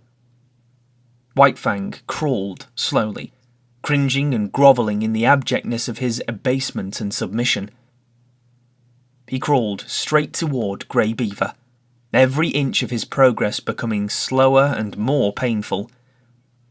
At last, he lay at the master's feet, into whose possession he now surrendered himself, voluntarily, body and soul. Of his own choice, he came in to sit by man's fire and to be ruled by him. White Fang trembled, waiting for the punishment to fall upon him. There was a movement of the hand above him. He cringed involuntarily under the expected blow. It did not fall. He stole a glance upward. Grey Beaver was breaking the lump of tallow in half. Grey Beaver was offering him one piece of the tallow. Very gently, and somewhat suspiciously, he first smelled the tallow, and then proceeded to eat it. Grey Beaver ordered meat to be brought to him, and guarded him from the other dogs while he ate. After that, grateful and content, White Fang lay at Grey Beaver's feet, gazing at the fire that warmed him, blinking and dozing, secure in the knowledge that the morrow would find him not wandering forlorn through bleak forest stretches, but in the camp of the man-animals, with the gods to whom he had given himself, and upon whom he was now dependent. Chapter 5. The Covenant. When December was well along, Grey Beaver went on a journey up the Mackenzie. Mitsar and Kloo Kooch went with him. One sled he drove himself, drawn by dogs he had traded for or borrowed. A second and smaller sled was driven by Mitsar, and to this was harnessed a team of puppies.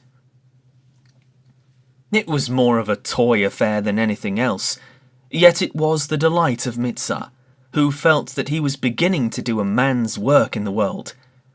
Also, he was learning to drive dogs and to train dogs, while the puppies themselves were being broken into the harness. Furthermore, the sled was of some service, for it carried nearly 200 pounds of outfit and food. White Fang had seen the camp dogs toiling in the harness, so that he did not resent overmuch the first placing of the harness upon himself. About his neck was put a moss-stuffed collar, which was connected by 2 pulling traces to a strap that passed around his chest and over his back. It was to this that was fastened the long rope by which he pulled at the sled. There were 7 puppies in the team. The others had been born earlier in the year and were 9 and 10 months old, while White Fang was only 8 months old. Each dog was fastened to the sled by a single rope. No 2 ropes were of the same length, while the difference in length between any 2 ropes was at least that of a dog's body. Every rope was brought to a ring at the front end of the sled. The sled itself was without runners, being a birch bark toboggan, with upturned forward end to keep it from ploughing under the snow. This construction enabled the weight of the sled and load to be distributed over the largest snow surface, for the snow was crystal powder and very soft. Observing the same principle of widest distribution of weight, the dogs at the ends of their ropes radiated fan fashion from the nose of the sled, so that no dog trod in another's footsteps. There was, furthermore, another virtue in the fan formation. The ropes of varying length prevented the dogs attacking from the rear those that ran in front of them. For a dog to attack another, it would have to turn upon one at a shorter rope, in which case it would find itself face to face with the dog attacked, and also it would find itself facing the whip of the driver. But the most peculiar virtue of all lay in the fact that the dog that strove to attack one in front of him must pull the sled faster, and that the faster the sled travelled, the faster could the dog attacked run away. Thus, the dog behind could never catch up with the one in front. The faster he ran, the faster ran the one he was after, and the faster ran all the dogs. Incidentally, the sled went faster, and thus, by cunning indirection, did man increase his mastery over the beasts. Mitsar resembled his father, much of whose grey wisdom he possessed. In the past, he had observed Lip Lip's persecution of White Fang, but at that time, Lip Lip was another man's dog, and Mitsar had never dared more than to shy an occasional stone at him. But now Lip Lip was his dog, and he proceeded to wreak his vengeance on him by putting him at the end of the longest rope. This made Lip Lip the leader, and was apparently an honour. But in reality, it took away from him all honour, and instead of being bully and master of the pack, he now found himself hated and persecuted by the pack. Because he ran at the end of the longest rope, the dogs had always the view of him running away before them. All that they saw of him was his bushy tail and fleeing hind legs, a view far less ferocious and intimidating than his bristling mane and gleaming fangs. Also, dogs being so constituted in their mental ways, the sight of him running away gave desire to run after him, and a feeling that he ran away from them. The moment the sled started, the team took after Lip Lip in a chase that extended throughout the day. At first he had been prone to turn upon his pursuers, jealous of his dignity and wrathful, but at such times Mitza would throw the stinging lash of the 30-foot caribou gut whip into his face and compel him to turn tail and run on. Lip Lip might face the pack, but he could not face that whip, and all that was left him to do was to keep his long rope taut and his flanks ahead of the teeth of his mates. But a still greater cunning lurked in the recesses of the Indian mind. To give point to unending pursuit of the leader, Mitza favoured him over the other dogs. These favours aroused in them jealousy and hatred. In their presence, Mitza would give him meat and would give it to him only. This was maddening to them. They would rage around just outside the throwing distance of the whip, while Lip Lip devoured the meat, and Mitza protected him. And when there was no meat to give, Mitza would keep the team at a distance and make believe to give meat to Lip Lip. White Fang took kindly to the work. He had travelled a greater distance than the other dogs in the yielding of himself to the rule of the gods, and he had learned more thoroughly the futility of opposing their will. In addition, the persecution he had suffered from the pack had made the pack less to him in the scheme of things, and man more. He had not learned to be dependent on his kind for companionship. Besides, Quiche was well nigh forgotten, and the chief outlet of expression that remained to him was in the allegiance he tendered the gods he had accepted as masters. So he worked hard, learned discipline, and was obedient. Faithfulness and willingness characterized his toil. These are essential traits of the wolf and the wild dog when they have become domesticated, and these traits White Fang possessed in unusual measure. A companionship did exist between White Fang and the other dogs, but it was one of warfare and enmity. He had never learned to play with them. He knew only how to fight, and fight with them he did, returning to them 100-fold the snaps and slashes they had given him in the days when Lip Lip was leader of the pack. But Lip Lip was no longer leader, except when he fled away before his mates at the end of his rope, the sled bounding along behind. In camp, he kept close to Mitza or Grey Beaver or Kloo Kooch. He did not dare venture away from the gods, for now the fangs of all dogs were against him, and he tasted to the dregs the persecution that had been White Fang's. With the overthrow of Lip Lip, White Fang could have become leader of the pack, but he was too morose and solitary for that. He merely thrashed his teammates. Otherwise, he ignored them. They got out of his way when he came along, nor did the boldest of them ever dare to rob him of his meat. On the contrary, they devoured their own meat hurriedly, for fear that he would take it away from them. White Fang knew the law well, to oppress the weak and obey the strong. He ate his share of meat as rapidly as he could, and then woe the dog that had not yet finished. A snarl and a flash of fangs, and that dog would wail his indignation to the uncomforting stars, while White Fang finished his portion for him. Every little while, however, one dog or another would flame up in revolt and be promptly subdued. Thus, White Fang was kept in training. He was jealous of the isolation in which he kept himself in the midst of the pack, and he fought often to maintain it. But such fights were of brief duration. He was too quick for the others. They were slashed open and bleeding before they knew what had happened, were whipped almost before they had begun to fight. As rigid as the sled discipline of the gods was the discipline maintained by White Fang amongst his fellows. He never allowed them any latitude. He compelled them to an unremitting respect for him. They might do as they pleased amongst themselves. That was no concern of his. But it was his concern that they leave him alone in his isolation, get out of his way when he elected to walk among them, and at all times acknowledge his mastery over them.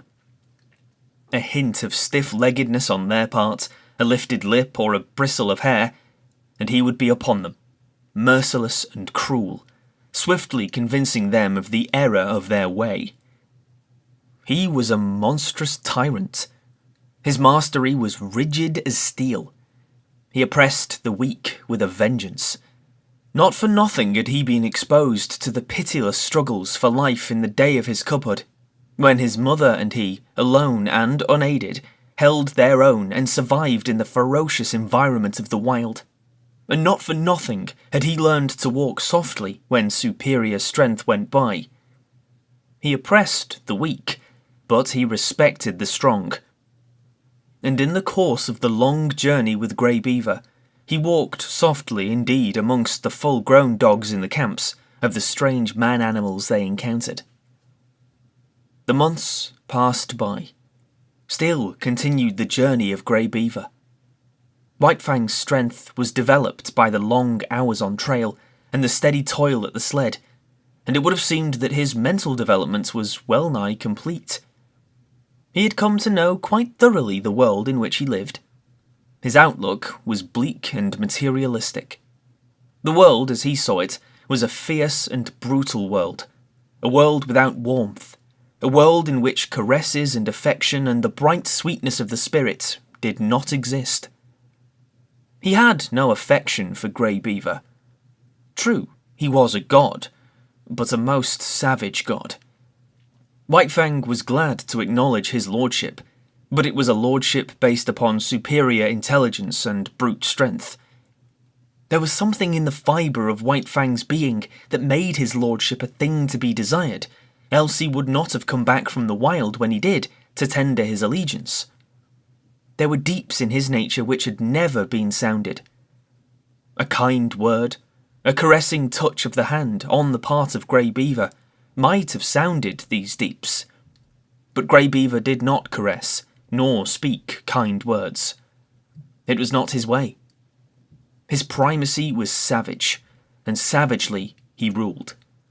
Administering justice with a club, punishing transgression with the pain of a blow, and rewarding merit not by kindness, but by withholding a blow. So White Fang knew nothing of the heaven a man's hand might contain for him. Besides, he did not like the hands of the man-animals. He was suspicious of them. It was true that they sometimes gave meat, but more often they gave hurt. Hands were things to keep away from. They hurled stones, wielded sticks and clubs and whips, administered slaps and clouts, and, when they touched him, were cunning to hurt with pinch and twist and wrench. In strange villages, he had encountered the hands of the children, and learned that they were cruel to hurt. Also, he had once nearly had an eye poked out by a toddling papoose. From these experiences, he became suspicious of all children. He could not tolerate them. When they came near with their ominous hands, he got up. It was in a village at the Great Slave Lake that, in the course of resenting the evil of the hands of the man-animals, he came to modify the law that he had learned from Grey Beaver. Namely, that the unpardonable crime was to bite one of the gods. In this village, after the custom of all dogs in all villages, White Fang went foraging for food. A boy was chopping frozen moose meat with an axe, and the chips were flying in the snow. White Fang, sliding by in quest of meat, stopped and began to eat the chips. He observed the boy lay down the axe and take up a stout club. White Fang sprang clear, just in time to escape the descending blow. The boy pursued him, and he, a stranger in the village, fled between two teepees to find himself cornered against a high earth bank. There was no escape for White Fang. The only way out was between the two teepees, and this the boy guarded. Holding his club, prepared to strike, he drew in on his cornered quarry. White Fang was furious. He faced the boy, bristling and snarling, his sense of justice outraged. He knew the law of forage. All the wastage of meat, such as the frozen chips, belonged to the dog that found it. He had done no wrong, broken no law. Yet here was this boy preparing to give him a beating. White Fang scarcely knew what happened. He did it in a surge of rage, and he did it so quickly that the boy did not know either. All the boy knew was that he had in some unaccountable way been overturned into the snow, and that his club hand had been ripped wide open by White Fang's teeth. But White Fang knew that he had broken the law of the gods. He had driven his teeth into the sacred flesh of one of them, and could expect nothing but a most terrible punishment. He fled away to Grey Beaver, behind whose protecting legs he crouched when the bitten boy and the boy's family came, demanding vengeance. But they went away with vengeance unsatisfied. Grey Beaver defended White Fang. So did Mitsar and Kloo Kooch. White Fang, listening to the wordy war and watching the angry gestures, knew that his act was justified. And so it came that he learned there were gods and gods. There were his gods, and there were other gods, and between them there was a difference. Justice or injustice, it was all the same. He must take all things from the hands of his own gods. But he was not compelled to take injustice from the other gods. It was his privilege to resent it with his teeth. And this, also, was a law of the gods. Before the day was out, White Fang was to learn more about this law. Mitsar, alone, gathering firewood in the forest, encountered the boy that had been bitten. With him were other boys. Hot words passed. Then all the boys attacked Mitsar. It was going hard with him. Blows were raining upon him from all sides. White Fang looked on at first. This was an affair of the gods and no concern of his. Then he realized that this was Mitsar, one of his own particular gods, who was being maltreated. It was no reasoned impulse that made White Fang do what he then did. A mad rush of anger sent him leaping in amongst the combatants. 5 minutes later, the landscape was covered with fleeing boys, many of whom dripped blood upon the snow in token that White Fang's teeth had not been idle. When Mitsar told the story in camp, Grey Beaver ordered meat to be given to White Fang. He ordered much meat to be given, and White Fang, gorged and sleepy by the fire, knew that the law had received its verification. It was in line with these experiences that White Fang came to learn the law of property and the duty of the defence of property. From the protection of his god's body to the protection of his god's possessions was a step, and this step he made. What was his god's was to be defended against all the world, even to the extent of biting other gods. Not only was such an act sacrilegious in its nature, but it was fraught with peril. The gods were all powerful, and a dog was no match against them. Yet White Fang learned to face them, fiercely belligerent and unafraid. Duty rose above fear, and thieving gods learned to leave Grey Beaver's property alone. One thing, in this connection, White Fang quickly learnt, and that was that a thieving god was usually a cowardly god, and prone to run away at the sounding of the alarm. Also, he learned that but brief time elapsed between his sounding of the alarm and Grey Beaver coming to his aid. He came to know that it was not fear of him that drove the thief away, but fear of Grey Beaver. White Fang did not give the alarm by barking. He never barked. His method was to drive straight at the intruder and to sink his teeth in if he could.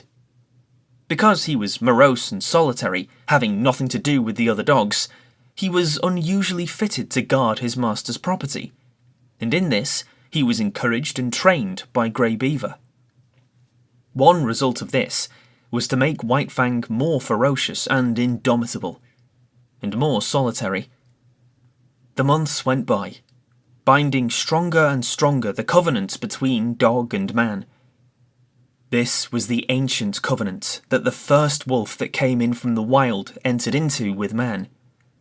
And, like all succeeding wolves and wild dogs that had done likewise, White Fang worked the covenant out for himself.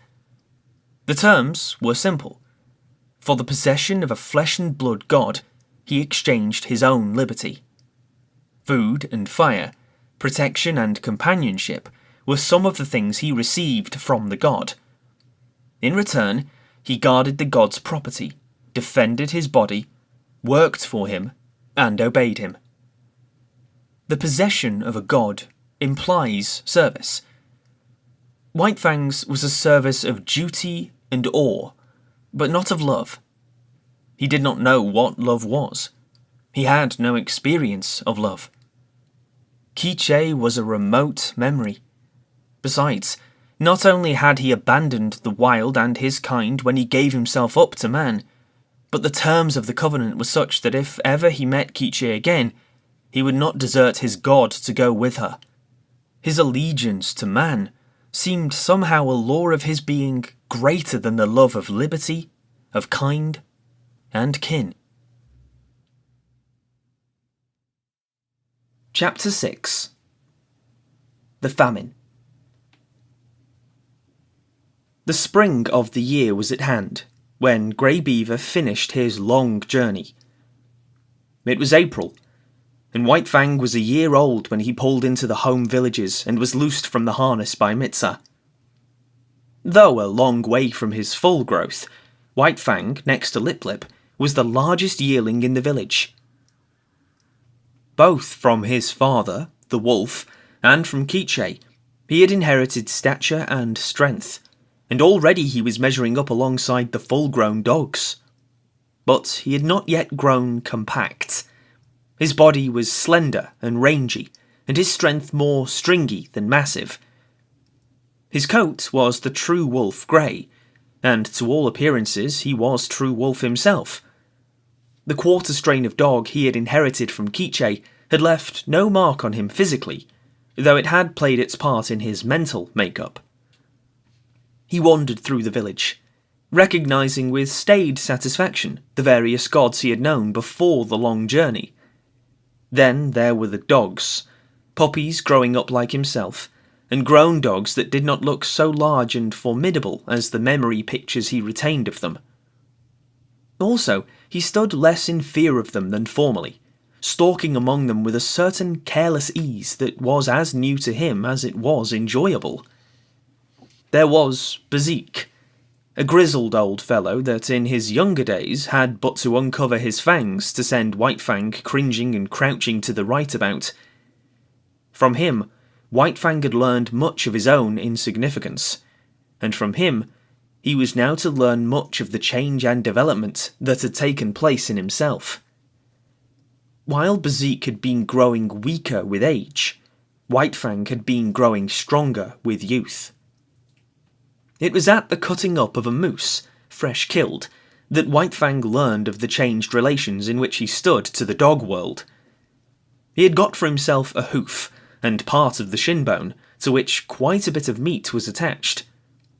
Withdrawn from the immediate scramble of the other dogs, in fact out of sight behind a thicket, he was devouring his prize, when Bezique rushed in upon him. Before he knew what he was doing, he had slashed the intruder twice and sprung clear.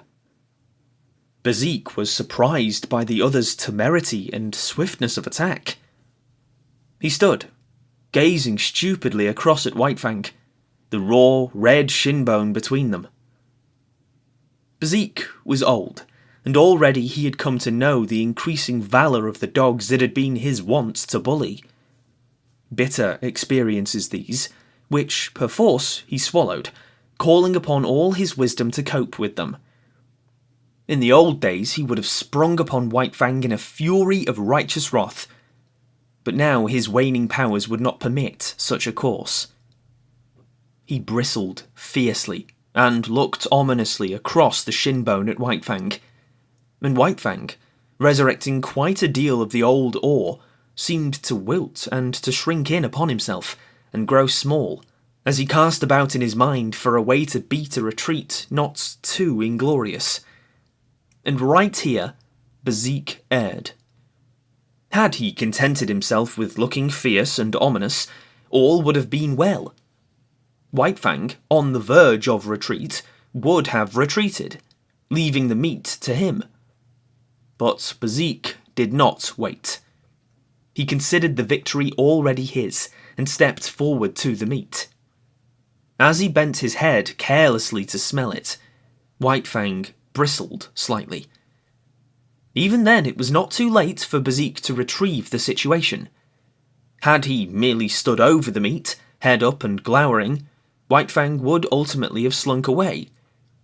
But the fresh meat was strong in Bezique's nostrils, and greed urged him to take a bite of it. This was too much for White Fang. Fresh upon his months of mastery over his own teammates, it was beyond his self-control to stand idly by while another devoured the meat that belonged to him. He struck, after his custom, without warning.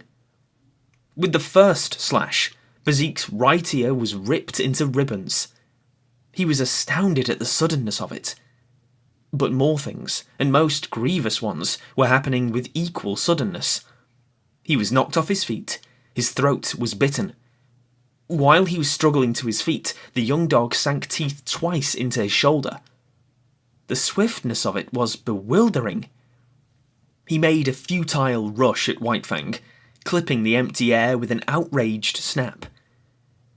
The next moment his nose was laid open, and he was staggering backward, away from the meat. The situation was now reversed. White Fang stood over the shin bone, bristling and menacing, while Bezique stood a little way off, preparing to retreat.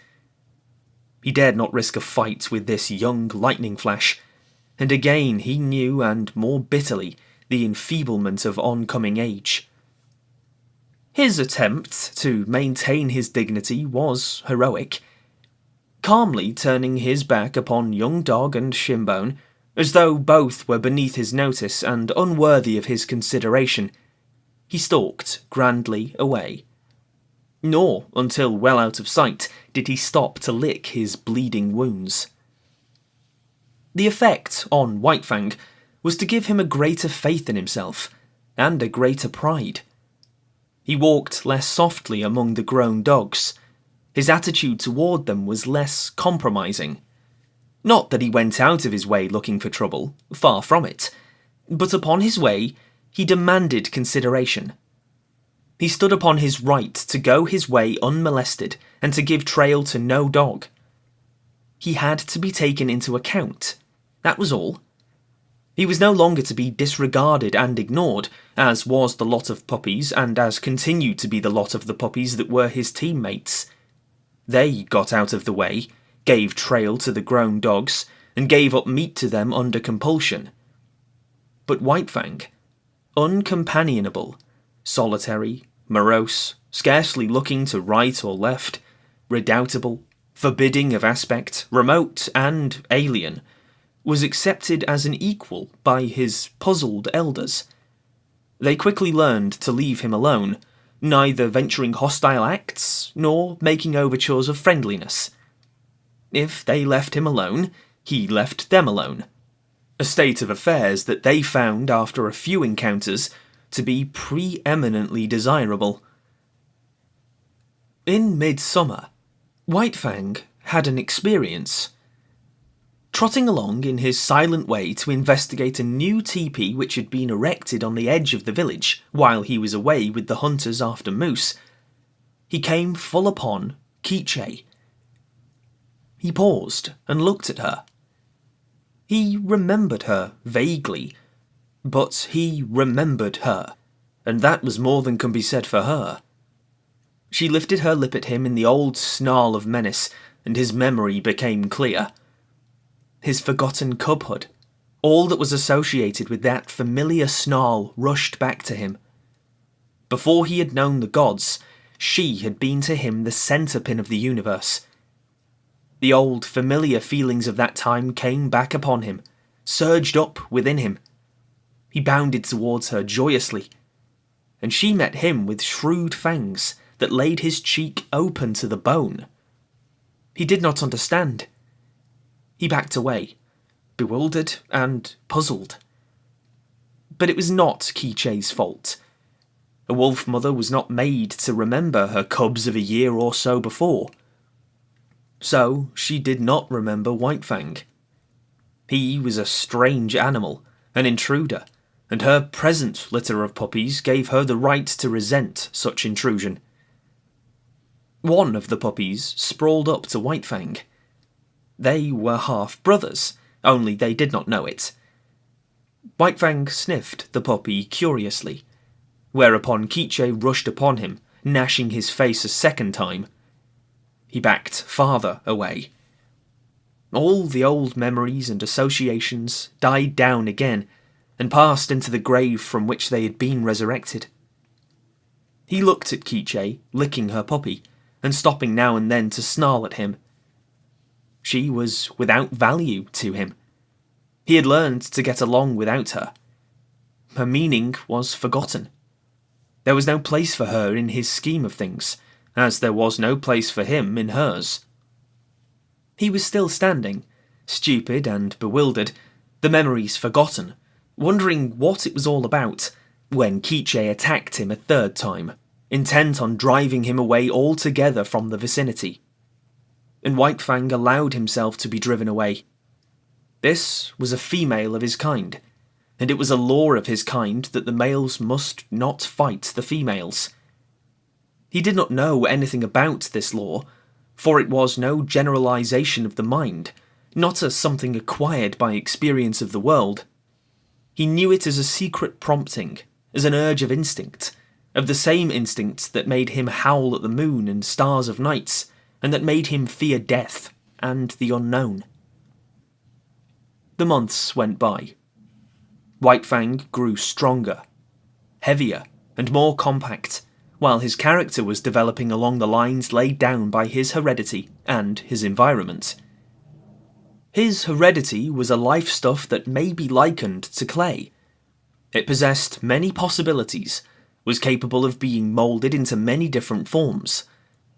Environment served to model the clay, to give it a particular form. Thus, had White Fang never come into the fires of man, the wild would have moulded him into a true wolf. But the gods had given him a different environment, and he was moulded into a dog that was rather wolfish, but that was a dog and not a wolf. And so, according to the clay of his nature and the pressure of his surroundings, his character was being moulded into a certain particular shape. There was no escaping it. He was becoming more morose, more uncompanionable, more solitary, more ferocious, while the dogs were learning more and more that it was better to be at peace with him than at war, and Grey Beaver was coming to prize him more greatly with the passage of every day. White Fang, seeming to sum up strength in all his qualities, nevertheless suffered from one besetting weakness. He could not stand being laughed at. The laughter of men was a hateful thing. They might laugh among themselves about anything they pleased except himself, and he did not mind. But the moment laughter was turned upon him, he would fly into a most terrible rage. Grave, dignified, sombre, a laugh made him frantic to ridiculousness. It so outraged him and upset him that for hours he would behave like a demon, and woe to the dog that at such times ran foul of him. He knew the law too well to take it out of Grey Beaver. Behind Grey Beaver were a club and Godhead, but behind the dogs there was nothing but space, and into this space they flew when White Fang came on the scene, made mad by laughter. In the 3rd year of his life, there came a great famine to the Mackenzie Indians. In the summer, the fish failed. In the winter, the caribou forsook their accustomed track. Moose were scarce, the rabbits almost disappeared, hunting and preying animals perished. Denied their usual food supply, weakened by hunger, they fell upon and devoured one another. Only the strong survived. White Fang's gods were always hunting animals. The old and the weak of them died of hunger. There was wailing in the village, where the women and children went without, in order that what little they had might go into the bellies of the lean and hollow-eyed hunters who trod the forest in the vain pursuit of meat. To such extremity were the gods driven that they ate the soft-tanned leather of their moccasins and mittens, while the dogs ate the harnesses off their backs and the very whiplashes. Also, the dogs ate one another, and also the gods ate the dogs. The weakest and the more worthless were eaten first. The dogs that still lived looked on and understood. A few of the boldest and wisest forsook the fires of the gods, which had now become a shambles, and fled into the forest, where, in the end, they starved to death or were eaten by wolves. In this time of misery, White Fang too stole away into the woods. He was better fitted for the life than the other dogs, for he had the training of his cubhood to guide him. Especially adept did he become in stalking small living things. He would lie concealed for hours, following every movement of a cautious tree squirrel, waiting, with a patience as huge as the hunger he suffered from, until the squirrel ventured out upon the ground. Even then, White Fang was not premature. He waited until he was sure of striking before the squirrel could gain a tree refuge. Then, and not until then, would he flash from his hiding place, a grey projectile, incredibly swift, never failing its mark. The fleeing squirrel that fled not fast enough. Successful as he was with squirrels, there was one difficulty that prevented him from living and growing fat on them. There were not enough squirrels. So he was driven to hunt still smaller things. So acute did his hunger become at times that he was not above rooting out wood mice from their burrows in the ground. Nor did he scorn to do battle with a weasel as hungry as himself, and many times more ferocious. In the worst pinches of the famine, he stole back to the fires of the gods. But he did not go into the fires. He lurked in the forest, avoiding discovery and robbing the snares at the rare intervals when game was caught. He even robbed Grey Beaver's snare of a rabbit at a time when Grey Beaver staggered and tottered through the forest, sitting down often to rest, what of weakness and of shortness of breath. One day, White Fang encountered a young wolf, gaunt and scrawny, loose-jointed with famine. Had he not been hungry himself, White Fang might have gone with him and eventually found his way into the pack amongst his wild brethren. As it was, he ran the young wolf down and killed and ate him. Fortune seemed to favour him. Always when hardest pressed for food, he found something to kill. Again, when he was weak, it was his luck that none of the larger preying animals chanced upon him. Thus, he was strong from the 2 days eating a lynx had afforded him, when the hungry wolf pack ran full tilt upon him. It was a long, cruel chase, but he was better nourished than they, and in the end outran them. And not only did he outrun them, but, circling widely back on his track, he gathered in one of his exhausted pursuers. After that, he left that part of the country, and journeyed over to the valley wherein he had been born. Here, in the old lair, he encountered Quiche. Up to her old tricks, she too had fled the inhospitable fires of the gods, and gone back to her old refuge to give birth to her young. Of this litter, but one remained alive when White Fang came upon the scene, and this one was not destined to live long. Young life had little chance in such a famine. Qiche's greeting of her grown son was anything but affectionate, but White Fang did not mind. He had outgrown his mother, so he turned tail philosophically and trotted on up the stream.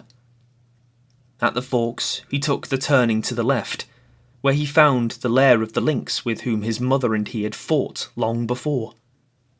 Here, in the abandoned lair, he settled down and rested for a day. During the early summer, in the last days of the famine, he met Lip Lip, who had likewise taken to the woods, where he had eked out a miserable existence. White Fang came upon him unexpectedly. Trotting in opposite directions along the base of a high bluff, they rounded a corner of rock and found themselves face to face. They paused with instant alarm and looked at each other suspiciously. White Fang was in splendid condition. His hunting had been good, and for a week he had eaten his fill. He was even gorged from his latest kill. But in the moment he looked at Lip Lip, his hair rose on end all along his back. It was an involuntary bristling on his part, the physical state that in the past had always accompanied the mental state produced in him by Lip Lip's bullying and persecution. As in the past he had bristled and snarled at sight of Lip Lip, so now and automatically he bristled and snarled. He did not waste any time. The thing was done thoroughly and with dispatch. Lip Lip essayed to back away, but White Fang struck him hard, shoulder to shoulder. Lip Lip was overthrown and rolled upon his back. White Fang's teeth drove into the scrawny throat. There was a death struggle, during which White Fang walked around, stiff-legged and observant. Then he resumed his course and trotted on along the base of the bluff. One day, not long after, he came to the edge of the forest, where a narrow stretch of open land sloped down to the Mackenzie. He had been over this ground before, when it was bare, but now a village occupied it. Still hidden amongst the trees, he paused to study the situation. Sights and sounds and scents were familiar to him. It was the old village, changed to a new place. But sights and sounds and smells were different from those he had last had when he fled away from it. There was no whimpering nor wailing. Contented sounds saluted his ear, and when he heard the angry voice of a woman, he knew it to be the anger that proceeds from a full stomach. And there was a smell in the air of fish. There was food. The famine was gone. He came out boldly from the forest and trotted into camp, straight to Grey Beaver's teepee. Grey Beaver was not there, but Kloo Kooch welcomed him with glad cries and the whole of a fresh-caught fish, and he lay down to wait Grey Beaver's coming. Part 4. Chapter 1. The Enemy of His Kind. Had there been in White Fang's nature any possibility, no matter how remote, of his ever coming to fraternise with his kind, such possibility was irretrievably destroyed when he was made leader of the sled team. For now the dogs hated him. Hated him for the extra meat bestowed upon him by Mitzah, hated him for all the real and fancied favours he received, hated him for that he fled always at the head of the team, his waving brush of a tail and his perpetually retreating hindquarters forever maddening their eyes. And White Fang just as bitterly hated them back. Being sled leader was anything but gratifying to him. To be compelled to run away before the yelling pack, every dog of which, for 3 years, he had thrashed and mastered, was almost more than he could endure. But endure it he must, or perish, and the life that was in him had no desire to perish out. The moment Mitzah gave his order for the start, That moment the whole team, with eager, savage cries, sprang forward at White Fang. There was no defence for him. If he turned upon them, Mitsa would throw the stinging lash of the whip into his face. Only remained to him to run away. He could not encounter that howling horde with his tail and hindquarters. These were scarcely fit weapons with which to meet the many merciless fangs. So, run away he did, violating his own nature and pride with every leap he made, and leaping all day long. One cannot violate the promptings of one's nature without having that nature recoil upon itself.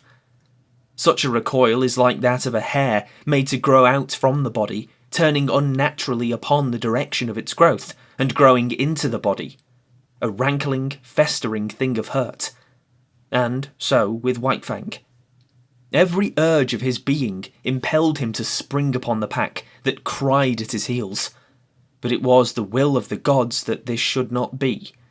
And behind the will, to enforce it, was the whip of caribou gut, with its biting 30-foot lash.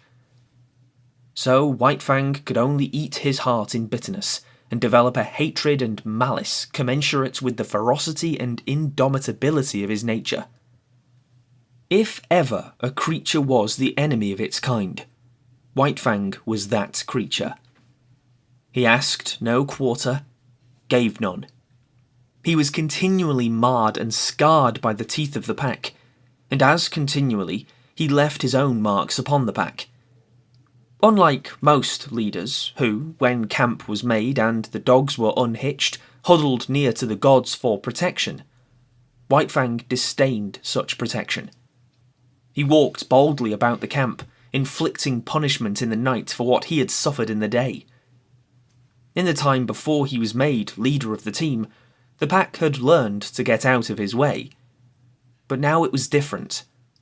Excited by the day-long pursuit of him, swayed subconsciously by the insistent iteration on their brains of the sight of him fleeing away, mastered by the feeling of mastery enjoyed all day, the dogs could not bring themselves to give way to him. When he appeared amongst them, there was always a squabble. His progress was marked by snarl and snap and growl.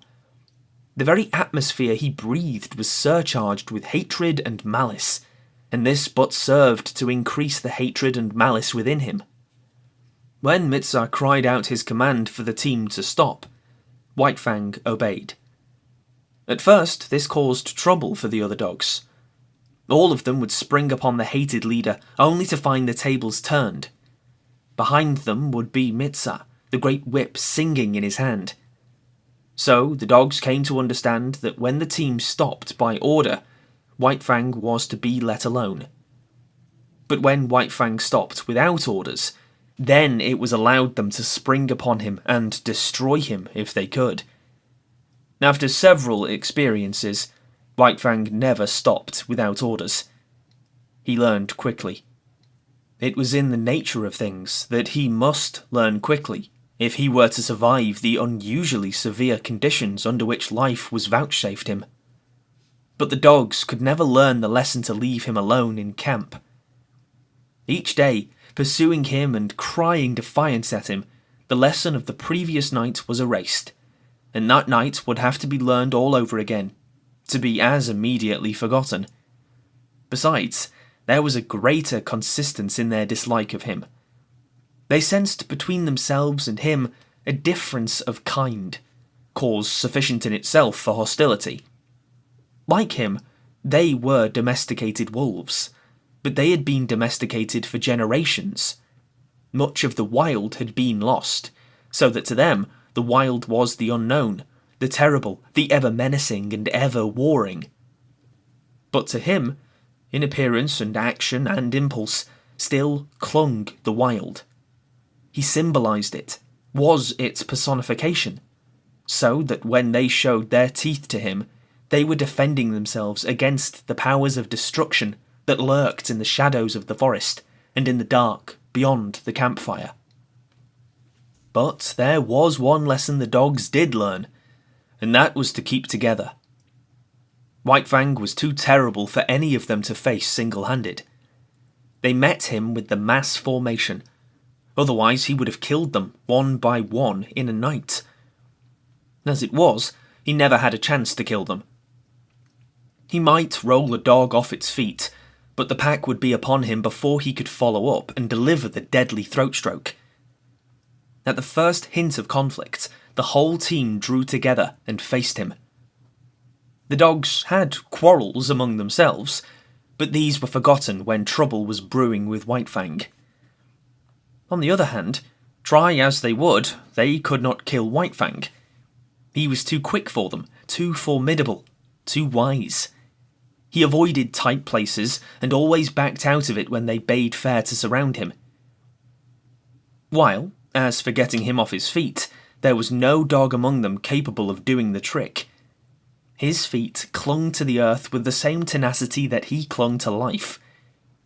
For that matter, life and footing were synonymous in this unending warfare with the pack, and none knew it better than White Fang. So he became the enemy of his kind. Domesticated wolves that they were, softened by the fires of man, weakened in the sheltering shadow of man's strength. White Fang was bitter and implacable. The clay of him was so moulded. He declared a vendetta against all dogs, and so terribly did he live this vendetta that Grey Beaver, fierce, savage himself, could not but marvel at White Fang's ferocity. Never, he swore, had there been the like of this animal, and the Indians in strange villages swore likewise when they considered the tale of his killings amongst their dogs. When White Fang was nearly 5 years old, Grey Beaver took him on another great journey, and long remembered was the havoc he worked amongst the dogs of the many villages along the Mackenzie, across the Rockies, and down the Porcupine to the Yukon. He revelled in the vengeance he wreaked upon his kind. They were ordinary, unsuspecting dogs. They were not prepared for his swiftness and directness, for his attack without warning. They did not know him for what he was, a lightning flash of slaughter.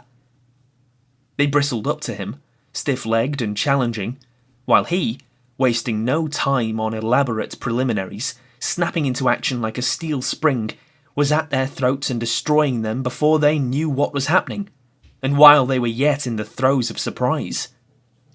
He became an adept at fighting. He economized. He never wasted his strength, never tussled. He was in too quickly for that, and, if he missed, was out again too quickly. The dislike of the wolf for close quarters was his to an unusual degree. He could not endure a prolonged contact with another body. It smacked of danger. It made him frantic. He must be away, free on his own legs, touching no living thing.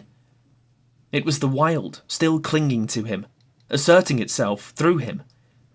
This feeling had been accentuated by the Ishmaelite life he had led from his puppyhood. Danger lurked in contacts. It was the trap, ever the trap, the fear of it lurking deep in the life of him, woven into the fibre of him. In consequence, the strange dogs he encountered had no chance against him. He eluded their fangs. He got them, or got away, himself untouched in either event. In the natural course of things, there were exceptions to this. There were times when several dogs, pitching onto him, punished him before he could get away, and there were times when a single dog scored deeply on him. But these were accidents. In the main, so efficient a fighter had he become, he went his way unscathed. Another advantage he possessed was that of correctly judging time and distance. Not that he did this consciously, however. He did not calculate such things. It was all automatic. His eyes saw correctly, and the nerves carried the vision correctly to his brain. The parts of him were better adjusted than those of the average dog. They worked together more smoothly and steadily. His was a better, far better, nervous, mental and muscular coordination. When his eyes conveyed to his brain the moving image of an action, his brain, without conscious effort, knew the space that limited that action and the time required for its completion. Thus, he could avoid the leap of another dog or the drive of its fangs, and at the same moment could seize the infinitesimal fraction of time in which to deliver his own attack. Body and brain. His was a more perfected mechanism. Not that he was to be praised for it. Nature had been more generous to him than to the average animal. That was all. It was in the summer that White Fang arrived at Fort Yukon. Grey Beaver had crossed the great watershed between Mackenzie and the Yukon in the late winter, and spent the spring in hunting among the western outlying spurs of the Rockies. Then, after the break-up of the ice on the Porcupine, he had built a canoe and paddled down that stream to where it effected its junction with the Yukon, just under the Arctic Circle. Here stood the old Hudson's Bay Company fort, and here were many Indians, much food, and unprecedented excitement. It was the summer of 1898, and thousands of gold hunters were going up the Yukon to Dawson and the Klondike. Still hundreds of miles from their goal, nevertheless many of them had been on the way for a year, and the least any of them had travelled to get that far was 5,000 miles, while some had come from the other side of the world. Here, Grey Beaver stopped. A whisper of the gold rush had reached his ears, and he had come with several bales of furs and another of gut-sewn mittens and moccasins. He would not have ventured so long a trip had he not expected generous profits. But what he had expected was nothing to what he realised. His wildest dreams had not exceeded 100% profit. He made 1,000%. And, like a true Indian, he settled down to trade carefully and slowly, even if it took all summer and the rest of the winter to dispose of his goods. It was at Fort Yukon that White Fang saw his first white men. As compared with the Indians he had known, they were to him another race of beings, a race of superior gods. They impressed him as possessing superior power, and it is on power that Godhead rests. White Fang did not reason it out, did not in his mind make the sharp generalization that the white gods were more powerful. It was a feeling, nothing more, and yet none the less potent. As, in his puppyhood, the looming bulks of the teepees man reared had affected him as manifestations of power, so was he affected now by the houses and the huge fort all of massive logs. Here was power. Those white gods were strong. They possessed greater mastery over matter than the gods he had known, most powerful among which was Grey Beaver. And yet, Grey Beaver was as a child god among these white-skinned ones. To be sure, White Fang only felt these things. He was not conscious of them. Yet it is upon feeling, more often than thinking, that animals act. And every act White Fang now performed was based upon the feeling that the white men were the superior gods. In the first place, he was very suspicious of them. There was no telling what unknown terrors were theirs, what unknown hurts they could administer. He was curious to observe them, fearful of being noticed by them. For the first few hours, he was content with slinking around and watching them from a safe distance. Then he saw that no harm befell the dogs that were near to them, and he came in closer. In turn, he was an object of great curiosity to them. His wolfish appearance caught their eyes at once, and they pointed him out to one another. This act of pointing put White Fang on his guard, and when they tried to approach him, he showed his teeth and backed away. Not one succeeded in laying a hand on him, and it was well that they did not. White Fang soon learned that very few of these gods, not more than a dozen, lived at this place. Every 2 or 3 days, a steamer, another and colossal manifestation of power, came into the bank and stopped for several hours. The white men came from off these steamers and went away on them again. There seemed untold numbers of these white men. In the first day or so, he saw more of them than he had seen Indians in all his life, and as the days went by, they continued to come up the river, stop, and then go on up the river, out of sight. But if the white gods were all powerful, their dogs did not amount to much. This White Fang quickly discovered by mixing with those that came ashore with their masters. They were irregular shapes and sizes. Some were short-legged, too short. Others were long-legged, too long. They had hair instead of fur, and a few had very little hair at that, and none of them knew how to fight. As an enemy of his kind, it was in White Fang's province to fight with them. This he did, and he quickly achieved for them a mighty contempt. They were soft and helpless, made much noise, and floundered around clumsily, trying to accomplish by main strength what he accomplished by dexterity and cunning. They rushed, bellowing at him. He sprang to the side. They did not know what had become of him, and in that moment he struck them on the shoulder, rolling them off their feet and delivering his stroke at the throat. Sometimes this stroke was unsuccessful, and a stricken dog rolled in the dirt to be pounced upon and torn to pieces by the pack of Indian dogs that waited. White Fang was wise. He had long since learned that the gods were made angry when their dogs were killed. The white men were no exception to this. So he was content, when he had overthrown and slashed wide the throat of one of their dogs, to drop back and let the pack go in and do the cruel finishing work. It was then that the white men rushed in, visiting their wrath heavily on the pack, while White Fang went free. He would stand off at a little distance and look on, while stones, clubs, axes, and all sorts of weapons fell upon his fellows.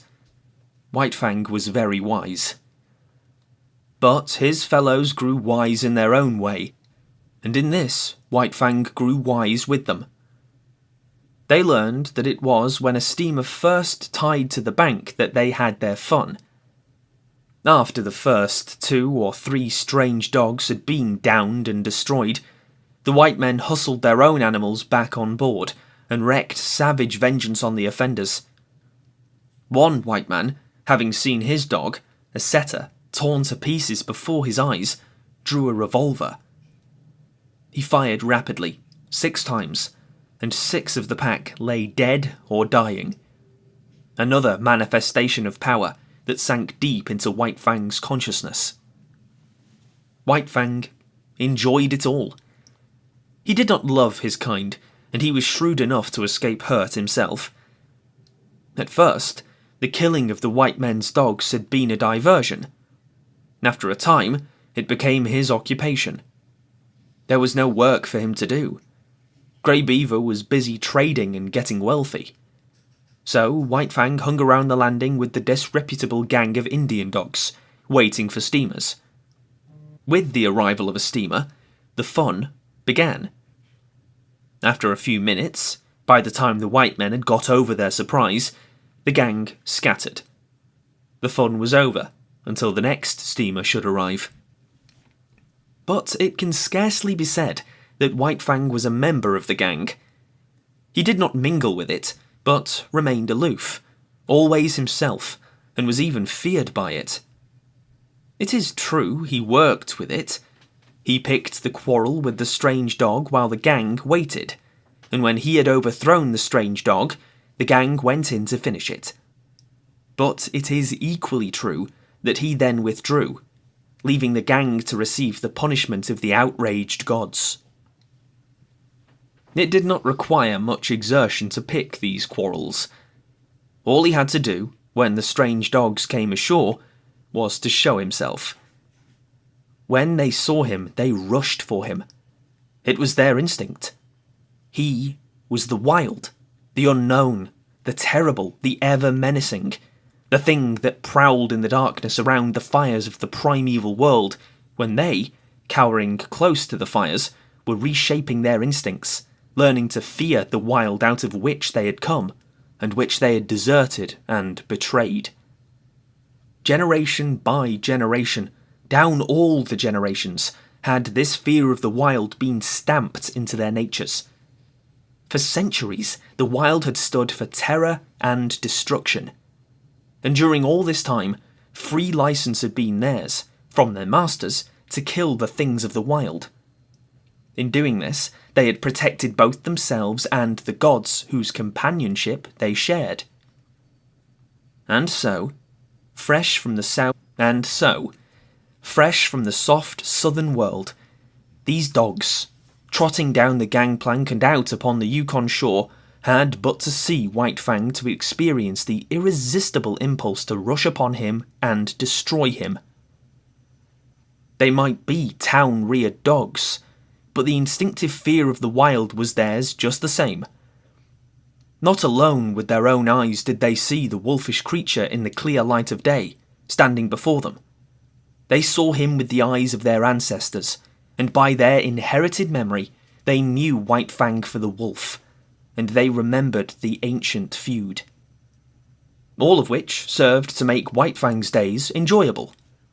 If the sight of him drove these strange dogs upon him, so much the better for him, so much the worse for them.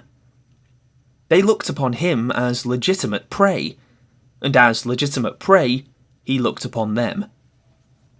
Not for nothing had he first seen the light of day in a lonely lair and fought his first fights with the ptarmigan, the weasel, and the lynx. And not for nothing had his puppyhood been made bitter by the persecution of Lip Lip and the whole puppy pack. It might have been otherwise, and he would then have been otherwise. Had Lip Lip not existed, he would have passed his puppyhood with the other puppies and grown up more dog-like and with more liking for dogs. Had Grey Beaver possessed the plummet of affection and love, he might have sounded the deeps of White Fang's nature and brought up to the surface all manner of kindly qualities. But these things had not been so. The clay of White Fang had been moulded until he became what he was. Morose and lonely, unloving and ferocious, the enemy of all his kind. Chapter 2. The Mad God. A small number of white men lived in Fort Yukon. These men had been long in the country. They called themselves sourdoughs, and took great pride in so classifying themselves. For other men, new in the land, they felt nothing but disdain. The men who came ashore from the steamers were newcomers. They were known as Chechakwas, and they always wilted at the application of the name. They made their bread with baking powder. This was the invidious distinction between them and the sourdoughs, who, forsooth, made their bread from sourdough, because they had no baking powder. All of which is neither here nor there. The men in the fort disdained the newcomers and enjoyed seeing them come to grief. Especially did they enjoy the havoc worked amongst the newcomers' dogs by White Fang and his disreputable gang. When a steamer arrived, the men of the fort made it a point always to come down to the bank and see the fun. They looked forward to it with as much anticipation as did the Indian dogs, while they were not slow to appreciate the savage and crafty part played by White Fang. But there was one man amongst them who particularly enjoyed the sport. He would come running at the first sound of a steamboat's whistle, and when the last fight was over and White Fang and the pack had scattered, he would return slowly to the fort, his face heavy with regret. Sometimes, when a soft Southland dog went down, shrieking its death cry under the fangs of the pack, this man would be unable to contain himself, and would leap into the air and cry out with delight. And always he had a sharp and covetous eye for White Fang. This man was called Beauty by the other men of the fort. No one knew his first name, and in general he was known in the country as Beauty Smith. But he was anything save a beauty. To antithesis was due his naming. He was preeminently unbeautiful. Nature had been niggardly with him. He was a small man to begin with, and upon his meagre frame was deposited an even more strikingly meagre head. Its apex might be likened to a point. In fact, in his boyhood, before he had been named Beauty by his fellows, he had been called Pinhead. Backward, from the apex, his head slanted down to his neck, and forward it slanted uncompromisingly to meet a low and remarkably wide forehead. Beginning here, as though regretting her parsimony, nature had spread his features with a lavish hand. His eyes were large, and between them was the distance of 2 eyes. His face, in relation to the rest of him, was prodigious. In order to discover the necessary area, nature had given him an enormous prognathous jaw. It was wide and heavy, and protruded outward and down until it seemed to rest on his chest. Possibly this appearance was due to the weariness of the slender neck, unable properly to support so great a burden. This jaw gave the impression of ferocious determination, but something lacked. Perhaps it was from excess, perhaps the jaw was too large. At any rate, it was a lie. Beauty Smith was known far and wide as the weakest of weak-kneed and snivelling cowards. To complete his description, his teeth were large and yellow, while the 2 eye teeth, larger than their fellows, showed under his lean lips like fangs. His eyes were yellow and muddy, as though nature had run short on pigments and squeezed together the dregs of all her tubes. It was the same with his hair. Sparse and irregular of growth, muddy yellow and dirty yellow, rising on his head and sprouting out of his face in unexpected tufts and bunches, in appearance like clumped and wind-blown grain. In short, Beauty Smith was a monstrosity, and the blame of it lay elsewhere. He was not responsible. The clay of him had been so moulded in the making. He did the cooking for the other men in the fort, the dishwashing, and the drudgery. They did not despise him, rather did they tolerate him in a broad human way, as one tolerates any creature evilly treated in the making. Also, they feared him. His cowardly rages made them dread a shot in the back or poison in their coffee. But somebody had to do the cooking, and whatever else his shortcomings, Beauty Smith could cook. This was the man that looked at White Fang, delighted in his ferocious prowess, and desired to possess him. He made overtures to White Fang from the first. White Fang began by ignoring him. Later on, when the overtures became more insistent, White Fang bristled and barred his teeth and backed away. He did not like the man. The feel of him was bad. He sensed the evil in him, and feared the extended hand and the attempts at soft-spoken speech. Because of all this, he hated the man. With the simpler creatures, good and bad are things simply understood. The good stands for all things that bring easement and satisfaction and surcease from pain. Therefore, the good is liked. The bad stands for all things that are fraught with discomfort, menace, and hurt, and is hated accordingly. White Fang's feel of Beauty Smith was bad. From the man's distorted body and twisted mind, in occult ways, like mists rising from malarial marshes, came emanations of the unhealth within. Not by reasoning, not by the 5 senses alone, but by other and remoter and uncharted senses, came the feeling to White Fang that the man was ominous with evil, pregnant with hurtfulness, and therefore a thing bad, and wisely to be hated. White Fang was in Grey Beaver's camp when Beauty Smith first visited it. At the faint sound of his distant feet, before he came in sight, White Fang knew who was coming and began to bristle. He had been lying down in an abandon of comfort, but he arose quickly, and, as the man arrived, slid away in true wolf fashion to the edge of the camp. He did not know what they said, but he could see the man and Grey Beaver talking together. Once the man pointed at him, and White Fang snarled back as though the hand were just descending upon him instead of being, as it was, 50 feet away. The man laughed at this, and White Fang slunk away to the sheltering woods, his head turned to observe as he glided softly over the ground. Grey Beaver refused to sell the dog. He had grown rich with his trading and stood in need of nothing. Besides, White Fang was a valuable animal, the strongest sled dog he had ever owned, and the best leader. Furthermore, there was no dog like him on the Mackenzie nor the Yukon. He could fight. He killed other dogs as easily as men killed mosquitoes. Beauty Smith's eyes lighted up at this, and he licked his thin lips with an eager tongue. No, White Fang was not for sale, at any price.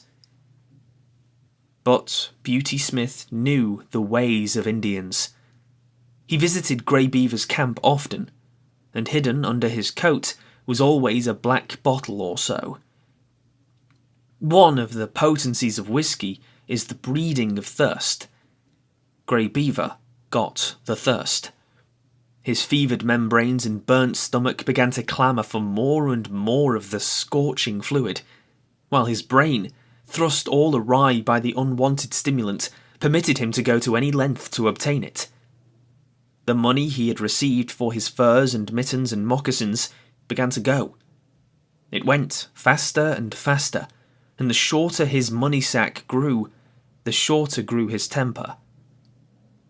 In the end, his money and goods and temper were all gone. Nothing remained to him but his thirst, a prodigious possession in itself that grew more prodigious with every sober breath he drew. Then it was that Beauty Smith had talk with him again about the sale of White Fang. But this time, the price offered was in bottles, not dollars, and Grey Beaver's ears were more eager to hear. "You catch 'em, dog. You take 'em, all right," was his last word. The bottles were delivered, but after 2 days. "You catch 'em, dog," were Beauty Smith's words to Grey Beaver. White Fang slunk into camp one evening and dropped down with a sigh of content. The dreaded white god was not there. For days his manifestations of desire to lay hands on him had been growing more insistent, and during that time White Fang had been compelled to avoid the camp. He did not know what evil was threatened by those insistent hands. He knew only that they did threaten evil of some sort, and that it was best for him to keep out of their reach. But scarcely had he lain down when Grey Beaver staggered over to him and tied a leather thong around his neck. He sat down beside White Fang, holding the end of the thong in his hand. In the other hand, he held a bottle, which, from time to time, was inverted above his head to the accompaniment of gurgling noises. An hour of this passed, when the vibrations of feet in contact with the ground foreran the one who approached. White Fang heard it first, and he was bristling with recognition, while Grey Beaver still nodded stupidly. White Fang tried to draw the thong softly out of his master's hand, but the relaxed fingers closed tightly, and Grey Beaver roused himself. Beauty Smith strode into camp and stood over White Fang. He snarled softly up at the thing of fear, watching keenly the deportment of the hands. One hand extended outward and began to descend upon his head. His soft snarl grew tense and harsh. The hand continued slowly to descend while he crouched beneath it, eyeing it malignantly, his snarl growing shorter and shorter as, with quickening breath, it approached its culmination. Suddenly he snapped, striking with his fangs like a snake. The hand was jerked back, and the teeth came together emptily with a sharp click. Beauty Smith was frightened and angry. Grey Beaver clouted White Fang alongside the head, so that he cowered down close to the earth in respectful obedience. White Fang's suspicious eyes followed every movement. He saw Beauty Smith go away and return with a stout club. Then the end of the thong was given over to him by Grey Beaver. Beauty Smith started to walk away. The thong grew taut. White Fang resisted it. Grey Beaver clouted him right and left to make him get up and follow. He obeyed, but with a rush, hurling himself upon the stranger who was dragging him away. Beauty Smith did not jump away. He had been waiting for this. He swung the club smartly, stopping the rush midway and smashing White Fang down upon the ground. Grey Beaver laughed and nodded approval. Beauty Smith tightened the thong again, and White Fang crawled limply and dizzily to his feet. He did not rush a second time. One smash from the club was sufficient to convince him that the White God knew how to handle it, and he was too wise to fight the inevitable. So he followed morosely at Beauty Smith's heels, his tail between his legs, yet snarling softly under his breath.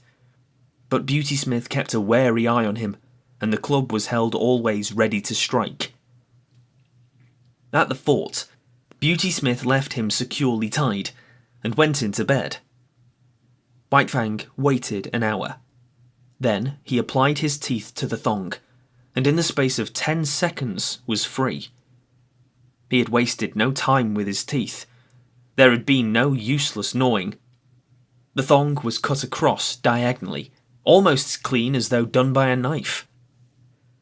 White Fang looked up at the fort, at the same time bristling and growling. Then he turned and trotted back to Grey Beaver's camp. He owed no allegiance to this strange and terrible god.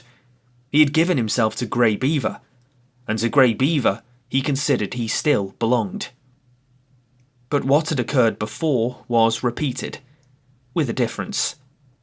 Grey Beaver again made him fast with a thong, and in the morning turned him over to Beauty Smith. And here was where the difference came in. Beauty Smith gave him a beating. Tied securely, White Fang could only rage futilely and endure the punishment.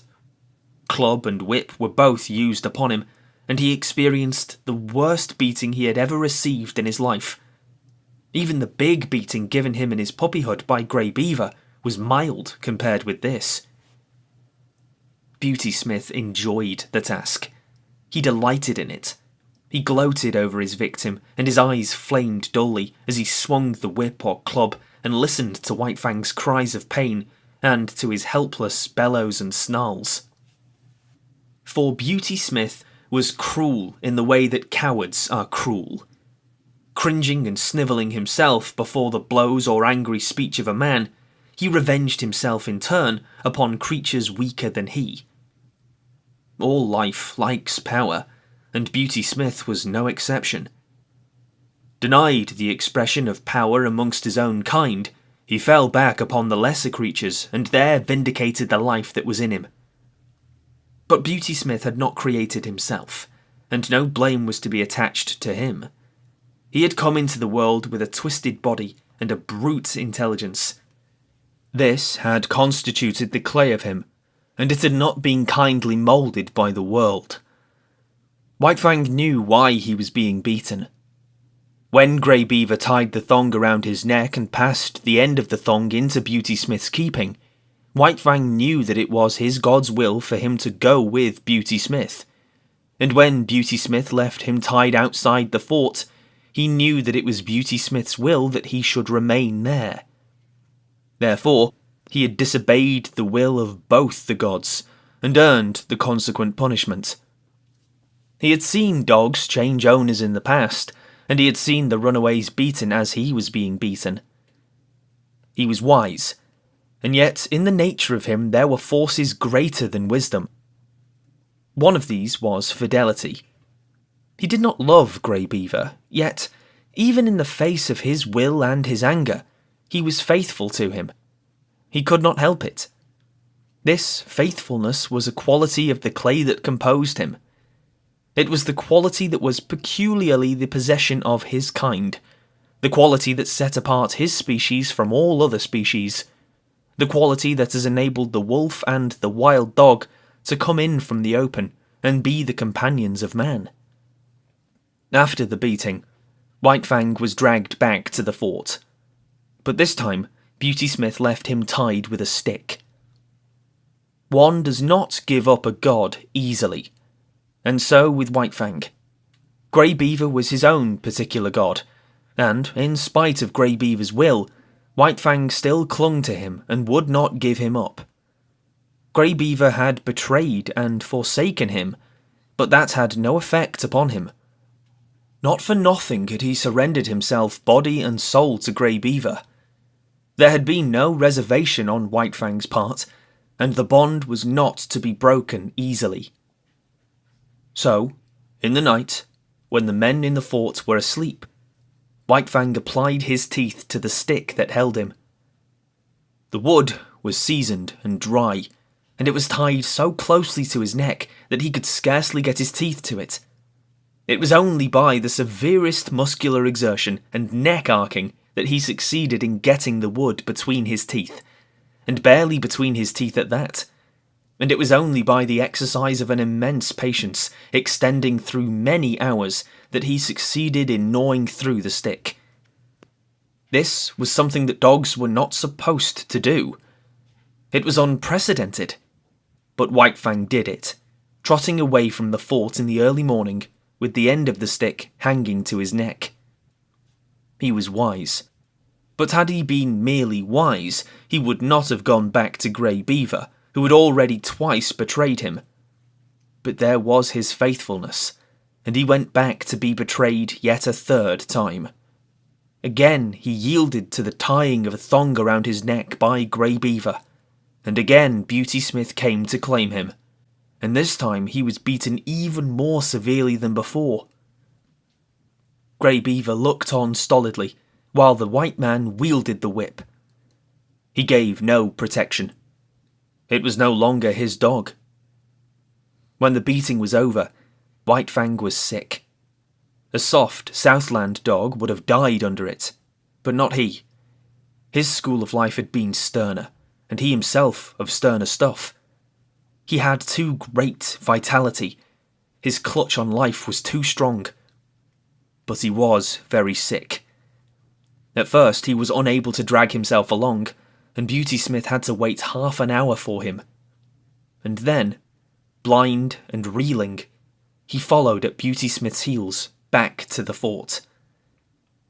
But now he was tied with a chain that defied his teeth, and he strove in vain by lunging to draw the staple from the timber into which it was driven. After a few days, sober and bankrupt, Grey Beaver departed up the Porcupine on his long journey to the Mackenzie. White Fang remained on the Yukon, the property of a man more than half mad and all brute. But what is a dog to know in its consciousness of madness? To White Fang, Beauty Smith was a veritable, if terrible, god. He was a mad god at best, but White Fang knew nothing of madness. He knew only that he must submit to the will of this new master, obey his every whim and fancy. Chapter 3. The Reign of Hate. Under the tutelage of the mad god, White Fang became a fiend. He was kept chained in a pen at the rear of the fort, and here Beauty Smith teased and irritated and drove him wild with petty torments. The man early discovered White Fang's susceptibility to laughter, and made it a point after painfully tricking him to laugh at him. This laughter was uproarious and scornful, and at the same time the god pointed his finger derisively at White Fang. At such times, reason fled from White Fang, and in his transports of rage, he was even more mad than Beauty Smith. Formerly, White Fang had been merely the enemy of his kind, withal a ferocious enemy. He now became the enemy of all things, and more ferocious than ever. To such an extent was he tormented that he hated blindly and without the faintest spark of reason. He hated the chain that bound him, the men who peered in at him through the slats of the pen, the dogs that accompanied the men and that snarled malignantly at him in his helplessness. He hated the very wood of the pen that confined him. And, first, last, and most of all, he hated Beauty Smith. But Beauty Smith had a purpose in all that he did to White Fang. One day, a number of men gathered about the pen. Beauty Smith entered, club in hand, and took the chain off from White Fang's neck. When his master had gone out, White Fang turned loose and tore around the pen, trying to get at the men outside. He was magnificently terrible. Fully 5 feet in length, and standing 2 1/2 feet at the shoulder, he far outweighed a wolf of corresponding size. From his mother, he had inherited the heavier proportions of the dog, so that he weighed, without any fat and without an ounce of superfluous flesh, over 90 pounds. It was all muscle, bone, and sinew-fighting flesh in the finest condition. The door of the pen was being opened again. White Fang paused. Something unusual was happening. He waited. The door was opened wider. Then a huge dog was thrust inside, and the door was slammed shut behind him.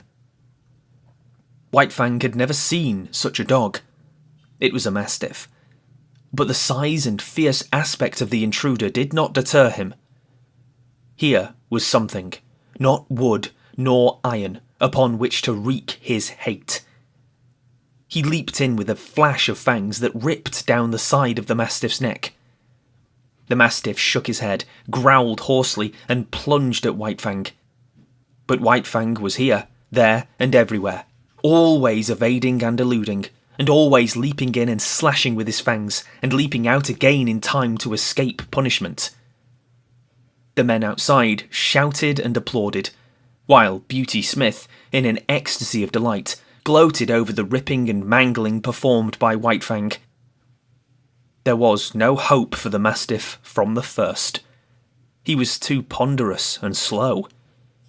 In the end, while Beauty Smith beat White Fang back with a club, the mastiff was dragged out by its owner. Then there was a payment of bets, and money clinked in Beauty Smith's hand. White Fang came to look forward eagerly to the gathering of the men around his pen.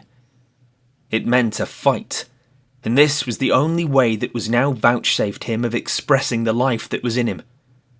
Tormented, incited to hate, he was kept a prisoner so that there was no way of satisfying that hate, except at the times his master saw fit to put another dog against him. Beauty Smith had estimated his powers well, for he was invariably the victor. One day, 3 dogs were turned in upon him in succession. Another day, a full-grown wolf, fresh caught from the wild, was shoved in through the door of the pen. And on still another day, 2 dogs were set against him at the same time. This was his severest fight, and though in the end he killed them both, he was himself half killed in doing it. In the fall of the year, when the first snows were falling and mush ice was running in the river, Beauty Smith took passage for himself and White Fang on a steamboat bound up the Yukon to Dawson. White Fang had now achieved a reputation in the land. As the Fighting Wolf, he was known far and wide, and the cage in which he was kept on the steamboat's deck was usually surrounded by curious men. He raged and snarled at them, or lay quietly and studied them with cold hatred. Why should he not hate them? He never asked himself the question. He knew only hate and lost himself in the passion of it. Life had become a hell to him. He had not been made for the close confinement wild beasts endure at the hands of men. And yet it was in precisely this way that he was treated. Men stared at him, poked sticks between the bars to make him snarl, and then laughed at him. They were his environment, these men, and they were moulding the clay of him into a more ferocious thing than had been intended by nature. Nevertheless, nature had given him plasticity. Where many another animal would have died or had its spirit broken, he adjusted himself and lived, and at no expense of the spirit. Possibly Beauty Smith, arch-fiend and tormentor, was capable of breaking White Fang's spirit, but as yet there were no signs of his succeeding. If Beauty Smith had in him a devil, White Fang had another, and the two of them raged against each other unceasingly. In the days before, White Fang had had the wisdom to cower down and submit to a man with a club in his hand, but this wisdom now left him.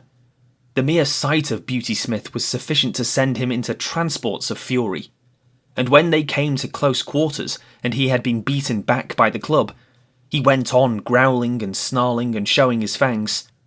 The last growl could never be extracted from him. No matter how terribly he was beaten, he had always another growl.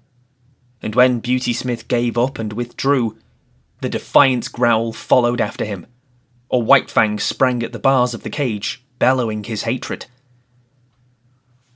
When the steamboat arrived at Dawson, White Fang went ashore, but he still lived a public life, in a cage, surrounded by curious men. He was exhibited as the Fighting Wolf, and men paid 50 cents in gold dust to see him. He was given no rest. Did he lie down to sleep, he was stirred up by a sharp stick, so that the audience might get its money's worth. In order to make the exhibition interesting, he was kept in a rage most of the time. But worse than all this was the atmosphere in which he lived. He was regarded as the most fearful of wild beasts, and this was borne into him through the bars of the cage. Every word, every cautious action on the part of the men impressed upon him his own terrible ferocity. It was so much added fuel to the flame of his fierceness.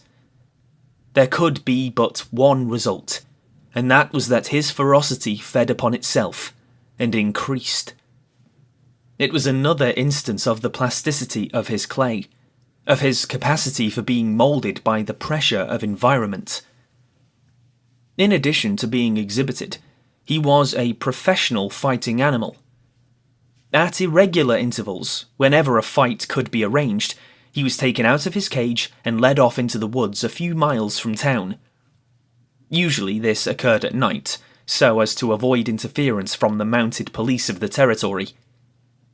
After a few hours of waiting, when daylight had come, the audience and the dog with which he was to fight arrived.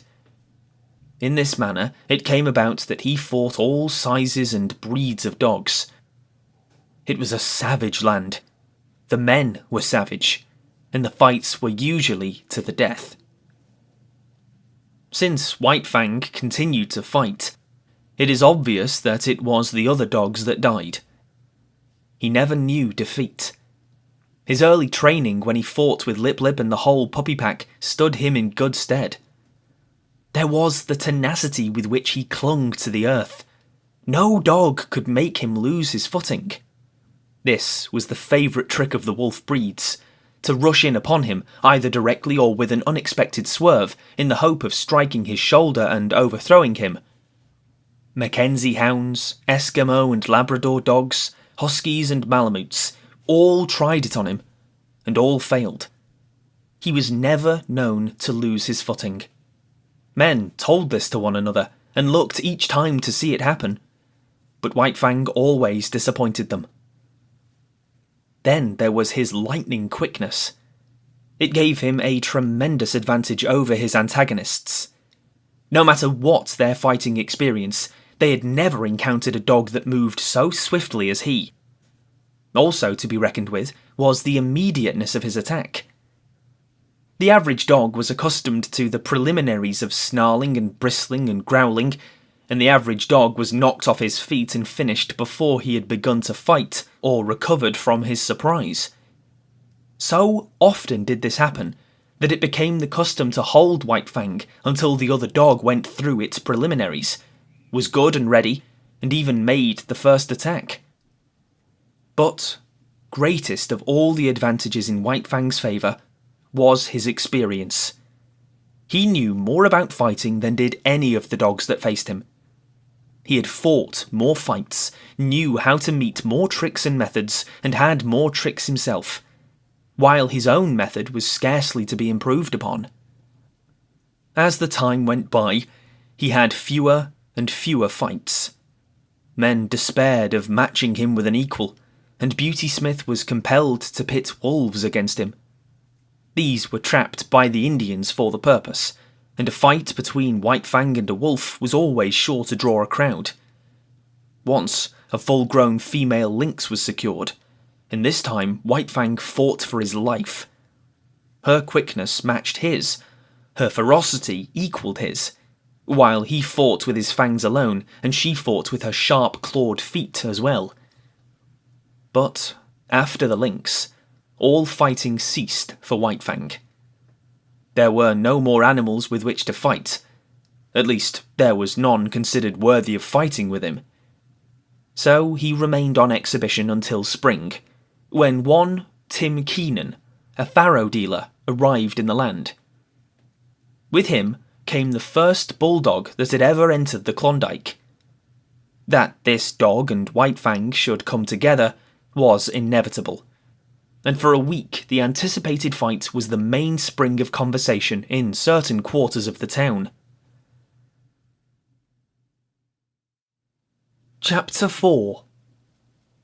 The Clinging Death. Beauty Smith slipped the chain from his neck and stepped back. For once, White Fang did not make an immediate attack. He stood still, ears pricked forward, alert and curious, surveying the strange animal that faced him. He had never seen such a dog before. Tim Keenan shoved the bulldog forward with a muttered, "Go to it." The animal waddled toward the centre of the circle, short and squat and ungainly. He came to a stop and blinked across at White Fang. There were cries from the crowd of, "Go to him, Cherokee! Sick 'em, Cherokee! Eat 'em up!"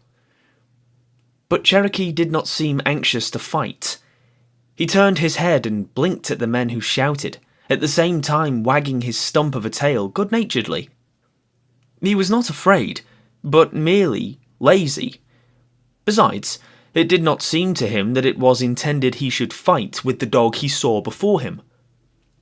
He was not used to fighting with that kind of dog, and he was waiting for them to bring on the real dog.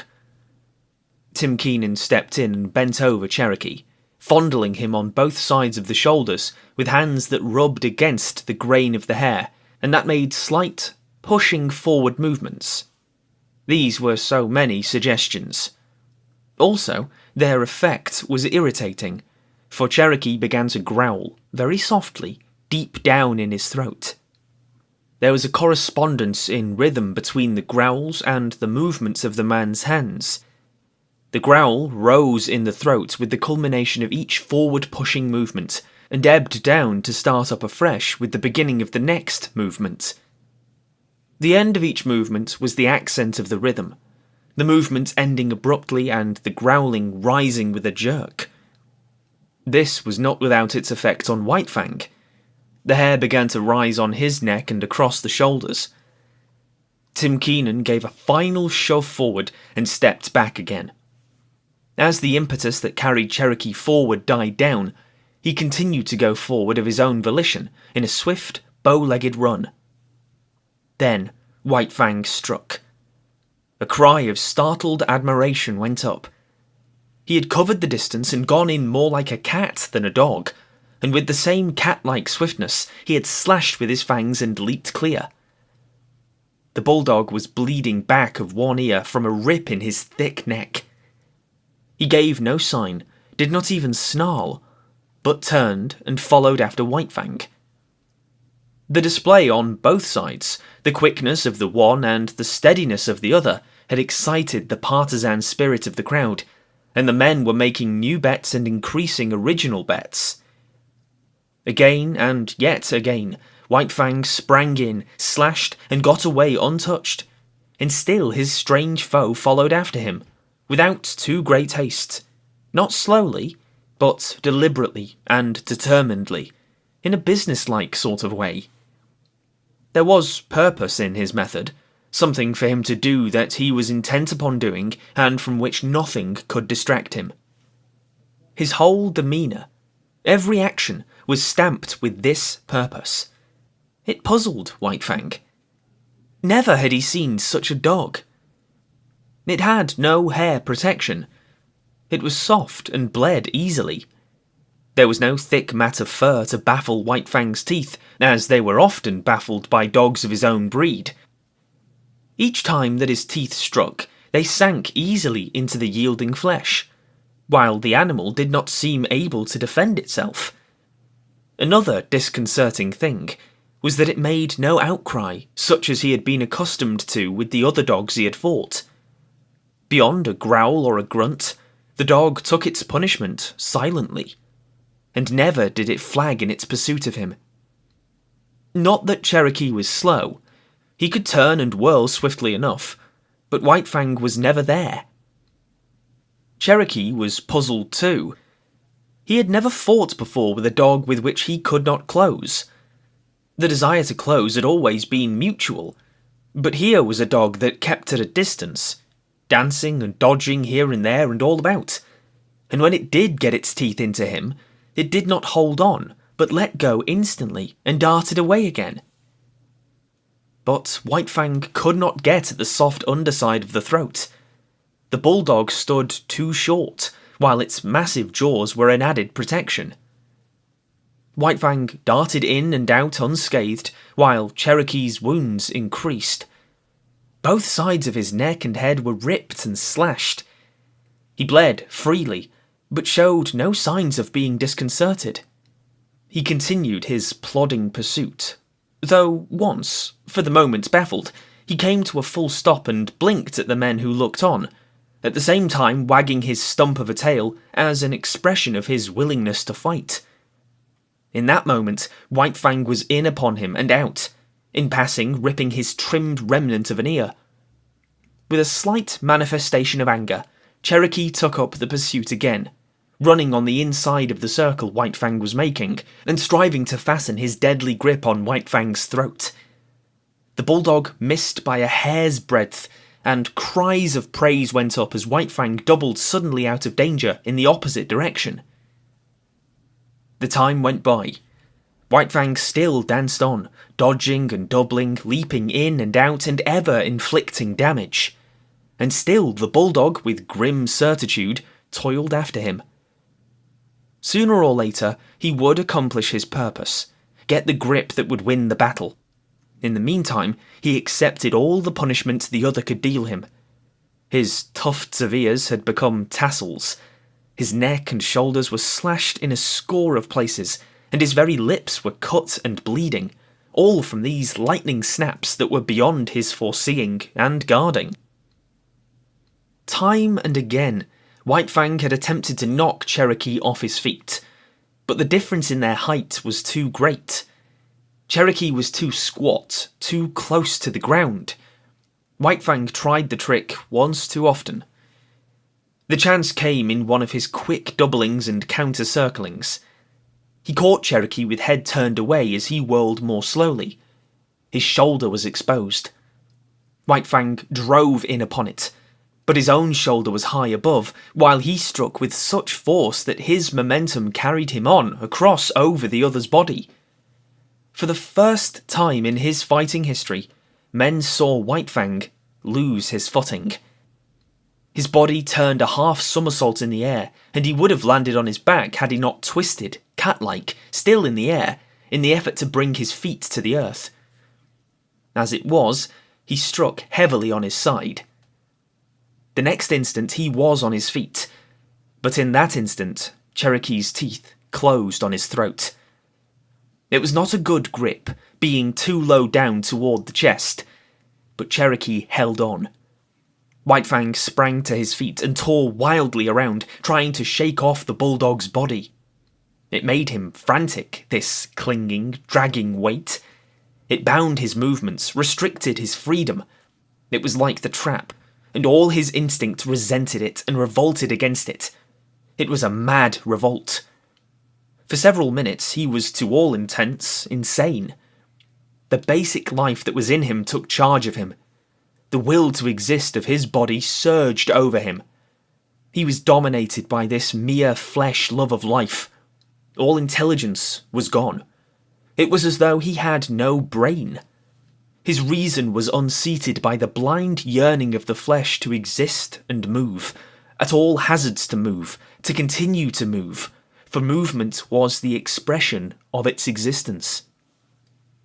Round and round he went, whirling and turning and reversing, trying to shake off the 50-pound weight that dragged at his throat.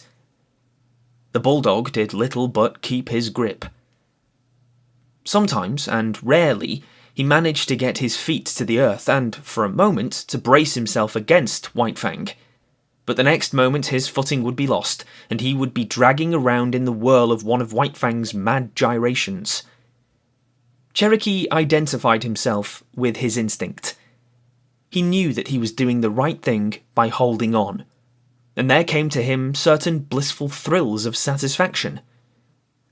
At such moments, he even closed his eyes and allowed his body to be hurled hither and thither, willy-nilly, careless of any hurt that might thereby come to it. That did not count. The grip was the thing, and the grip he kept.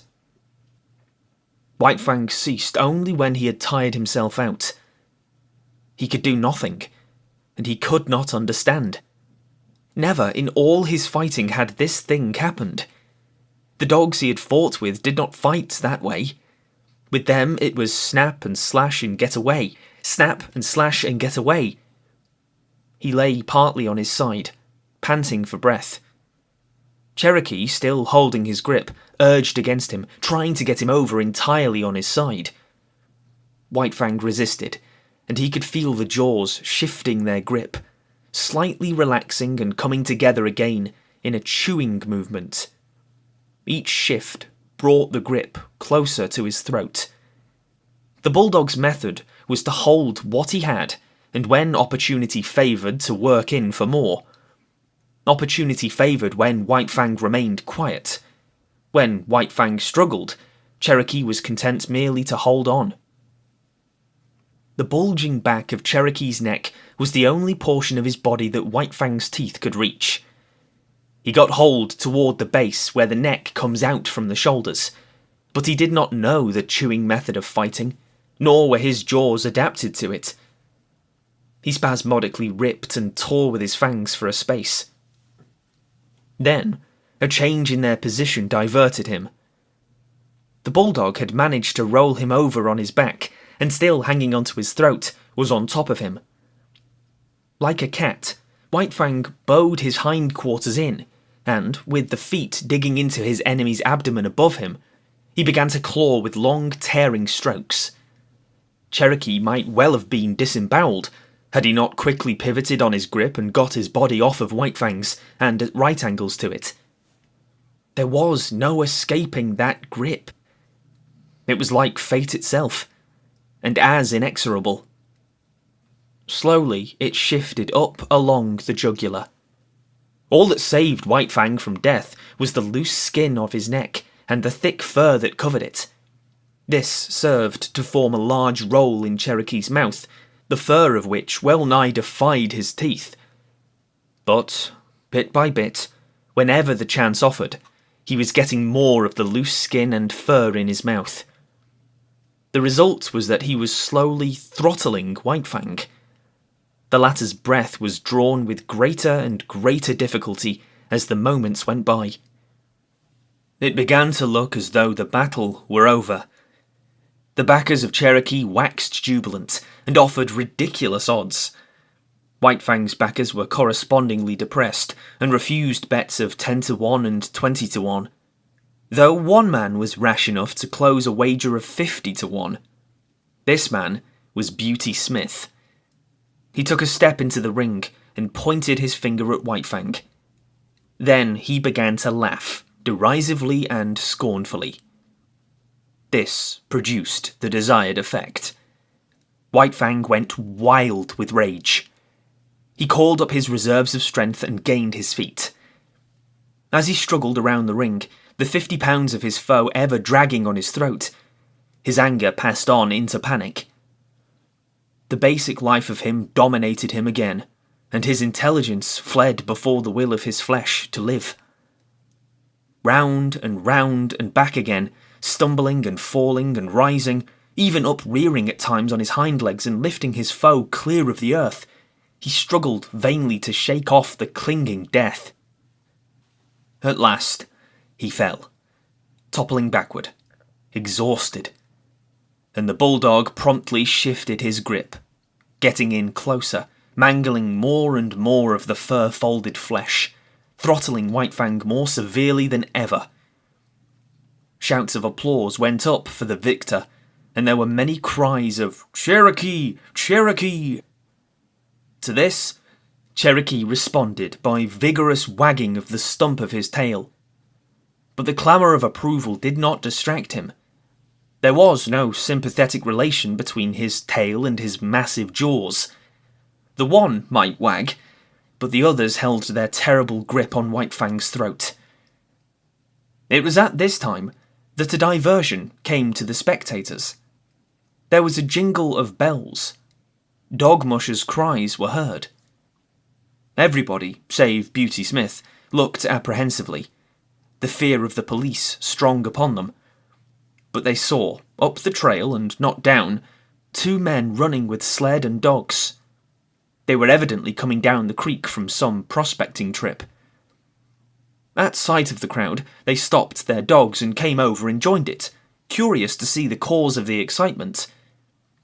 The dog musher wore a moustache, but the other, a taller and younger man, was smooth-shaven, his skin rosy from the pounding of his blood and the running in the frosty air. White Fang had practically ceased struggling. Now and again he resisted spasmodically and to no purpose. He could get little air, and that little grew less and less under the merciless grip that ever tightened.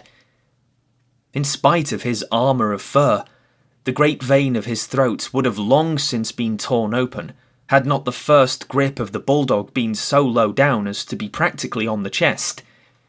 It had taken Cherokee a long time to shift that grip upward, and this had also tended further to clog his jaws with fur and skin fold. In the meantime, the abysmal brute in Beauty Smith had been rising into his brain and mastering the small bit of sanity that he possessed at best. When he saw White Fang's eyes beginning to glaze, he knew beyond doubt that the fight was lost. Then he broke loose. He sprang upon White Fang and began savagely to kick him. There were hisses from the crowd and cries of protest, but that was all. While this went on and Beauty Smith continued to kick White Fang, there was a commotion in the crowd. The tall, young newcomer was forcing his way through, shouldering men right and left without ceremony or gentleness. When he broke through into the ring, Beauty Smith was just in the act of delivering another kick. All his weight was on one foot, and he was in a state of unstable equilibrium. At that moment, the newcomer's fist landed a smashing blow full in his face. Beauty Smith's remaining leg left the ground, and his whole body seemed to lift into the air as he turned over backward and struck the snow. The newcomer turned upon the crowd. "You cowards!" he cried. "You beasts!" He was in a rage himself. A sane rage. His grey eyes seemed metallic and steel-like as they flashed upon the crowd. Beauty Smith regained his feet and came toward him, sniffling and cowardly. The newcomer did not understand. He did not know how abject a coward the other was, and thought he was coming back intent on fighting. So, with a "You beast," he smashed Beauty Smith over backward with a second blow in the face. Beauty Smith decided that the snow was the safest place for him, and lay where he had fallen, making no effort to get up. "Come on, Matt, lend a hand." The newcomer called the dog musher, who had followed him into the ring. Both men bent over the dogs. Matt took hold of White Fang, ready to pull when Cherokee's jaws should be loosened. This, the younger man endeavoured to accomplish by clutching the bulldog's jaws in his hands and trying to spread them. It was a vain undertaking. As he pulled and tugged and wrenched, he kept exclaiming with every expulsion of breath, "Beasts!" The crowd began to grow unruly, and some of the men were protesting against the spoiling of the sport. But they were silenced when the newcomer lifted his head from his work for a moment and glared at them. "You damn beasts!" he finally exploded, and went back to his task. "It's no use, Mr. Scott. You can't break 'em apart that way," Matt said at last. The pair paused and surveyed the locked dogs. "Ain't bleeding much," Matt announced. "Ain't got all the way in yet." "But he's liable to at any moment," Scott answered. "There, did you see that? He shifted his grip in a bit." The younger man's excitement and apprehension for White Fang was growing. He struck Cherokee about the head savagely again and again, but that did not loosen the jaws. Cherokee wagged the stump of his tail in advertisement that he understood the meaning of the blows, but that he knew he was himself in the right and only doing his duty by keeping his grip.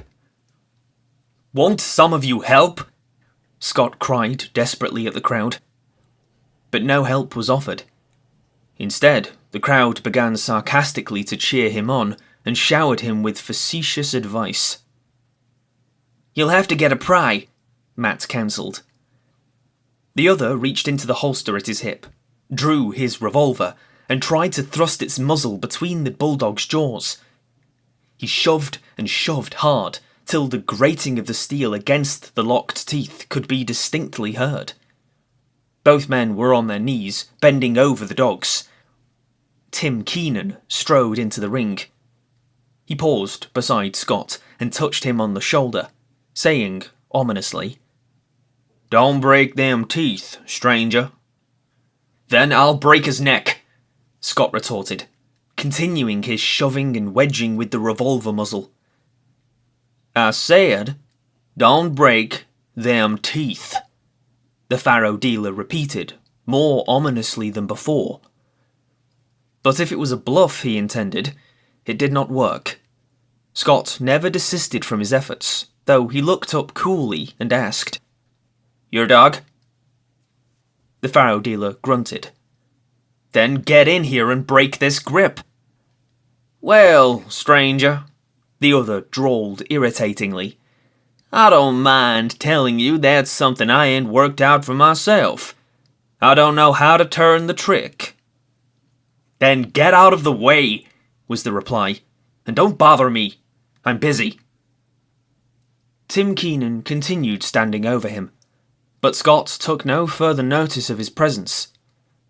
He had managed to get the muzzle in between the jaws on one side, and was trying to get it out between the jaws on the other side. This accomplished, he pried gently and carefully, loosening the jaws a bit at a time, while Matt, a bit at a time, extricated White Fang's mangled neck. "Stand by to receive your dog," was Scott's peremptory order to Cherokee's owner. The faro dealer stooped down obediently and got a firm hold on Cherokee. "Now," Scott warned, giving the final pry. The dogs were drawn apart, the bulldog struggling vigorously. "Take him away," Scott commanded, and Tim Keenan dragged Cherokee back into the crowd. White Fang made several ineffectual efforts to get up. Once he gained his feet, but his legs were too weak to sustain him, and he slowly wilted and sank back into the snow. His eyes were half closed, and the surface of them was glassy. His jaws were apart, and through them the tongue protruded. draggled and limp. To all appearances, he looked like a dog that had been strangled to death. Matt examined him. "Just about all in," he announced. "But he's breathing all right." Beauty Smith had regained his feet and come over to look at White Fang. "Matt, how much is a good sled dog worth?" Scott asked. The dog musher, still on his knees and stooped over White Fang, calculated for a moment. $300, he answered. "And how much for one that's all chewed up like this one?" Scott asked, nudging White Fang with his foot. "Half of that," was the dog musher's judgment. Scott turned upon Beauty Smith. "Did you hear, Mr. Beast? I'm going to take your dog from you, and I'm going to give you $150 for him." He opened his pocketbook and counted out the bills. Beauty Smith put his hands behind his back, refusing to touch the proffered money. "I ain't a-sellin'," he said. "Oh, yes you are," the other assured him. "Because I'm buying. Here's your money. The dog's mine." Beauty Smith, his hands still behind him, began to back away. Scott sprang toward him, drawing his fist back to strike. Beauty Smith cowered down in anticipation of the blow. "I've got my rights," he whimpered. "You've forfeited your rights to own that dog," was the rejoinder. "Are you going to take the money, or do I have to hit you again?" "All right," Beauty Smith spoke up with the alacrity of fear. "But I take the money under protest," he added. "The dog's a mint. I ain't a-going to be robbed. A man's got his rights." "Correct," Scott answered, passing the money over to him. "A man's got his rights. But you're not a man. You're a beast." "Wait till I get back to Dawson," Beauty Smith threatened. "I'll have the law on you." "If you open your mouth when you get back to Dawson, I'll have you run out of town. Understand?" Beauty Smith replied with a grunt. "Understand?" the other thundered with abrupt fierceness. "Yes," Beauty Smith grunted, shrinking away. "Yes, what?" "Yes, sir," Beauty Smith snarled. "Look out! He'll bite!" someone shouted, and a guffaw of laughter went up. Scott turned his back on them and returned to help the dog musher, who was working over White Fang. Some of the men were already departing. Others stood in groups, looking on and talking. Tim Keenan joined one of the groups. "Who's that mug?" he asked. "Weedon Scott," someone answered. "And who in the hell is Weedon Scott?" the faro dealer demanded. "Oh, one of them crackerjack mining experts. He's in with all the big bugs. If you want to keep out of trouble, you'll steer clear of him. That's my talk. He's all hunky with the officials. The gold commissioner's a special pal of his."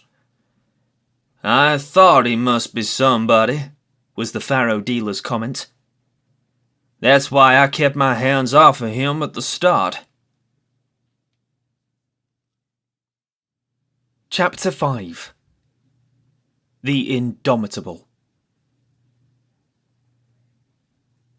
"It's hopeless," Weedon Scott confessed. He sat on the step of his cabin and stared at the dog musher, who responded with a shrug that was equally hopeless. Together they looked at White Fang at the end of his stretched chain, bristling, snarling, ferocious, straining to get at the sled dogs. Having received sundry lessons from Matt, said lessons being imparted by means of a club, the sled dogs had learned to leave White Fang alone, and even then they were lying down at a distance, apparently oblivious of his existence. "It's a wolf, and there is no taming it," Weedon Scott announced. "Oh, I don't know about that," Matt objected. "Might be a lot of dog in him, for all you can tell. But there's one thing I know sure, and that there's no getting away from." The dog musher paused and nodded his head confidently at Moosehide Mountain. Well, don't be a miser with what you know, Scott said sharply, after waiting a suitable length of time. Spit it out. What is it? The dog musher indicated White Fang with a backward thrust of his thumb. Wolf or dog, it's all the same. He's been tamed already. No. I tell you, yes, and broke the harness. Look, close, there. Do you see them marks across the chest? You're right, Matt. He was a sled dog before Beauty Smith got hold of him. And there's not much reason against him being a sled dog again. What do you think? Scott queried eagerly. Then the hope died down as he added, shaking his head. We've had him 2 weeks now, and if anything, he's wilder than ever at the present moment. Give him a chance, Matt counselled. Turn him loose for a spell. The other looked at him incredulously. Yes, Matt went on. I know you've tried to, but you didn't take a club. You try it then. The dog musher secured a club and went over to the chained animal. White Fang watched the club after the manner of a caged lion watching the whip of its trainer. See him keep his eye on that club? Matt said. That's a good sign. He's no fool. Don't dare tackle me so long as I got that club handy. He's not clean crazy, sure. As the man's hand approached his neck, White Fang bristled and snarled and crouched down. But while he eyed the approaching hand, he at the same time contrived to keep track of the club in the other hand, suspended threateningly above him. Matt unsnapped the chain from the collar and stepped back. White Fang could scarcely realise that he was free. Many months had gone by since he passed into the possession of Beauty Smith, and in all that period he had never known a moment of freedom, except at the times he had been loosed to fight with other dogs. Immediately after such fights, he had always been imprisoned again. He did not know what to make of it. Perhaps some new devilry of the gods was about to be perpetrated on him. He walked slowly and cautiously, prepared to be assailed at any moment. He did not know what to do. It was all so unprecedented. He took the precaution to sheer off from the two watching gods and walked carefully to the corner of the cabin. Nothing happened. He was plainly perplexed, and he came back again, pausing a dozen feet away and regarding the two men intently. Won't he run away? His new owner asked. Matt shrugged his shoulders. Gotta take a gamble. Only way to find out is to find out. Poor devil, Scott murmured pityingly. What he needs is some show of human kindness, he added, turning and going into the cabin. He came out with a piece of meat which he tossed to White Fang. He sprang away from it and from a distance studied it suspiciously. Hi you, Major, Matt shouted warningly, but too late. Major had made a spring for the meat. At the instant his jaws closed on it, White Fang struck him. He was overthrown. Matt rushed in, but quicker than he was White Fang. Major staggered to his feet, but the blood spouting from his throat reddened the snow in a widening path. It's too bad, but it served him right, Scott said hastily. But Matt's foot had already started on its way to kick White Fang. There was a leap, a flash of teeth, a sharp exclamation. White Fang, snarling fiercely, scrambled backward for several yards, while Matt stooped and investigated his leg. He got me all right, he announced, pointing to the torn trousers and undercloths, and the growing stain of red. I told you it was hopeless, Matt, Scott said in a discouraged voice. I've thought about it off and on, while not wanting to think of it, but we've come to it now. It's the only thing to do. As he talked with reluctant movements, he drew his revolver. threw open the cylinder and assured himself of its contents. "Look here, Mr. Scott," Matt objected. "That dog's been through hell. You can't expect him to come out a white and shining angel. Give him time." "Look at Major," the other rejoined. The dog musher surveyed the stricken dog. He had sunk down on the snow in the circle of his blood and was plainly in the last gasp. "Served him right. You said so yourself, Mr. Scott. He tried to take White Fang's meat and he's dead-o. That was to be expected. I wouldn't give 2 whoops in hell for a dog that wouldn't fight for his own meat." "But look at yourself, Matt. It's all right about the dogs, but we must draw the line somewhere." "Serve me right," Matt argued, stubbornly. "What did I want to kick him for? You said yourself that he'd done right. Then I had no right to kick him." "It would be a mercy to kill him," Scott insisted. "He's untamable." "Now, look here, Mr. Scott. Give the poor devil a fighting chance. He ain't had no chance yet. He's just come through hell, and this is the first time he's been loose. Give him a fair chance, and if he don't deliver the goods, I'll kill him myself. There." "God knows I don't want to kill him or have him killed," Scott answered, putting away the revolver. "We'll let him run loose and see what kindness can do for him. And here's a try at it." He walked over to White Fang and began talking to him gently and soothingly. "Better have a club handy," Matt warned. Scott shook his head and went on trying to win White Fang's confidence. White Fang was suspicious. Something was impending.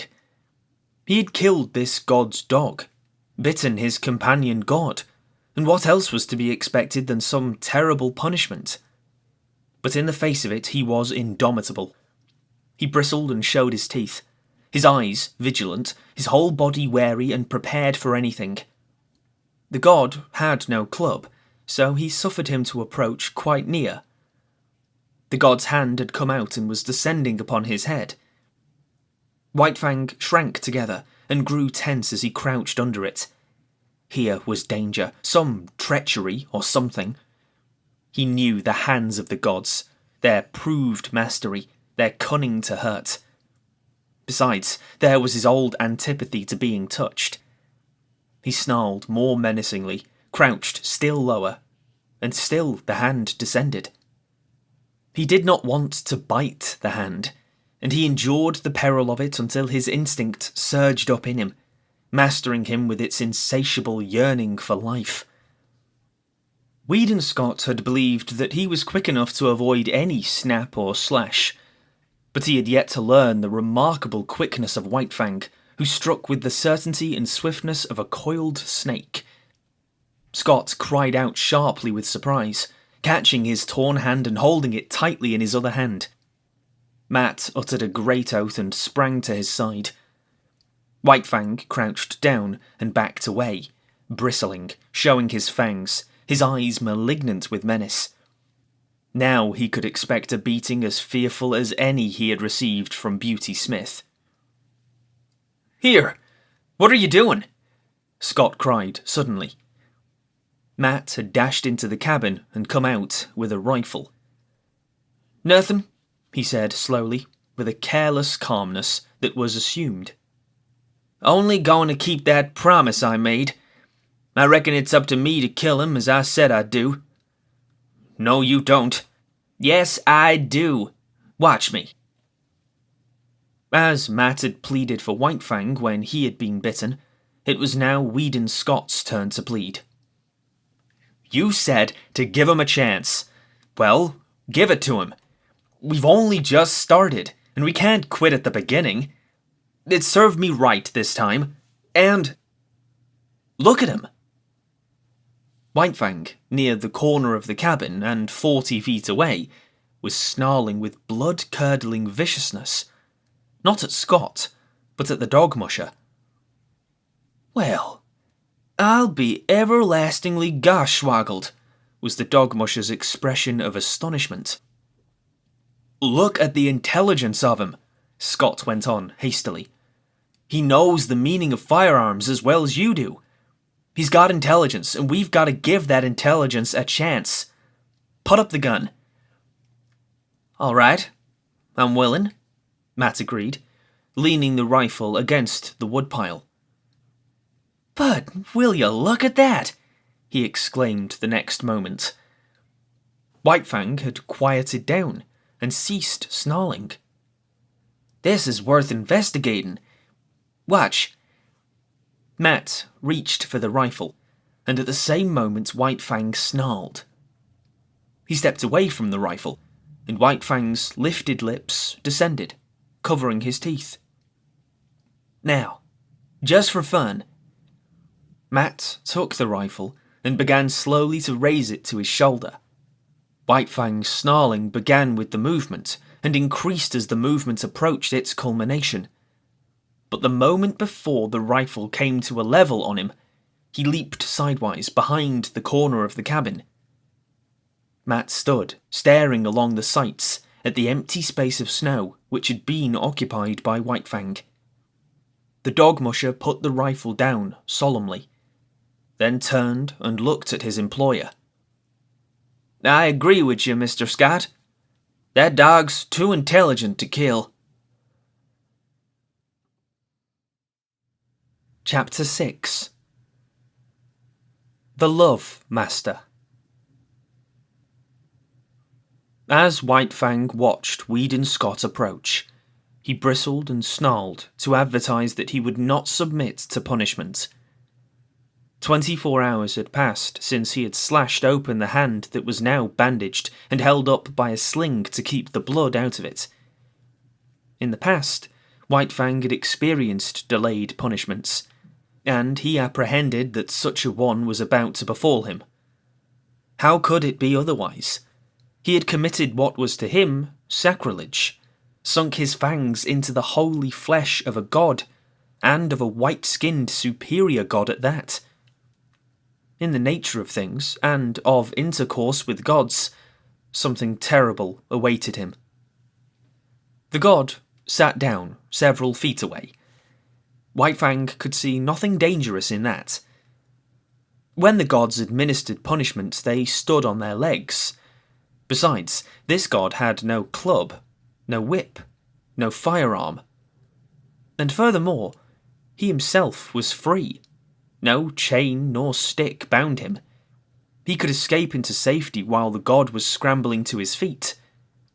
In the meantime, he would wait and see. The god remained quiet, made no movement, and White Fang's snarl slowly dwindled to a growl that ebbed down in his throat and ceased. Then the god spoke, and at the first sound of his voice, the hair rose on White Fang's neck and the growl rushed up in his throat. But the god made no hostile movement and went on calmly talking. For a time, White Fang growled in unison with him, a correspondence of rhythm being established between growl and voice. But the god talked on interminably. He talked to White Fang as White Fang had never been talked to before. He talked softly and soothingly, with a gentleness that somehow, somewhere, touched White Fang. In spite of himself and all the pricking warnings of his instinct, White Fang began to have confidence in this god. He had a feeling of security that was belied by all his experience with men. After a long time, the god got up and went into the cabin. White Fang scanned him apprehensively when he came out. He had neither whip, nor club, nor weapon. Nor was his uninjured hand behind his back, hiding something. He sat down, as before, in the same spot, several feet away. He held out a small piece of meat. White Fang pricked his ears and investigated it suspiciously, managing to look at the same time both at the meat and the god. Alert for any overt act, his body tense and ready to spring away at the first sign of hostility. Still, the punishment delayed. The god merely held near to his nose a piece of meat, and about the meat there seemed nothing wrong. Still, White Fang suspected, and though the meat was proffered to him with short, inviting thrusts of the hand, he refused to touch it. The gods were all wise, and there was no telling what masterful treachery lurked behind that apparently harmless piece of meat.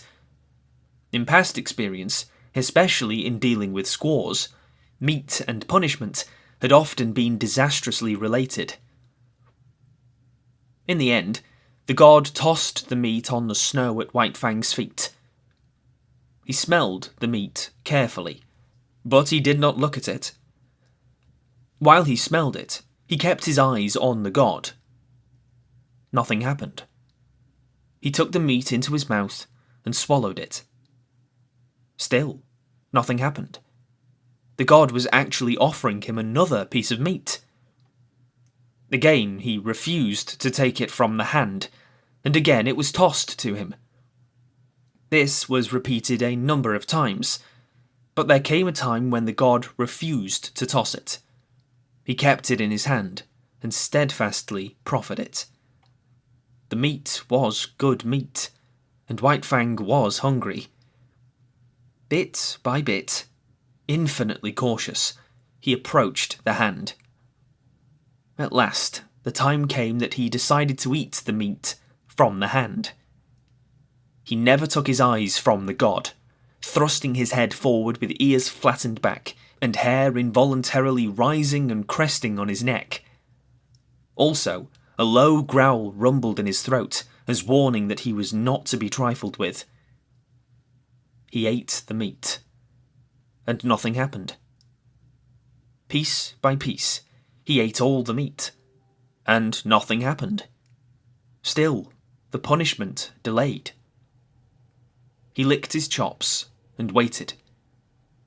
The god went on talking. In his voice was kindness, something of which White Fang had no experience whatever, and within him it aroused feelings which he had likewise never experienced before. He was aware of a certain strange satisfaction, as though some need were being gratified, as though some void in his being were being filled. Then again came the prod of his instinct and the warning of past experience. The gods were ever crafty, and they had unguessed ways of attaining their ends. Ah, he had thought so. There it came now, the god's hand, cunning to hurt, thrusting out at him, descending upon his head. But the god went on talking. His voice was soft and soothing. In spite of the menacing hand, the voice inspired confidence, and in spite of the assuring voice, the hand inspired distrust. White Fang was torn by conflicting feelings, impulses. It seemed he would fly to pieces, so terrible was the control he was exerting, holding together by an unwanted indecision the counterforces that struggled within him for mastery. He compromised. He snarled and bristled, and flattened his ears, but he neither snapped nor sprang away. The hand descended. Nearer and nearer it came. It touched the ends of his upstanding hair. He shrank down under it. It followed down after him, pressing more closely against him. Shrinking, almost shivering, he still managed to hold himself together. It was a torment, this hand that touched him and violated his instinct. He could not forget in a day all the evil that had been wrought him at the hands of men. But it was the will of the god, and he strove to submit. The hand lifted and descended again in a patting, caressing movement. This continued, but every time the hand lifted, the hair lifted under it, and every time the hand descended, the ears flattened down and a cavernous growl surged in his throat. White Fang growled and growled with insistent warning. By this means he announced that he was prepared to retaliate for any hurt he might receive. There was no telling when the god's ulterior motive might be disclosed. At any moment that soft, confidence-inspiring voice might break forth in a roar of wrath, that gentle and caressing hand transform itself into a vice-like grip to hold him helpless and administer punishment. But the god talked on softly, and ever the hand rose and fell with non-hostile pats. White Fang experienced dual feelings. It was distasteful to his instinct. It restrained him, opposed the will of him toward personal liberty, and yet it was not physically painful. On the contrary, it was even pleasant in a physical way. The patting movement slowly and carefully changed to a rubbing of the ears about their bases, and the physical pleasure even increased a little. Yet he continued to fear, and he stood on guard, expectant of unguessed evil, alternately suffering and enjoying as one feeling or the other came uppermost and swayed him. "Well, I'll be gosh swaggled." So spoke Matt, coming out of the cabin, his sleeves rolled up, a pan of dirty dishwater in his hands, arrested in the act of emptying the pan by the sight of Weedon Scott patting White Fang. At the instant his voice broke the silence, White Fang leaped back, snarling savagely at him. Matt regarded his employer with grieved disapproval. "If you don't mind my expressing my feelings, Mr. Scott, I'll make free to say you're 17 kinds of a damn fool, and all of 'em different, and then some." Weedon Scott smiled with a superior air, gained his feet, and walked over to White Fang. He talked soothingly to him, but not for long, then slowly put out his hand, rested it on White Fang's head, and resumed the interrupted patting. White Fang endured it, keeping his eyes fixed suspiciously, not upon the man that patted him, but upon the man that stood in the doorway. "You may be a #1 tip-top mining expert, all right, the dog musher delivered himself oracularly. "But you missed the chance of your life when you was a boy and didn't run off and join a circus." White Fang snarled at the sound of his voice, but this time did not leap away from under the hand that was caressing his head and the back of his neck with long, soothing strokes. It was the beginning of the end for White Fang, the ending of the old life and the reign of hate. A new and incomprehensibly fairer life was dawning. It required much thinking and endless patience on the part of Weedon Scott to accomplish this, and on the part of White Fang it required nothing less than a revolution. He had to ignore the urges and promptings of instinct and reason, defy experience, give the lie to life itself. Life, as he had known it, not only had had no place in it for much that he now did, but all the currents had gone counter to those to which he now abandoned himself. In short, when all things were considered, he had to achieve an orientation far vaster than the one he had achieved at the time he came voluntarily in from the wild and accepted Grey Beaver as his lord. At that time he was a mere puppy, soft from the making, without form, ready for the thumb of circumstance to begin its work upon him. But now it was different. The thumb of circumstance had done its work only too well. By it he had been formed and hardened into the fighting wolf, fierce and implacable, unloving and unlovable. To accomplish the change was like a reflux of being, and this when the plasticity of youth was no longer his, when the fibre of him had become tough and knotty, when the warp and the woof of him had made of him an adamantine texture, harsh and unyielding, when the face of his spirit had become iron, and all his instincts and axioms had crystallized into set rules, cautions, dislikes, and desires. Yet, again, in this new orientation, it was the thumb of circumstance that pressed and prodded him, softening that which had become hard and remoulding it into fairer form. Weedon Scott was, in truth, this thumb. He had gone to the roots of White Fang's nature, and with kindness, touched to life potencies that had languished and well-nigh perished. One such potency was love. It took the place of like, which latter had been the highest feeling that thrilled him in his intercourse with the gods. But this love did not come in a day. It began with like, and out of it slowly developed. White Fang did not run away, though he was allowed to remain loose, because he liked this new god. This was certainly better than the life he had lived in the cage of Beauty Smith, and it was necessary that he should have some god. The lordship of man was a need of his nature. The seal of his dependence on man had been set upon him in that early day when he turned his back on the wild and crawled to Grey Beaver's feet to receive the expected beating. This seal had been stamped upon him again, and ineradicably, on his second return from the wild, when the long famine was over and there was fish once more in the village of Grey Beaver. And so, because he needed a god and because he preferred Weedon Scott to Beauty Smith, White Fang remained. In acknowledgement of fealty, he proceeded to take upon himself the guardianship of his master's property. He prowled about the cabin while the sled dogs slept, and the first night visitor to the cabin fought him off with a club until Weedon Scott came to the rescue. But White Fang soon learned to differentiate between thieves and honest men, to appraise the true value of step and carriage.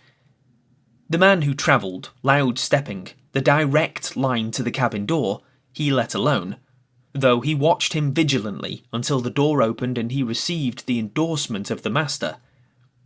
But the man who went softly, by circuitous ways, peering with caution, seeking after secrecy, that was the man who received no suspension of judgment from White Fang, and who went away abruptly, hurriedly, and without dignity. Weedon Scott had set himself the task of redeeming White Fang, or, rather, of redeeming mankind from the wrong it had done White Fang. It was a matter of principle and conscience. He felt that the ill done White Fang was a debt incurred by man, and that it must be paid. So, he went out of his way to be especially kind to the fighting wolf. Each day he made it a point to caress and pet White Fang, and to do it at length. At first, suspicious and hostile, White Fang grew to like this petting. But there was one thing that he never outgrew: his growling. Growl he would, from the moment the petting began till it ended. But it was a growl with a new note in it. A stranger could not hear this note, and to such a stranger the growling of White Fang was an exhibition of primordial savagery, nerve-wracking and blood-curdling. But White Fang's throat had become harsh-fibred from the making of ferocious sounds through the many years since his first little rasp of anger in the lair of his cubhood, and he could not soften the sounds of that throat now to express the gentleness he felt. Nevertheless, Weedon Scott's ear and sympathy were fine enough to catch the new note, all but drowned in the fierceness, the note that was the faintest hint of a croon of content, and that none but he could hear. As the days went by, the evolution of like into love was accelerated. White Fang himself began to grow aware of it, though in his consciousness he knew not what love was. It manifested itself to him as a void in his being, a hungry, aching, yearning void that clamoured to be filled. It was a pain and an unrest, and it received easement only by the touch of the new god's presence. At such times, love was joy to him, a wild, keen, thrilling satisfaction. But when away from his god, the pain and the unrest returned. The void in him sprang up, and pressed against him with its emptiness, and the hunger gnawed and gnawed unceasingly. White Fang was in the process of finding himself, in spite of the maturity of his years and of the savage rigidity of the mould that had formed him. His nature was undergoing an expansion. There was a burgeoning within him of strange feelings and unwanted impulses. His old code of conduct was changing. In the past, he had liked comfort and surcease from pain, disliked discomfort and pain, and he had adjusted his actions accordingly. But now it was different. Because of this new feeling within him, he oft-times elected discomfort and pain for the sake of his God. Thus, in the early morning, instead of roaming and foraging, or lying in a sheltered nook, he would wait for hours on the cheerless cabin stoop for a sight of the god's face. At night, when the god returned home, White Fang would leave the warm sleeping place he had burrowed in the snow in order to receive the friendly snap of fingers and the word of greeting. Meat, even meat itself, he would forgo to be with his god, to receive a caress from him or to accompany him down into the town.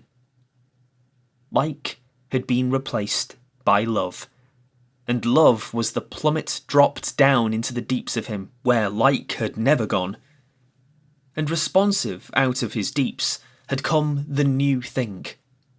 Love. That which was given unto him did he return. This was a god indeed, a love god, a warm and radiant god, in whose light White Fang's nature expanded as a flower expands under the sun. But White Fang was not demonstrative.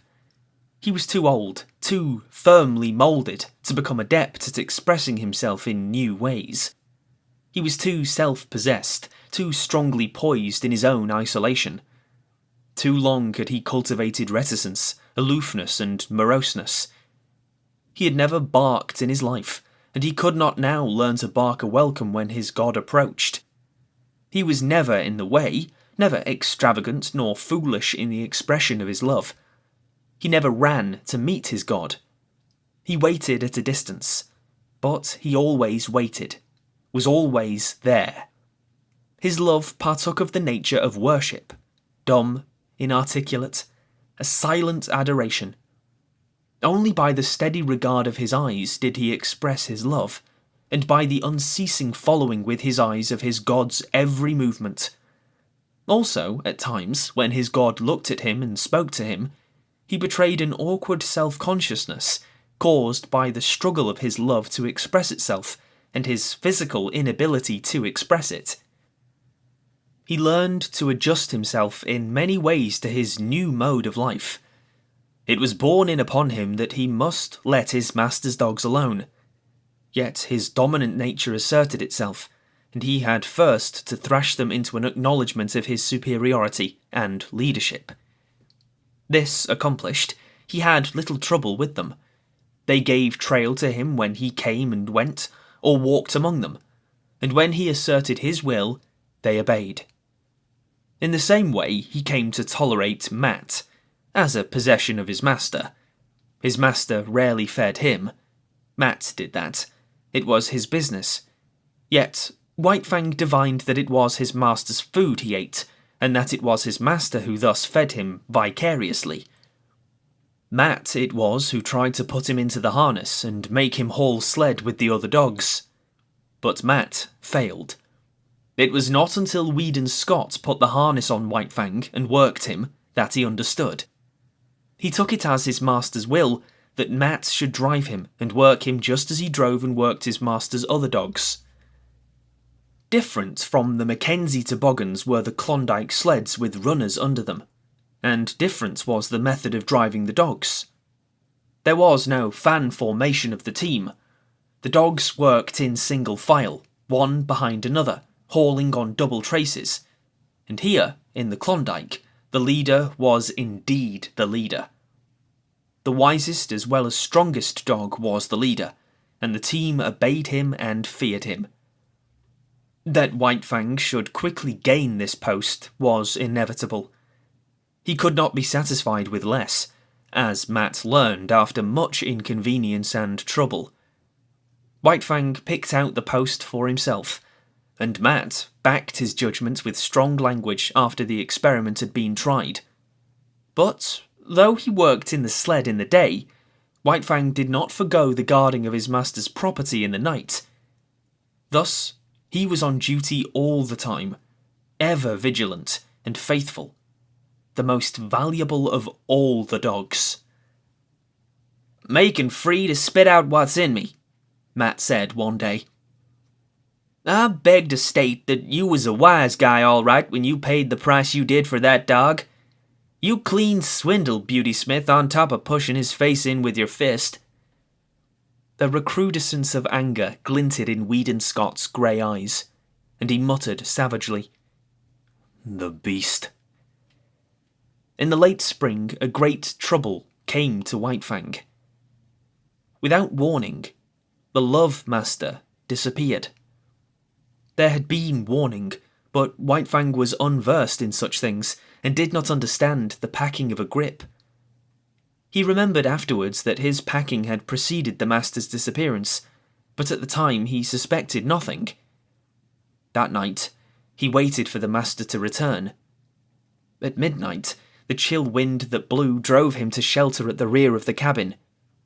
There he drowsed, only half asleep, his ears keyed for the first sound of the familiar step. But at 2 a.m, his anxiety drove him out to the cold front stoop, where he crouched and waited. But no Master came. In the morning, the door opened and Matt stepped outside. White Fang gazed at him wistfully. There was no common speech by which he might learn what he wanted to know. The days came and went, but never the Master. White Fang, who had never known sickness in his life, became sick. He became very sick, so sick that Matt was finally compelled to bring him inside the cabin. Also, in writing to his employer, Matt devoted a postscript to White Fang. Weedon Scott, reading the letter down in Circle City, came upon the following. "That damn wolf won't work, won't eat, ain't got no spunk left. All the dogs is licking him. Wants to know what has become of you, and I don't know how to tell him. Maybe he is going to die." It was as Matt had said. White Fang had ceased eating, lost heart, and allowed every dog of the team to thrash him. In the cabin, he lay on the floor near the stove, without interest in food, in Matt, nor in life. Matt might talk gently to him or swear at him, it was all the same. He never did more than turn his dull eyes upon the man, then drop his head back to its customary position on his forepaws. And then, one night, Matt, reading to himself with moving lips and mumbled sounds, was startled by a low whine from White Fang. He had got upon his feet, his ears cocked towards the door, and he was listening intently. A moment later, Matt heard a footstep. The door opened and Weedon Scott stepped in. The two men shook hands. Then Scott looked around the room. "Where's the wolf?" he asked. Then he discovered him, standing where he had been lying, near to the stove. He had not rushed forward after the manner of other dogs. He stood, watching and waiting. "Holy smoke!" Matt exclaimed. "Look at him wag his tail!" Weedon Scott strode half across the room toward him, at the same time calling him. White Fang came to him, not with a great bound, yet quickly. He was awakened from self-consciousness, but as he drew near, his eyes took on a strange expression. Something, an incommunicable vastness of feeling, rose up into his eyes as a light and shone forth. "He never looked at me that way all the time you was gone," Matt commented. Weedon Scott did not hear. He was squatting down on his heels, face to face with White Fang, and petting him, rubbing at the roots of the ears, making long, caressing strokes down the neck to the shoulders, tapping the spine gently with the balls of his fingers. And White Fang was growling responsively, the crooning note of the growl more pronounced than ever. But that was not all. What of his joy, the great love in him, ever surging and struggling to express itself, succeeded in finding a new mode of expression. He suddenly thrust his head forward and nudged his way in between the master's arm and body. And here, confined, hidden from view all except his ears, no longer growling, he continued to nudge and snuggle. The two men looked at each other. Scott's eyes were shining. "Gosh," said Matt, in an awe-stricken voice. A moment later, when he had recovered himself, he said, "I always insisted that Wolf was a dog. Look at him." With the return of the Love Master, White Fang's recovery was rapid. 2 nights and a day he spent in the cabin. Then he sallied forth. The sled dogs had forgotten his prowess. They remembered only the latest, which was his weakness and sickness. At the sight of him as he came out of the cabin, they sprang upon him. "Talk about your roughhouses," Matt murmured gleefully, standing in the doorway and looking on. "Give 'em hell, you wolf! Give 'em hell, and then some." White Fang did not need the encouragement. The return of the Love Master was enough. Life was flowing through him again, splendid and indomitable. He fought from sheer joy, finding in it an expression of much that he felt and that otherwise was without speech. There could be but one ending.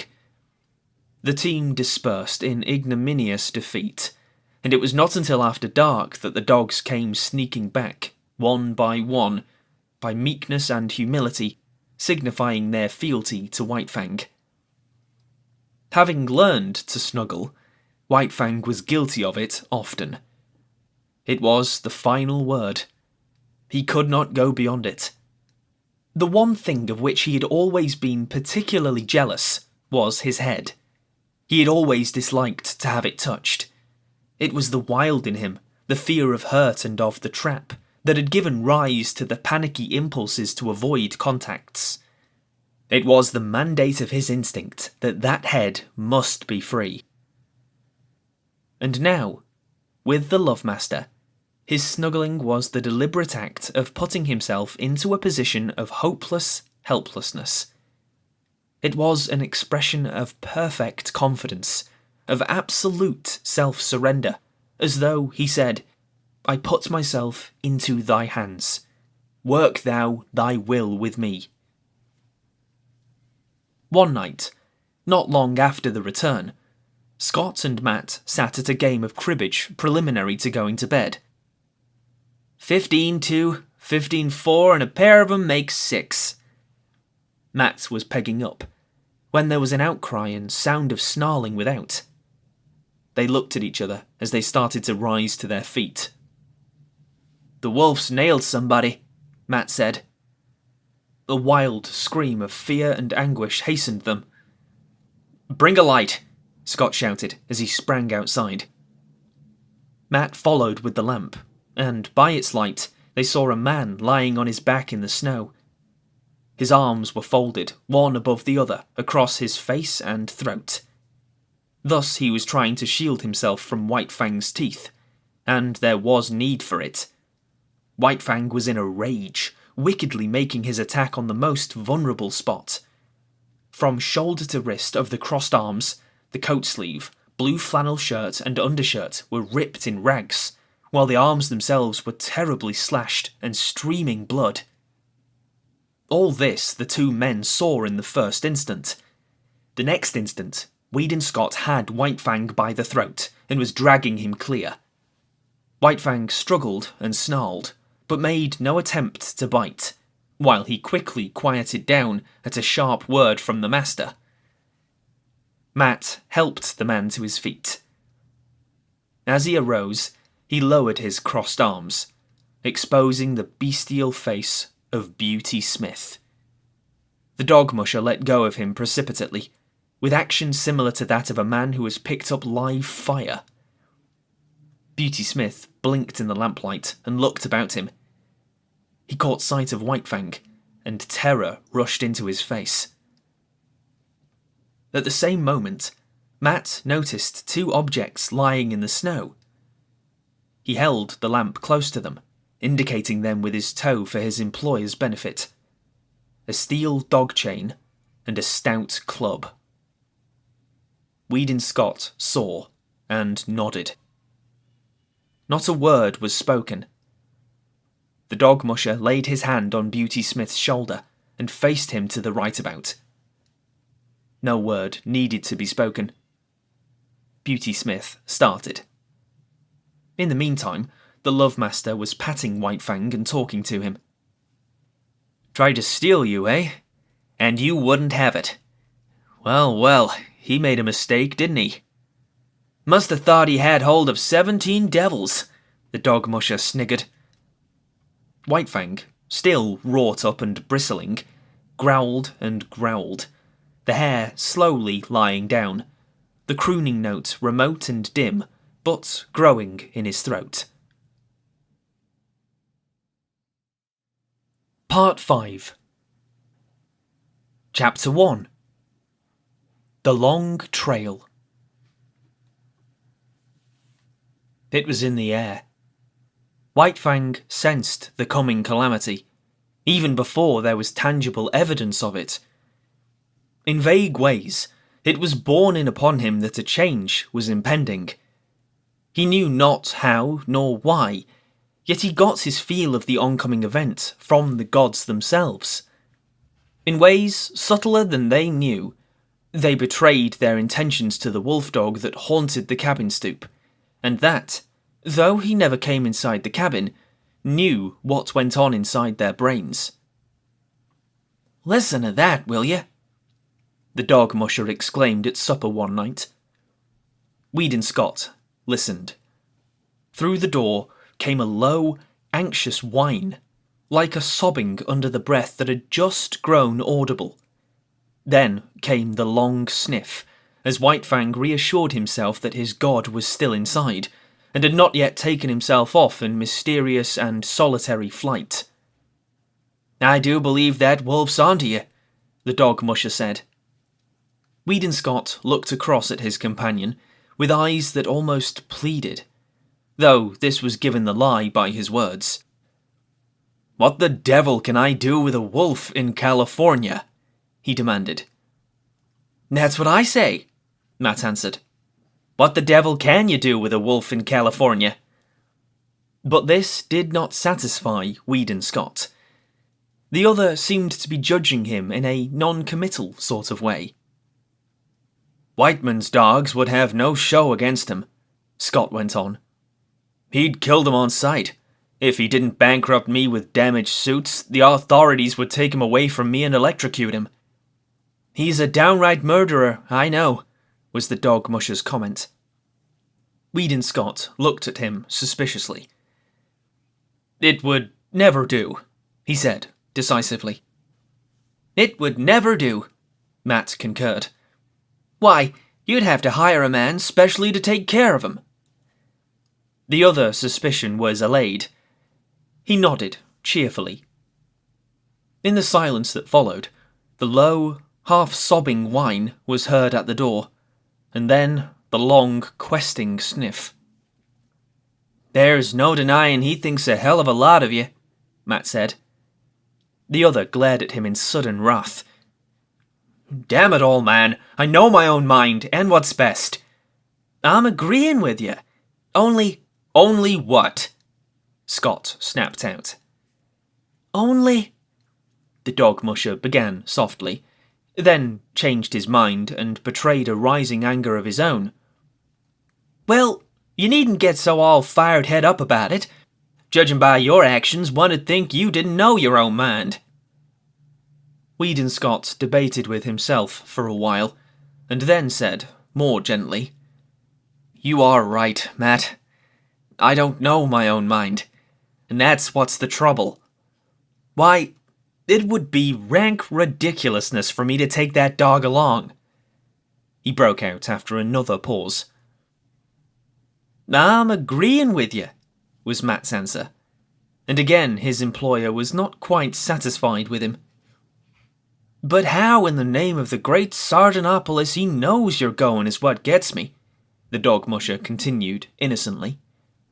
It's beyond me, Matt, Scott answered, with a mournful shake of the head. Then came the day when, through the open cabin door, White Fang saw the fatal grip on the floor, and the Love Master packing things into it. Also, there were comings and goings, and the erstwhile placid atmosphere of the cabin was vexed with strange perturbations and unrest. Here was indubitable evidence. White Fang had already scented it. He now reasoned it.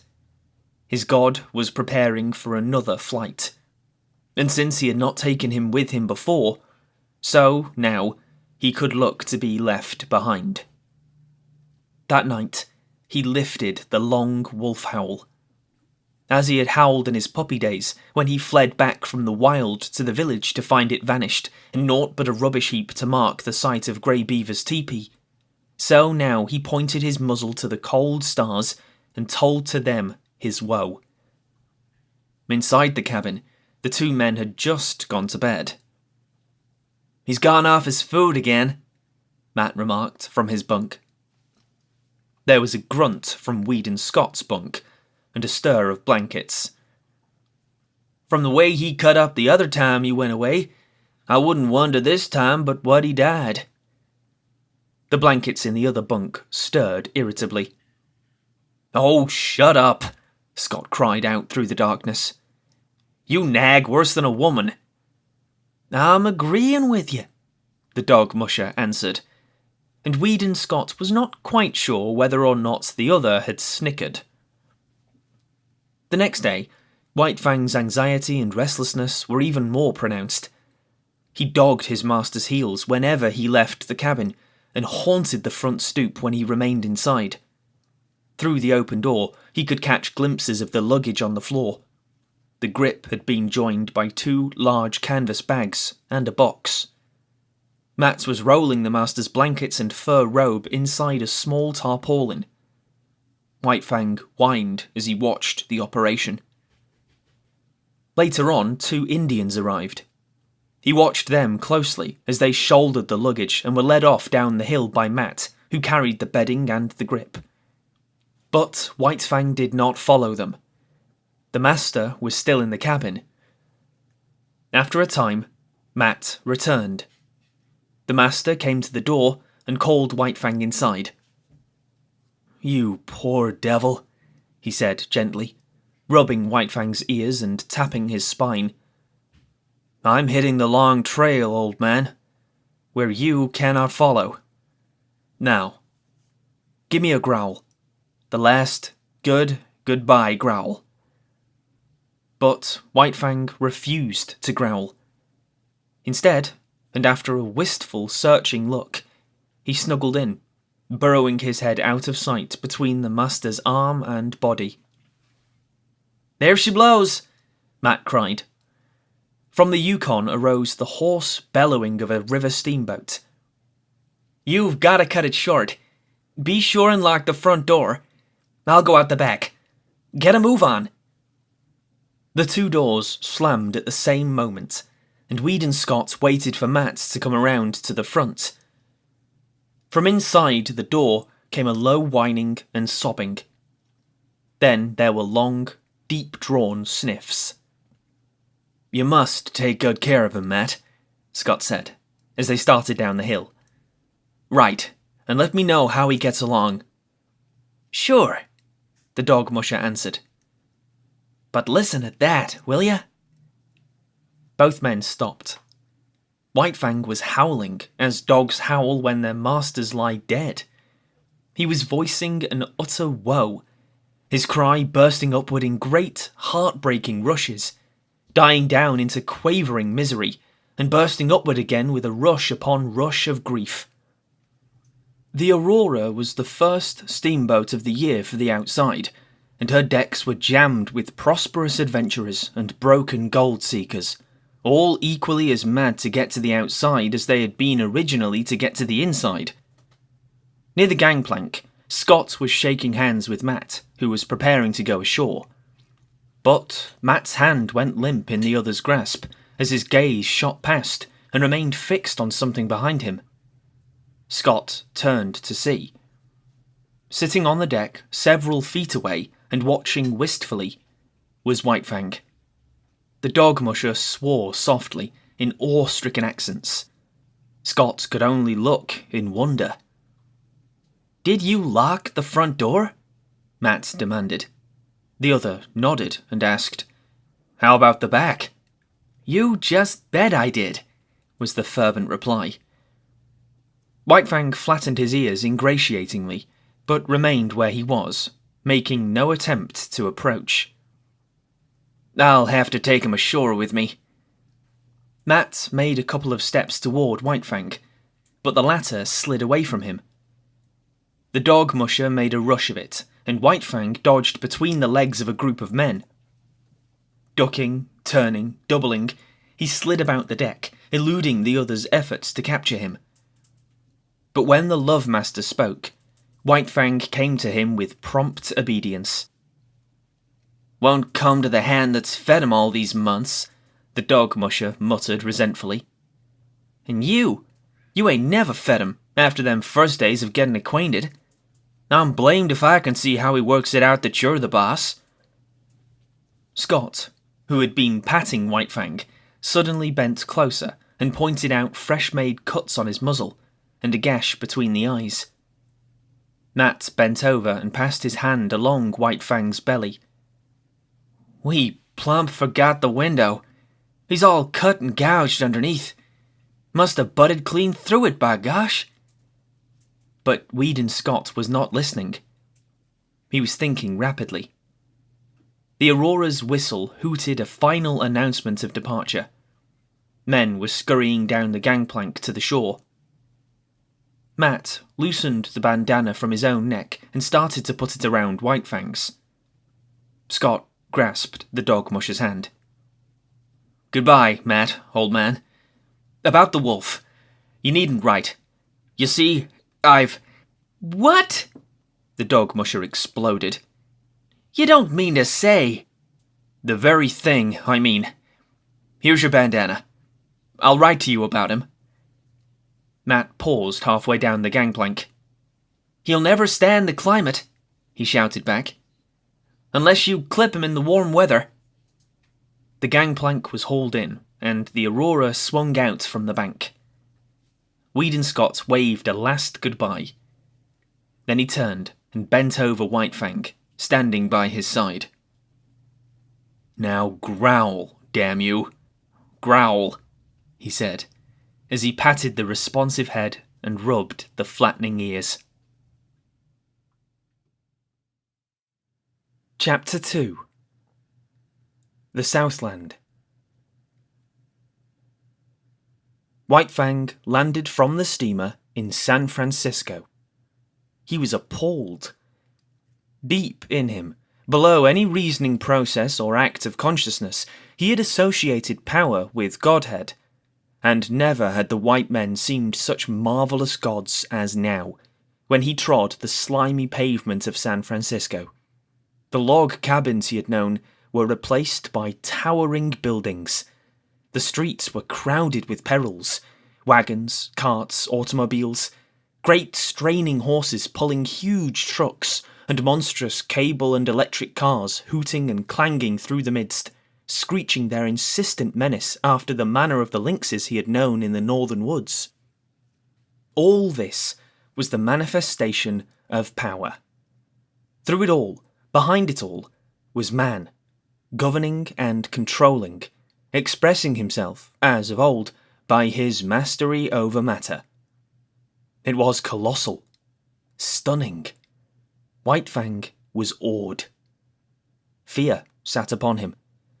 As in his cubhood he had been made to feel his smallness and puniness on the day he first came in from the wild to the village of Grey Beaver, so now, in his full-grown stature and pride of strength, he was made to feel small and puny. And there were so many gods. He was made dizzy by the swarming of them. The thunder of the streets smote upon his ears. He was bewildered by the tremendous and endless rush and movement of things. As never before, he felt his dependence on the Love Master, close at whose heels he followed, no matter what happened, never losing sight of him.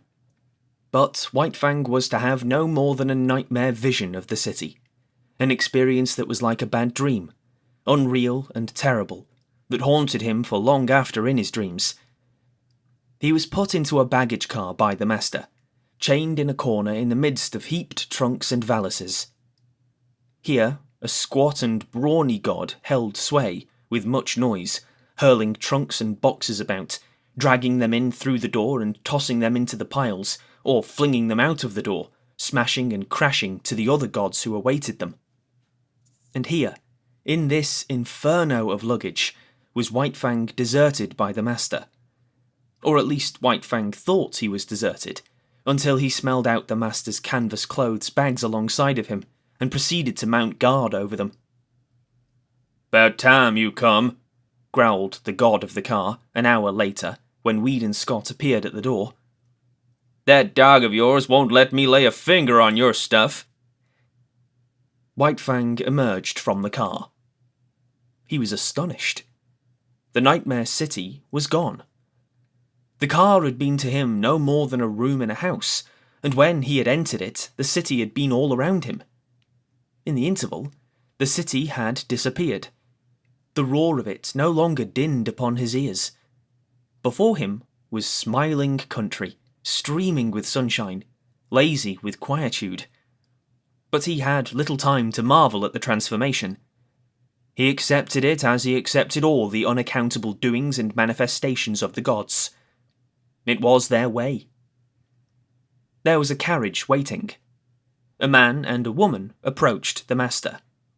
The woman's arms went out and clutched the master around the neck. A hostile act. The next moment, Weed and Scott had torn loose from the embrace and closed with White Fang, who had become a snarling, raging demon. "It's all right, Mother," Scott was saying as he kept tight hold of White Fang and placated him. "He thought you were going to injure me, and he wouldn't stand for it. It's all right. It's all right. He'll learn soon enough." "And in the meantime, I may be permitted to love my son when his dog is not around," she laughed, though she was pale and weak from the fright. She looked at White Fang, who snarled and bristled and glared malevolently. "He'll have to learn, and he shall, without postponement," Scott said. He spoke softly to White Fang until he had quieted him. Then his voice became firm. "Down, sir. Down with you." This had been one of the things taught him by the master, and White Fang obeyed, though he lay down reluctantly and sullenly.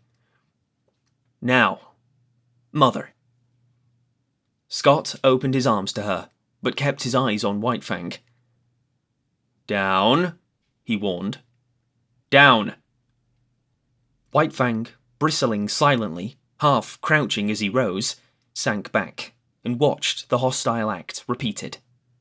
But no harm came of it, nor of the embrace from the strange man-god that followed. Then the clothes bags were taken into the carriage. The strange gods and the Love Master followed, and White Fang pursued, now running vigilantly behind, now bristling up to the running horses and warning them that he was there to see that no harm befell the god they dragged so swiftly across the earth. At the end of 15 minutes, the carriage swung in through a stone gateway and on between a double row of arched and interlacing walnut trees. On either side stretched lawns, their broad sweep broken here and there by great, sturdy-limbed oaks. In the near distance, in contrast with the young green of the tended grass, sunburnt hayfields showed tan and gold, while beyond were the tawny hills and upland pastures. From the head of the lawn, on the first soft swell from the valley level, looked down the deep-porched, many-windowed house. Little opportunity was given White Fang to see all this. Hardly had the carriage entered the grounds, when he was set upon by a sheepdog, bright-eyed, sharp-muzzled, righteously indignant, and angry. It was between him and the master, cutting him off. White Fang snarled no warning, but his hair bristled as he made his silent and deadly rush. This rush was never completed. He halted with awkward abruptness, with stiff forelegs, bracing himself against his momentum, almost sitting down on his haunches. So desirous was he of avoiding contact with the dog he was in the act of attacking. It was a female, and the law of his kind thrust a barrier between. For him to attack her would require nothing less than a violation of his instinct. But with the sheepdog, it was otherwise. Being a female, she possessed no such instinct. On the other hand, being a sheepdog, her instinctive fear of the wild, and especially of the wolf, was unusually keen.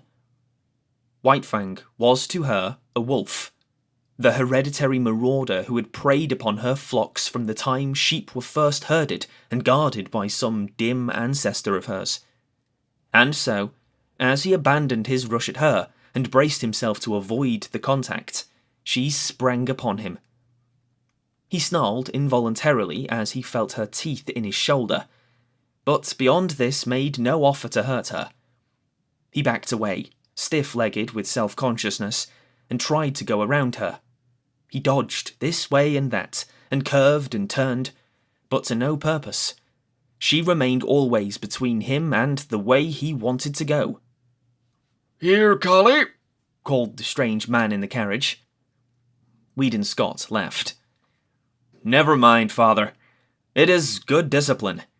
White Fang will have to learn many things, and it's just as well that he begins now. He'll adjust himself all right."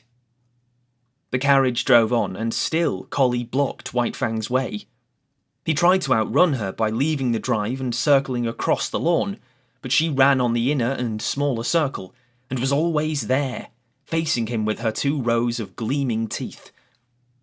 Back he circled, across the drive to the other lawn, and again she headed him off. The carriage was bearing the master away. White Fang caught glimpses of it disappearing amongst the trees. The situation was desperate. He essayed another circle. She followed, running swiftly. And then, suddenly, he turned upon her. It was his old fighting trick. Shoulder to shoulder, he struck her squarely. Not only was she overthrown, so fast had she been running that she rolled along, now on her back, now on her side, as she struggled to stop, clawing gravel with her feet and crying shrilly her hurt pride and indignation. White Fang did not wait. The way was clear, and that was all he had wanted. She took after him, never ceasing her outcry. It was the straight away now, and when it came to real running, White Fang could teach her things. She ran frantically, hysterically, straining to the utmost, advertising the effort she was making with every leap.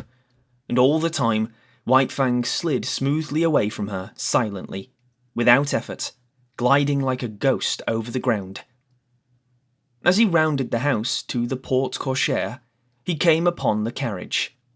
It had stopped, and the master was alighting.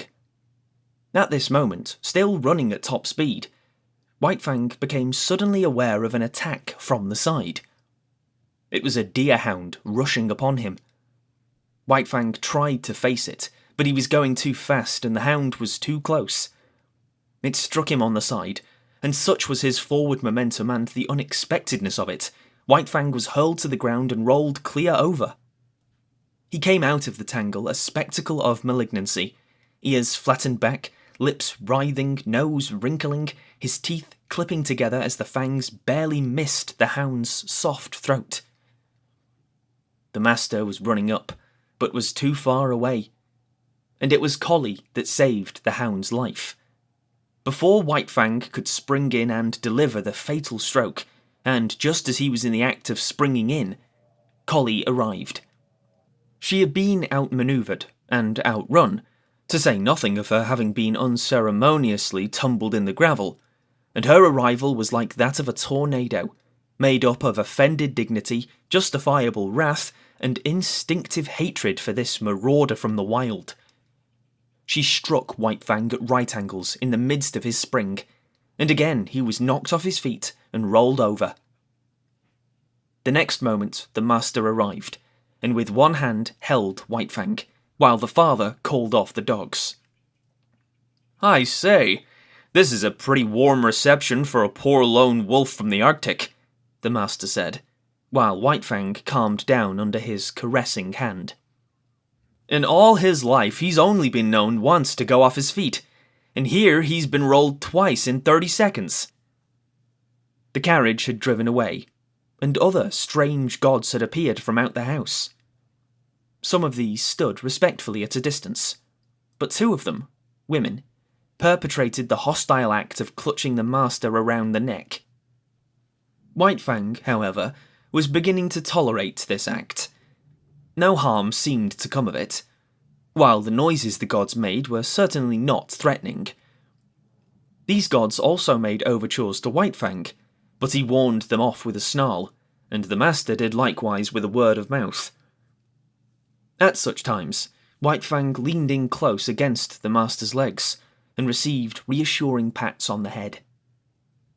The hound, under the command, "Dick, lie down, sir," had gone up the steps and lain down to one side of the porch, still growling and keeping a sullen watch on the intruder. Collie had been taken in charge by one of the woman gods, who held arms around her neck and petted and caressed her. But Collie was very much perplexed and worried, whining and restless, outraged by the permitted presence of this wolf, and confident that the gods were making a mistake. All the gods started up the steps to enter the house. White Fang followed closely at the master's heels. Dick, on the porch, growled, and White Fang, on the steps, bristled and growled back. "Take Collie inside and leave the 2 of them to fight it out," suggested Scott's father. "After that, they'll be friends." "Then White Fang, to show his friendship, will have to be chief mourner at the funeral," laughed the master. The elder Scott looked incredulously, first at White Fang, then at Dick, and finally at his son. "You mean—" Whedon nodded his head. "I mean just that. You'd have a dead Dick inside 1 minute. 2 minutes at the farthest." He turned to White Fang. "Come on, you wolf. It's you that'll have to come inside." White Fang walked stiff-legged up the steps and across the porch, with tail rigidly erect, keeping his eyes on Dick to guard against a flank attack, and at the same time prepared for whatever fierce manifestation of the unknown that might pounce out upon him from the interior of the house. But no thing of fear pounced out, and when he had gained the inside, he scouted carefully around, looking at it and finding it not. Then he lay down, with a contented grunt at the master's feet, observing all that went on, ever ready to spring to his feet and fight for life, with the terrors he felt must lurk under the trap roof of the dwelling. Chapter 3. The God's Domain. Not only was White Fang adaptable by nature, but he had travelled much, and knew the meaning and necessity of adjustment. Here, in Sierra Vista, which was the name of Judge Scott's place, White Fang quickly began to make himself at home. He had no further serious trouble with the dogs. They knew more about the ways of the Southland gods than did he, and in their eyes he had qualified when he accompanied the gods inside the house. Wolf that he was, and unprecedented as it was, the gods had sanctioned his presence, and they, the dogs of the gods, could only recognise this sanction. Dick, perforce, had to go through a few stiff formalities at first, after which he calmly accepted White Fang as an addition to the premises. Had Dick had his way, they would have been good friends. All but White Fang was averse to friendship. All he asked of other dogs was to be let alone. His whole life he had kept aloof from his kind, and he still desired to keep aloof. Dick's overtures bothered him, so he snarled Dick away. In the north, He had learned the lesson that he must let the master's dogs alone, and he did not forget that lesson now.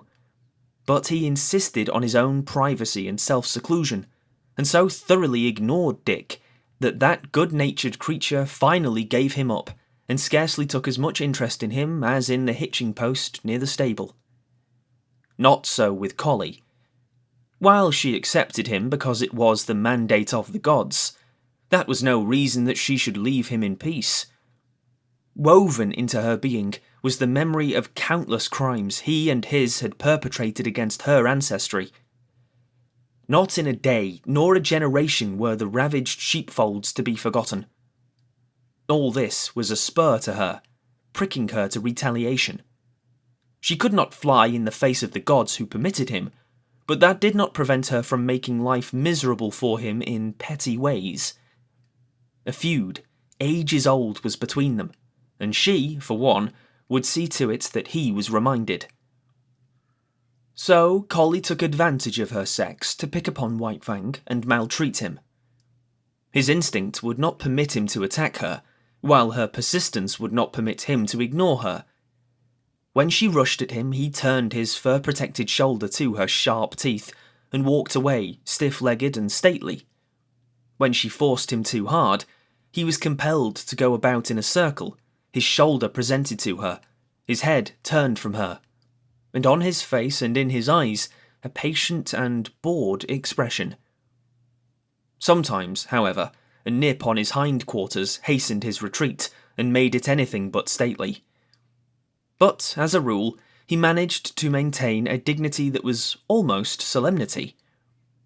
He ignored her existence whenever it was possible, and made it a point to keep out of her way. When he saw or heard her coming, he got up and walked off. There was much in other matters for White Fang to learn. Life in the Northland was simplicity itself when compared with the complicated affairs of Sierra Vista.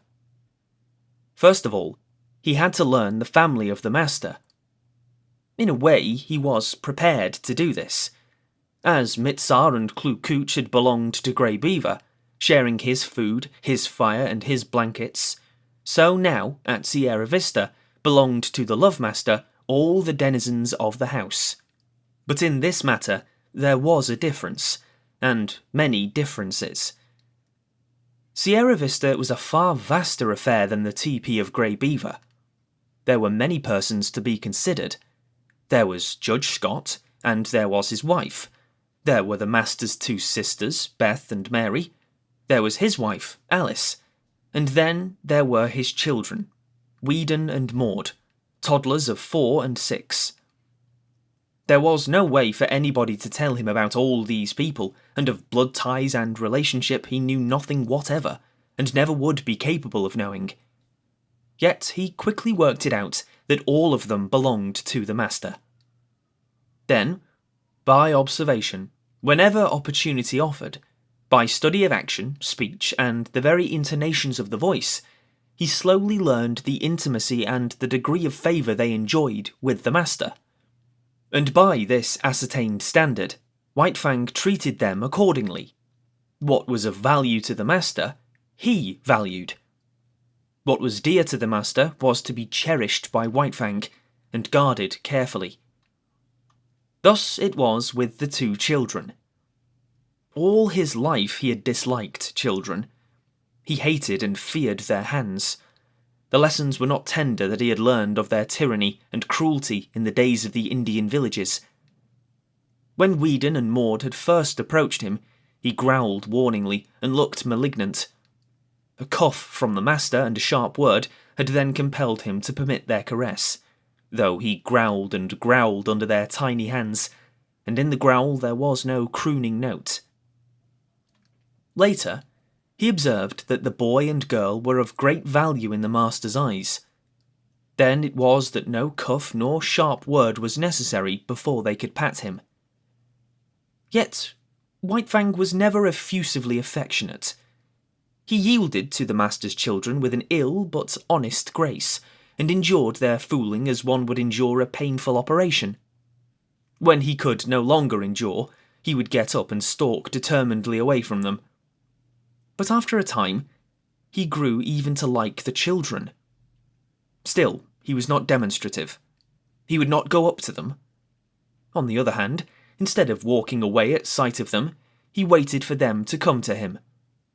And still later, it was noticed that a pleased light came into his eyes when he saw them approaching, and that he looked after them with an appearance of curious regret when they left him for other amusements.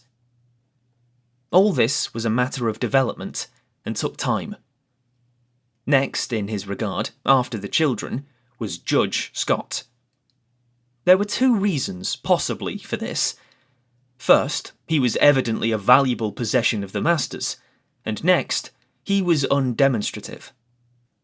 White Fang liked to lie at his feet on the wide porch when he read the newspaper, from time to time favouring White Fang with a look or a word, untroublesome tokens that he recognised White Fang's presence and existence. But this was only when the master was not around. When the master appeared, all other beings ceased to exist so far as White Fang was concerned.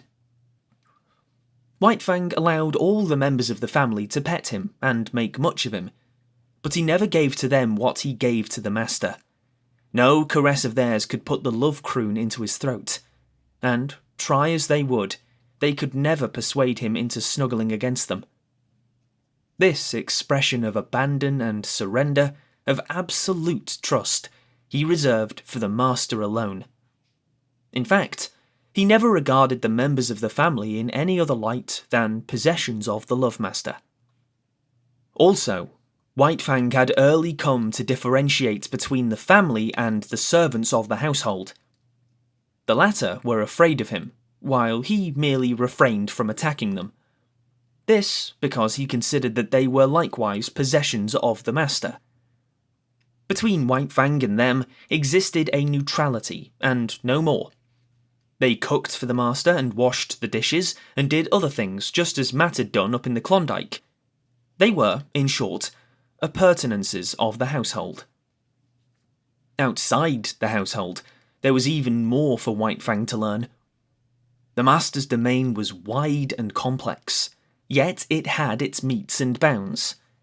The land itself ceased at the county road. Outside was the common domain of all gods, the roads and streets. Then, inside other fences were the particular domains of other gods.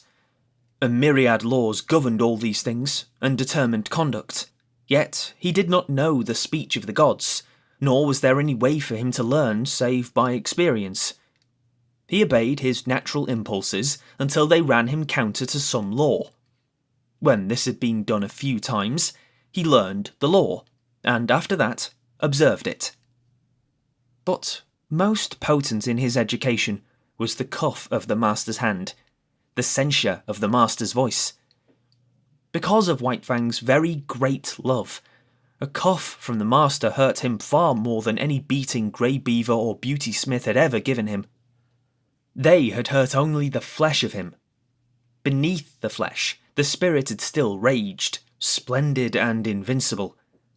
But with the master, the cuff was always too light to hurt the flesh, yet it went deeper. It was an expression of the master's disapproval, and White Fang's spirit wilted under it. In point of fact, the cuff was rarely administered. The master's voice was sufficient. By it, White Fang knew whether he did right or not. By it, he trimmed his conduct and adjusted his actions. It was the compass by which he steered and learned to chart the manners of a new land and life. In the Northland, the only domesticated animal was the dog. All other animals lived in the wild, and were, when not too formidable, lawful spoil for any dog. All his days, White Fang had foraged among the live things for food. It did not enter his head that in the Southland it was otherwise, but this he was to learn early in his residence in Santa Clara Valley. Sauntering around the corner of the house in the early morning, he came upon a chicken that had escaped from the chicken yard. White Fang's natural impulse was to eat it. A couple of bounds, a flash of teeth and a frightened squawk, and he had scooped in the adventurous fowl. It was farm bred and fat and tender, and White Fang licked his chops and decided that such fare was good. Later in the day, he chanced upon another stray chicken near the stables. One of the grooms ran to the rescue. He did not know White Fang's breed, so for weapon he took a light buggy whip. At the first cut of the whip, White Fang left the chicken for the man. A club might have stopped White Fang, but not a whip. Silently, without flinching, he took a second cut in his forward rush, and as he leaped for the throat, the groom cried out, "My God!" and staggered backward. He dropped the whip and shielded his throat with his arms. In consequence, his forearm was ripped open to the bone. The man was badly frightened. It was not so much White Fang's ferocity as it was his silence that unnerved the groom. Still protecting his throat and face with his torn and bleeding arm, he tried to retreat to the barn, and it would have gone hard with him had not Collie appeared on the scene. As she had saved Dick's life, she now saved the groom's. She rushed upon White Fang in frenzied wrath. She had been right. She had known better than the blundering gods. All her suspicions were justified. Here was the ancient marauder, up to his old tricks again. The groom escaped into the stables, and White Fang backed away before Collie's wicked teeth, or presented his shoulder to them and circled round and round. But Collie did not give over, as was her wont, after a decent interval of chastisement.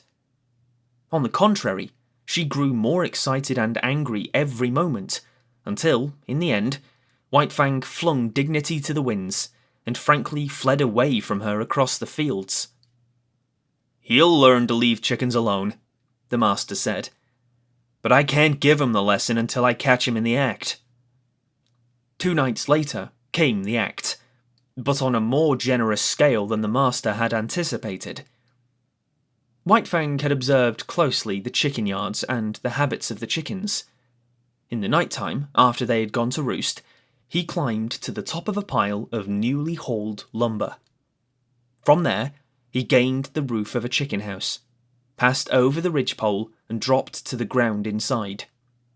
A moment later, he was inside the house, and the slaughter began.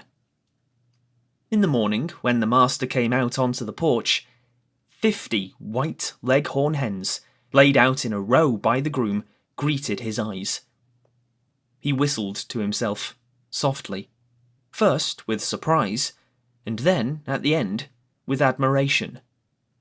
His eyes were likewise greeted by White Fang, but about the latter there were no signs of shame nor guilt. He carried himself with pride, as though, forsooth, he had achieved a deed praiseworthy and meritorious. There was about him no consciousness of sin. The master's lips tightened as he faced the disagreeable task. Then he talked harshly to the unwitting culprit, and in his voice there was nothing but godlike wrath. Also, he held White Fang's nose down to the slain hens, and at the same time cuffed him soundly. White Fang never raided a chicken roost again.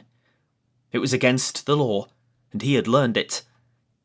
Then the master took him into the chicken yards. White Fang's natural impulse, when he saw the live food fluttering about him and under his very nose, was to spring upon it. He obeyed the impulse, but was checked by the master's voice. They continued in the yards for half an hour. Time and again, the impulse surged over White Fang, and each time, as he yielded to it, he was checked by the master's voice. Thus it was he learned the law, and ere he left the domain of the chickens, he had learned to ignore their existence. "You can never cure a chicken killer." Judge Scott shook his head sadly at luncheon table when his son narrated the lesson he had given White Fang. "Once they got the habit and the taste of blood." Again he shook his head sadly. But Weedon Scott did not agree with his father. "I'll tell you what I'll do," he challenged finally. "I'll lock White Fang in with the chickens all afternoon." "But think of the chickens," objected the judge. "And furthermore," the son went on, For every chicken he kills, I'll pay you $1 gold coin of the realm." "But you should penalize father, too," interposed Beth. Her sister seconded her, and a chorus of approval arose from around the table. Judge Scott nodded his head in agreement. "All right." Weedon Scott pondered for a moment. "And if, at the end of the afternoon, White Fang hasn't harmed a chicken, for every 10 minutes of the time he has spent in the yard, you will have to say to him, gravely and with deliberation, just as if you were sitting on the bench and solemnly passing judgment, 'White Fang, you are smarter than I thought.'" From hidden points of vantage, the family watched the performance. But it was a fizzle. Locked in the yard and there deserted by the master, White Fang lay down and went to sleep. Once he got up and walked over to the trough for a drink of water. The chickens he calmly ignored. So far as he was concerned, they did not exist. At 4 o'clock, he executed a running jump, gained the roof of the chicken house, and leaped to the ground outside, whence he sauntered gravely to the house. He had learned the law. And on the porch, before the delighted family, Judge Scott, face to face with White Fang, said slowly and solemnly, 16 times, "White Fang, you are smarter than I thought." But it was the multiplicity of laws that befuddled White Fang and often brought him into disgrace. He had to learn that he must not touch the chickens that belonged to other gods. Then there were cats and rabbits and turkeys, all these he must let alone. In fact, when he had but partly learned the law, his impression was that he must leave all live things alone. Out in the back pasture, a quail could flutter up under his nose unharmed.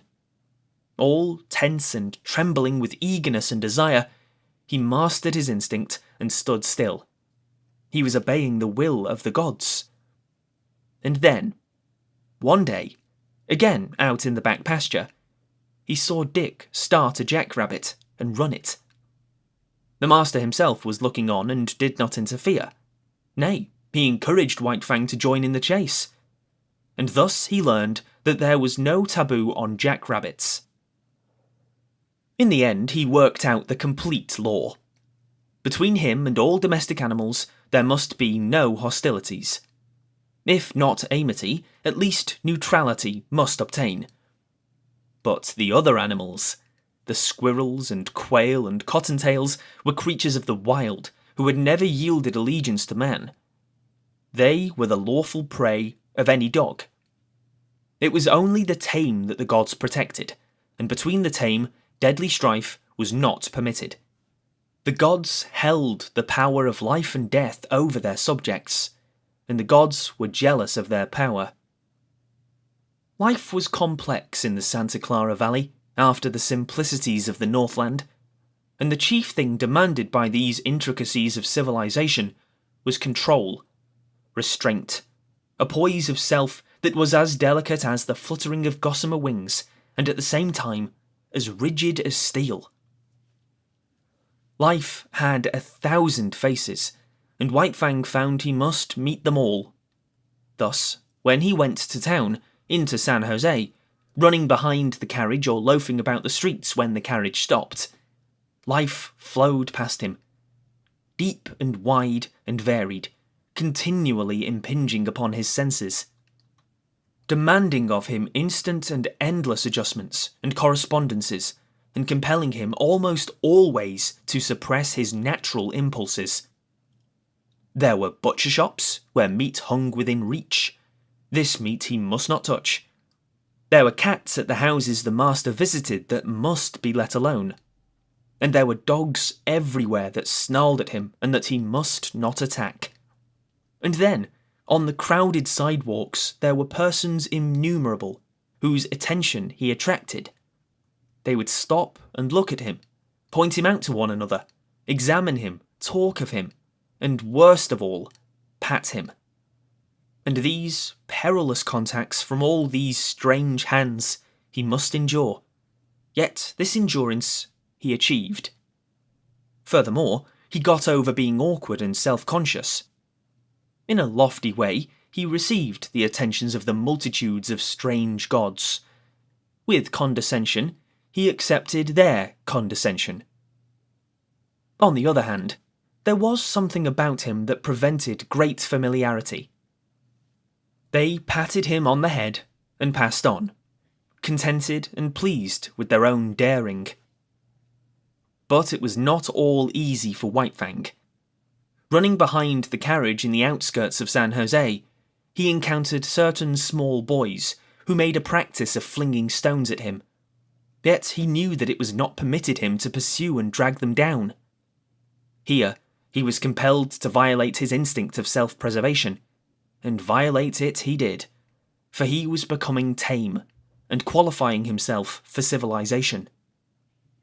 Nevertheless, White Fang was not quite satisfied with the arrangement.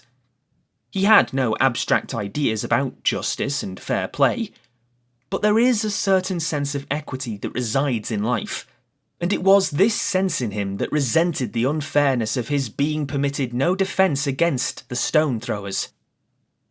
He forgot that in the covenant entered into between him and the gods, they were pledged to care for him and defend him. But one day, the master sprang from the carriage, whip in hand, and gave the stone throwers a thrashing. After that, they threw stones no more, and White Fang understood, and was satisfied. One other experience of similar nature was his. On the way to town, hanging around the saloon at the crossroads, were 3 dogs that made a practice of rushing out upon him when he went by. Knowing his deadly method of fighting, the master had never ceased impressing upon White Fang the law that he must not fight. As a result, having learned the lesson well, White Fang was hard put whenever he passed the crossroads saloon.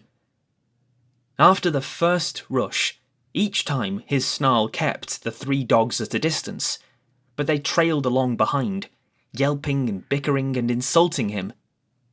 This endured for some time. The men at the saloon even urged the dogs on to attack White Fang. One day, they openly sicked the dogs on him. The master stopped the carriage. "Go to it," he said to White Fang. But White Fang could not believe. He looked at the master, and he looked at the dogs. Then he looked back eagerly and questioningly at the master. The master nodded his head. "Go to them, old fellow. Eat them up." White Fang no longer hesitated.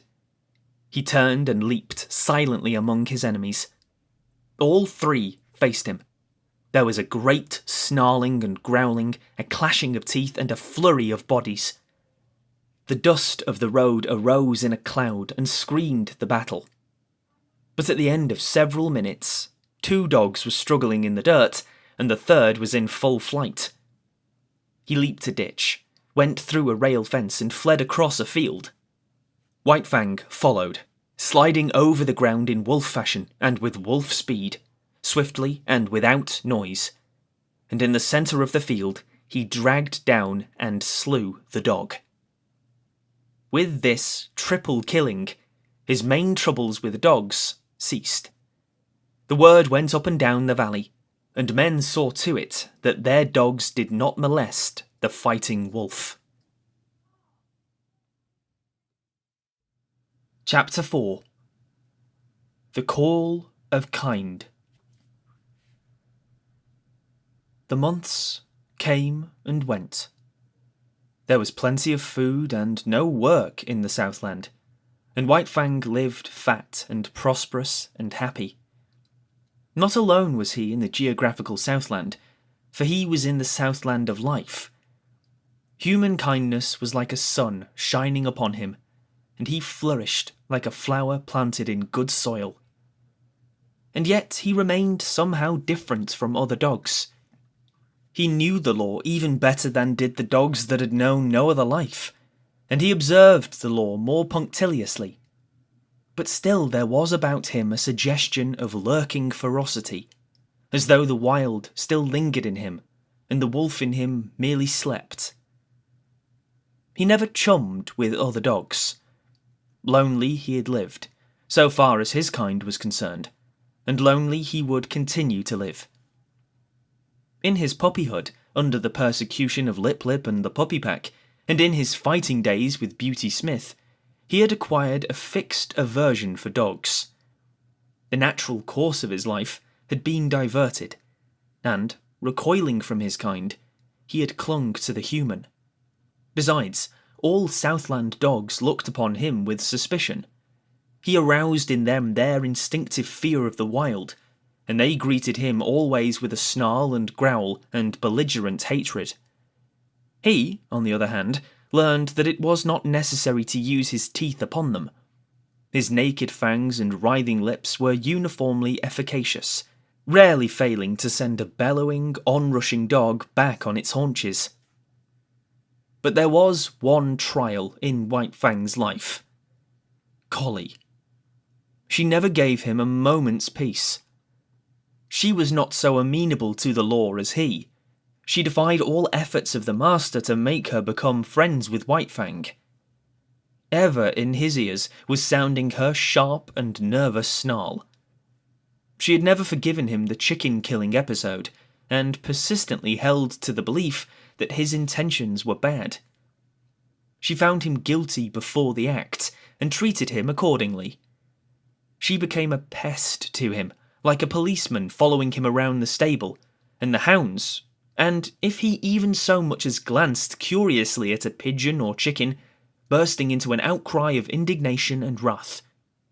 His favourite way of ignoring her was to lie down, with his head on his forepaws, and pretend sleep. This always dumbfounded and silenced her. With the exception of Collie, all things went well with White Fang. He had learned control and poise, and he knew the law. He achieved a staidness and calmness and philosophic tolerance. He no longer lived in a hostile environment. Danger and hurt and death did not lurk everywhere about him. In time, the unknown as a thing of terror and menace ever impending faded away. Life was soft and easy. It flowed along smoothly, and neither fear nor foe lurked by the way. He missed the snow without being aware of it. An unduly long summer would have been his thought had he thought about it. As it was, he merely missed the snow in a vague, subconscious way. In the same fashion, especially in the heat of summer when he suffered from the sun, he experienced faint longings for the Northland. Their only effect upon him, however, was to make him uneasy and restless, without his knowing what was the matter. White Fang had never been very demonstrative. Beyond his snuggling and the throwing of a crooning note into his love growl, he had no way of expressing his love. Yet it was given him to discover a third way. He had always been susceptible to the laughter of the gods. Laughter had affected him with madness, made him frantic with rage, but he did not have it in him to be angry with the Love Master, and when that god elected to laugh at him in a good-natured, bantering way, he was nonplussed. He could feel the pricking and stinging of the old anger as it strove to rise up in him, but it strove against love. He could not be angry, yet he had to do something. At first, he was dignified, and the master laughed the harder. Then, he tried to be more dignified, and the master laughed harder than before. In the end, the master laughed him out of his dignity. His jaws slightly parted, his lips lifted a little, and a quizzical expression that was more love than humour came into his eyes. He had learned to laugh. Likewise, he learned to romp with the master, to be tumbled down and rolled over, and be the victim of innumerable rough tricks.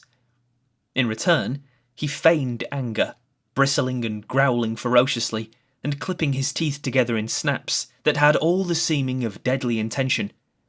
But he never forgot himself. Those snaps were always delivered on the empty air. At the end of such a romp, when blow and cuff and snap and snarl were fast and furious, they would break off suddenly and stand several feet apart, glaring at each other. And then, just as suddenly, like the sun rising on a stormy sea, they would begin to laugh. This would always culminate with the master's arm going around White Fang's neck and shoulders, while the latter crooned and growled his love song. But nobody else ever romped with White Fang. He did not permit it. He stood on his dignity, and when they attempted it, his warning snarl and bristling mane were anything but playful.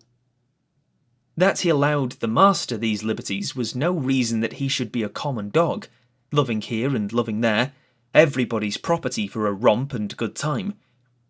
He loved with single heart, and refused to cheapen himself or his love.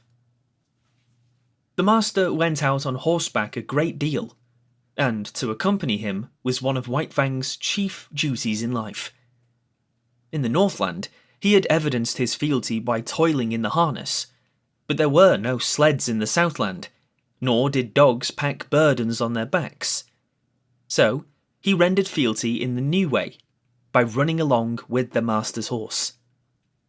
The longest day never played White Fang out.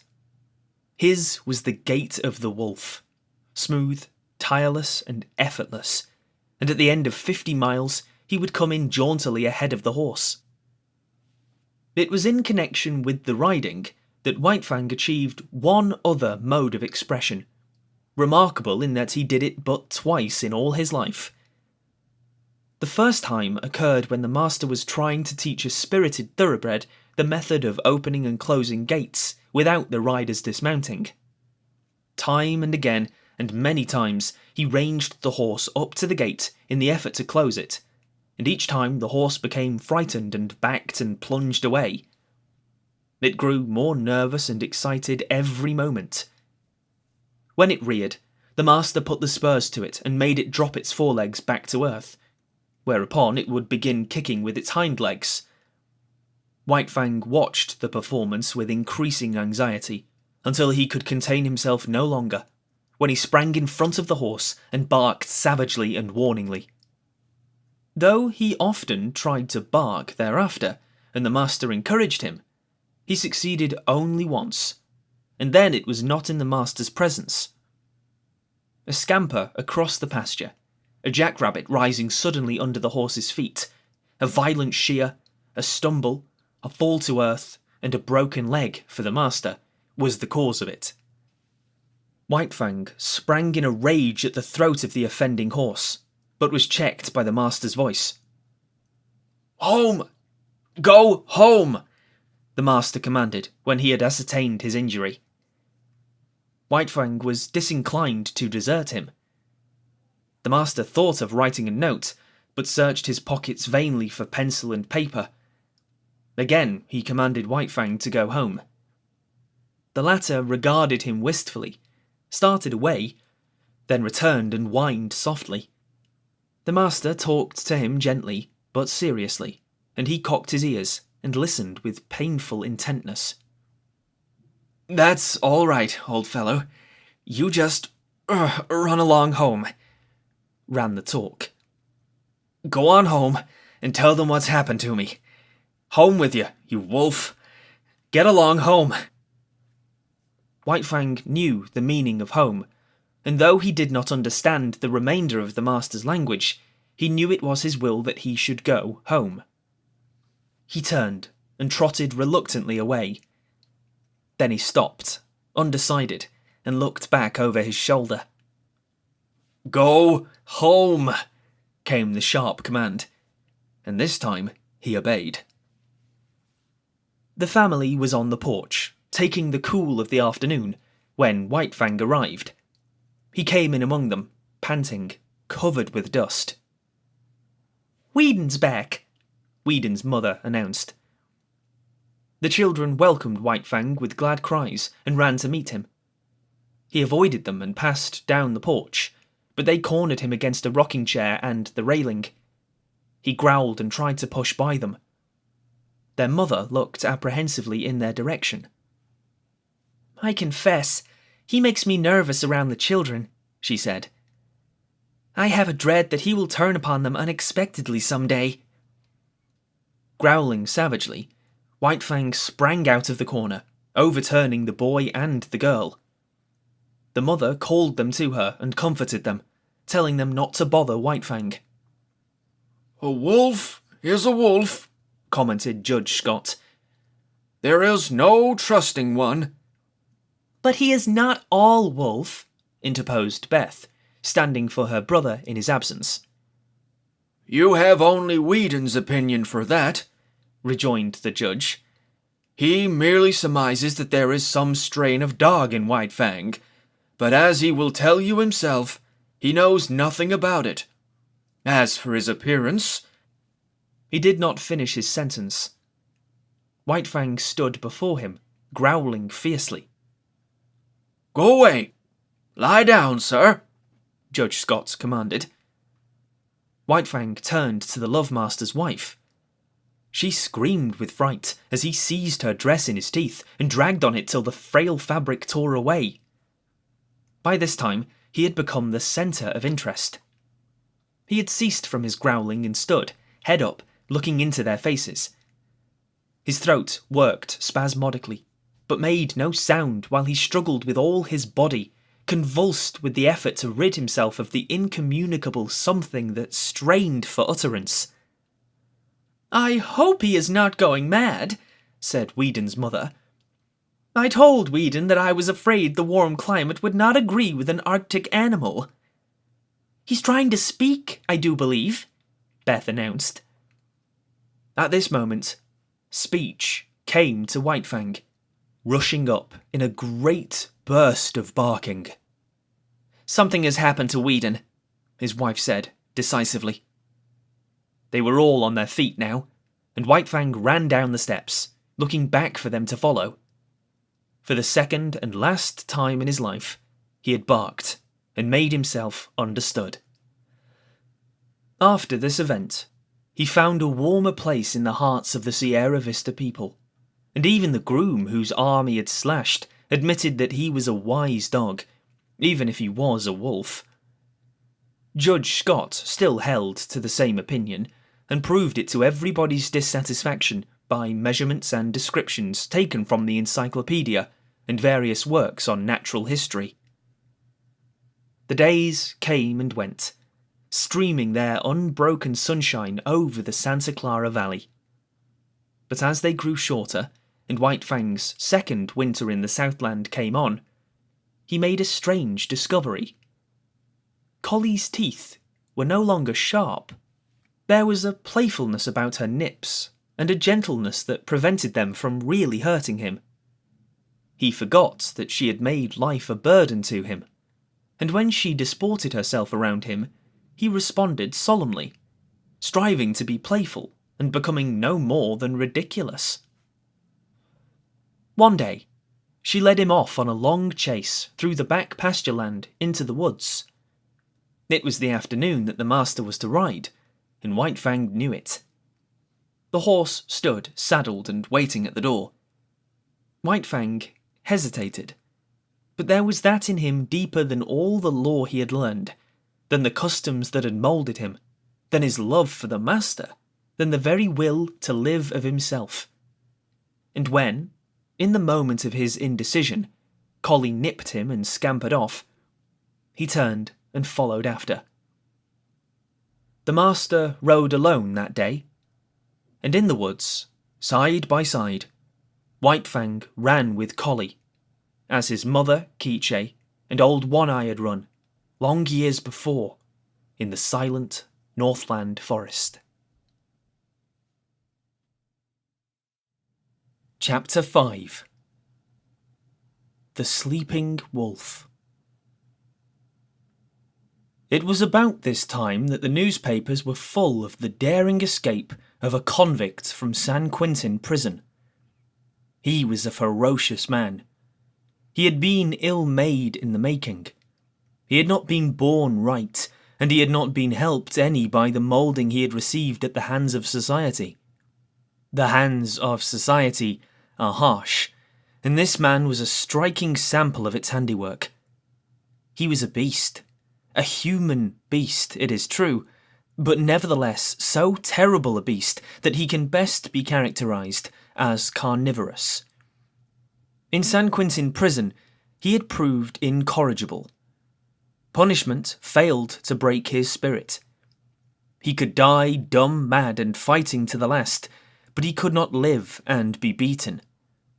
The more fiercely he fought, the more harshly society handled him, and the only effect of harshness was to make him fiercer. Straitjackets, starvation, and beatings and clubbings were the wrong treatment for Jim Hall, but it was the treatment he received. It was the treatment he had received from the time he was a little puppy boy in a San Francisco slum, soft clay in the hands of society, and ready to be formed into something. It was during Jim Hall's 3rd term in prison that he encountered a guard that was almost as great a beast as he. The guard treated him unfairly, lied about him to the warden, lost his credits, persecuted him. The difference between them was that the guard carried a bunch of keys and a revolver. Jim Hall had only his naked hands and his teeth, but he sprang upon the guard one day and used his teeth on the other's throat, just like any jungle animal. After this, Jim Hall went to live in the incorrigible cell.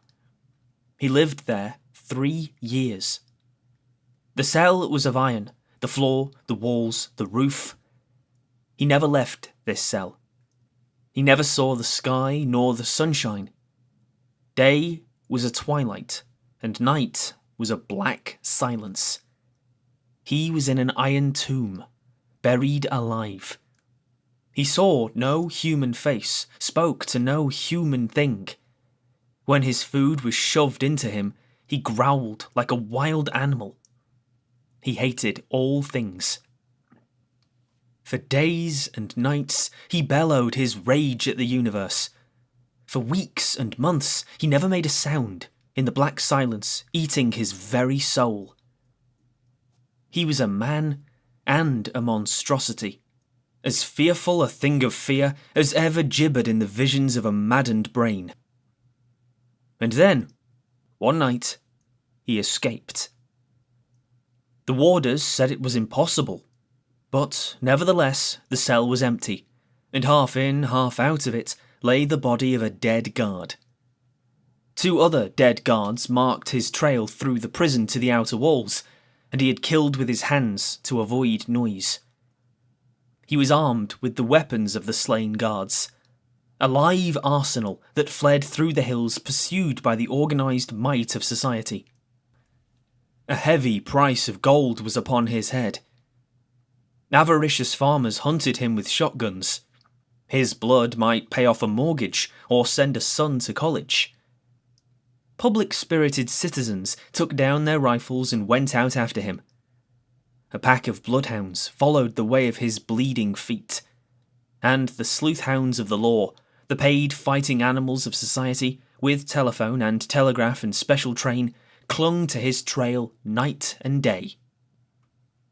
Sometimes they came upon him, and men faced him like heroes, or stampeded through barbed wire fences to the delight of the Commonwealth reading the account at the breakfast table. It was after such encounters that the dead and wounded were carted back to the towns, and their places filled by men eager for the manhunt.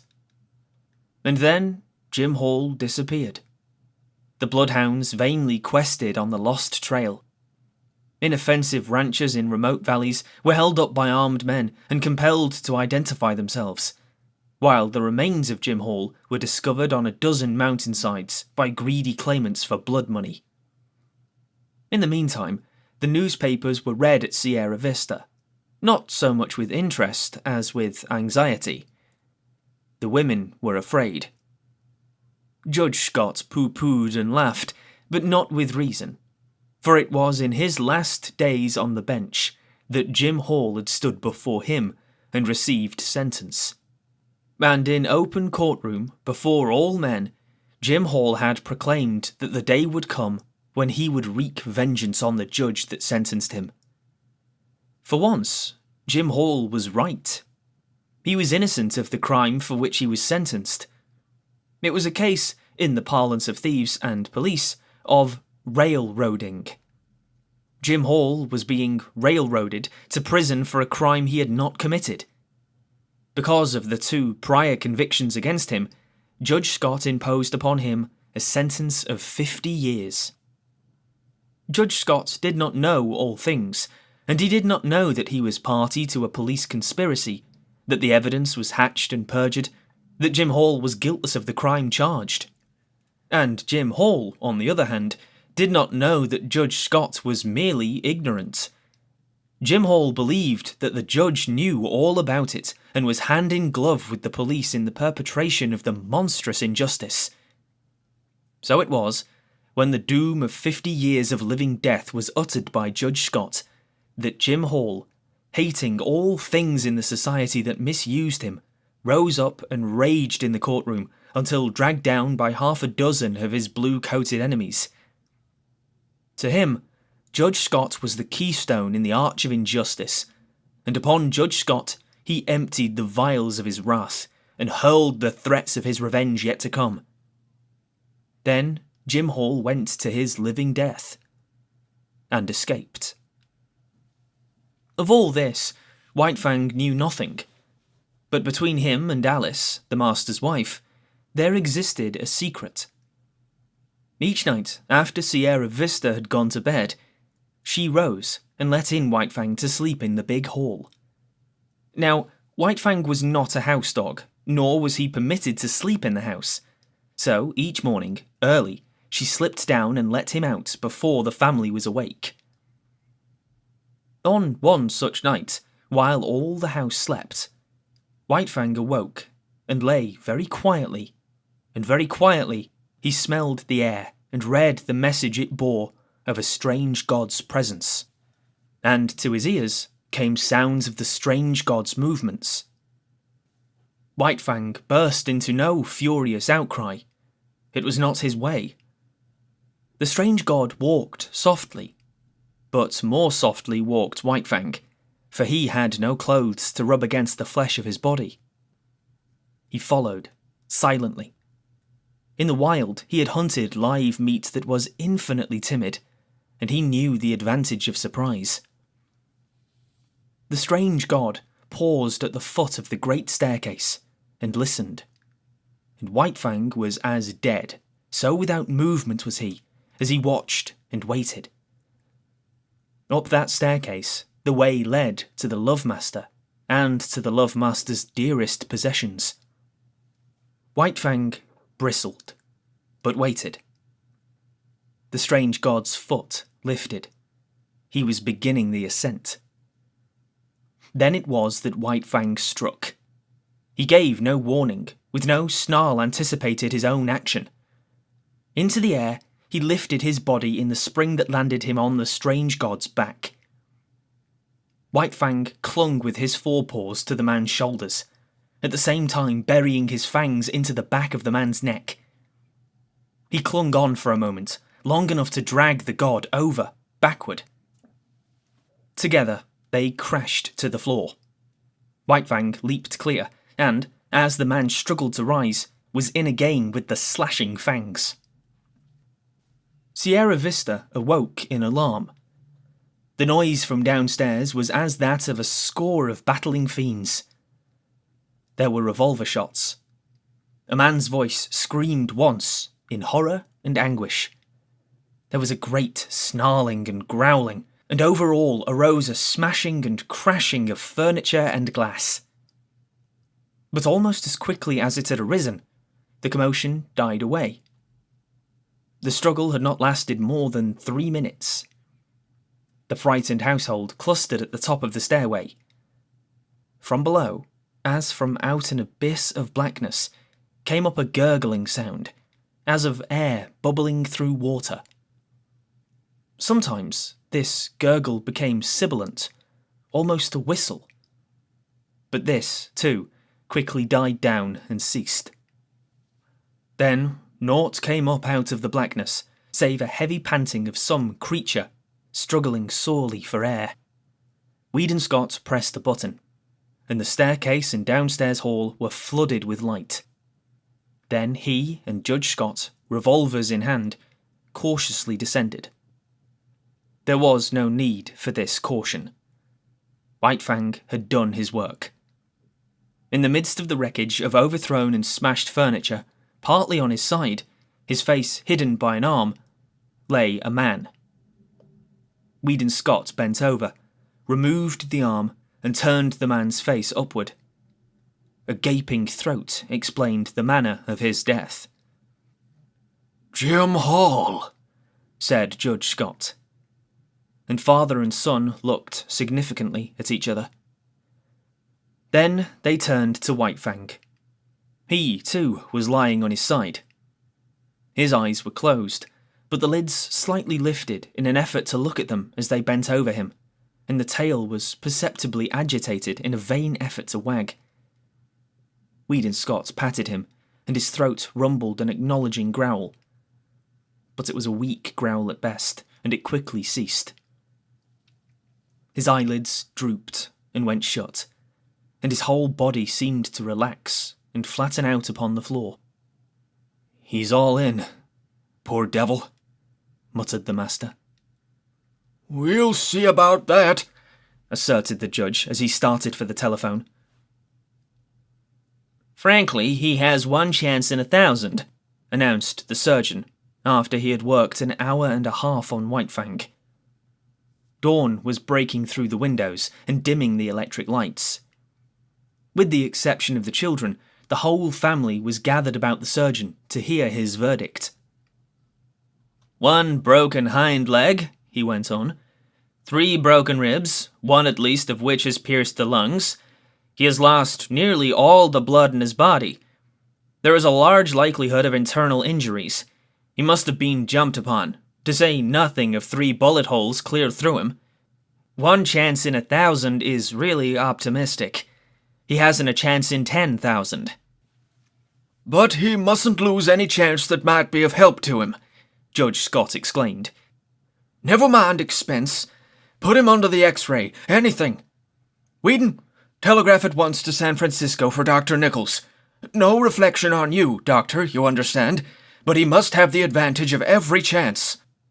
The surgeon smiled indulgently. "Of course, I understand. He deserves all that can be done for him. He must be nursed as you would nurse a human being, a sick child. And don't forget what I told you about temperature. I'll be back at 10 o'clock again." White Fang received the nursing. Judge Scott's suggestion of a trained nurse was indignantly clamoured down by the girls, who themselves undertook the task. And White Fang won out on the 1 chance in 10,000 denied him by the surgeon. The latter was not to be censured for his misjudgment. All his life he had tended and operated on the soft humans of civilization, who lived sheltered lives and had descended out of many sheltered generations. Compared with White Fang, they were frail and flabby, and clutched life without any strength in their grip. White Fang had come straight from the wild, where the weak perish early and shelter is vouchsafed to none. In neither his father nor his mother was there any weakness, nor in the generations before them. A constitution of iron and the vitality of the wild were White Fang's inheritance, and he clung to life, the whole of him and every part of him in spirit and in flesh, with the tenacity that of old belonged to all creatures. Bound down a prisoner, denied even movement by the plaster casts and bandages, White Fang lingered out the weeks.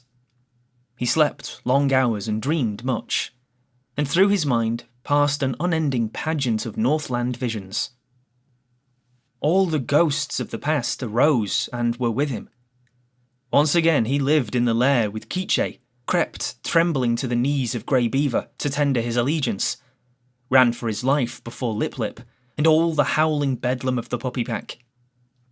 He ran again through the silence, hunting his living food through the months of famine, and again he ran at the head of the team, the gut whips of Mitzar and Grey Beaver snapping behind, their voices crying, "Rah! Rah!" when they came to a narrow passage, and the team closed together like a fan to go through. He lived again all his days with Beauty Smith and the fights he had fought. At such times he whimpered and snarled in his sleep, and they that looked on said that his dreams were bad. But there was one particular nightmare from which he suffered. The clanging monsters of electric cars that were to him colossal screaming lynxes. He would lie in a screen of bushes, watching for a squirrel to venture far enough out on the ground from its tree refuge. Then, when he sprang out upon it, it would transform itself into an electric car, menacing and terrible, towering over him like a mountain, screaming and clanging and spitting fire at him. It was the same when he challenged the hawk down out of the sky. Down out of the blue it would rush, as it dropped upon him, changing itself into the ubiquitous electric car. Or again, he would be in the pen of Beauty Smith. Outside the pen, men would be gathering, and he knew that a fight was on. He watched the door for his antagonist to enter. The door would open, and thrust in upon him would come the awful electric car. 1,000 times this occurred, and each time the terror it inspired was as vivid and great as ever. Then came the day when the last bandage and the last plasticast were taken off. It was a gala day. All Sierra Vista was gathered around. The master rubbed his ears, and he crooned his love growl. The master's wife called him the Blessed Wolf, which name was taken up with acclaim, and all the women called him the Blessed Wolf. He tried to rise to his feet, and after several attempts fell down from weakness. He had lain so long that his muscles had lost their cunning, and all the strength had gone out of them. He felt a little shame because of his weakness, as though, forsooth, he were failing the gods in the service he owed them. Because of this, he made heroic efforts to arise, and at last he stood on his 4 legs, tottering and swaying back and forth. "The Blessed Wolf!" chorused the women. Judge Scott surveyed them triumphantly. "Out of your own mouths be it," he said. "Just as I contended right along. No mere dog could have done what he did. He's a wolf." "A blessed wolf," amended the judge's wife. "Yes, Blessed Wolf," agreed the judge. "And henceforth that shall be my name for him." "He'll have to learn to walk again," said the surgeon, "so he might as well start in right now. It won't hurt him. Take him outside." And outside he went, like a king, with all Sierra Vista about him and tending on him. He was very weak, and when he reached the lawn, he lay down and rested for a while. Then the procession started on, little spurts of strength coming into White Fang's muscles as he used them, and the blood began to surge through them. The stables were reached, and there, in the doorway, lay Collie, a half-dozen pudgy puppies playing about her in the sun. White Fang looked on with a wondering eye. Collie snarled warningly at him, and he was careful to keep his distance. The master, with his toe, helped one sprawling puppy toward him. He bristled suspiciously, but the master warned him that all was well. Collie, clasped in the arms of one of the women, watched him jealously, and with a snarl warned him that all was not well. The puppy sprawled in front of him. He cocked his ears and watched it curiously. Then their noses touched, and he felt the warm little tongue of the puppy on his jowl. White Fang's tongue went out. He knew not why, and he licked the puppy's face. Hand-clapping and pleased cries from the gods greeted the performance. He was surprised and looked at them in a puzzled way. Then his weakness asserted itself, and he lay down, his ears cocked, his head on one side, as he watched the puppy. The other puppies came sprawling toward him, to Collie's great disgust, and he gravely permitted them to clamber and tumble over him. At first, amid the applause of the gods, he betrayed a trifle of his old self-consciousness and awkwardness.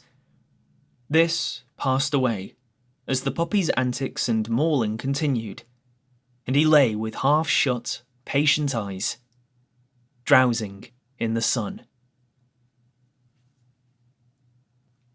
The end.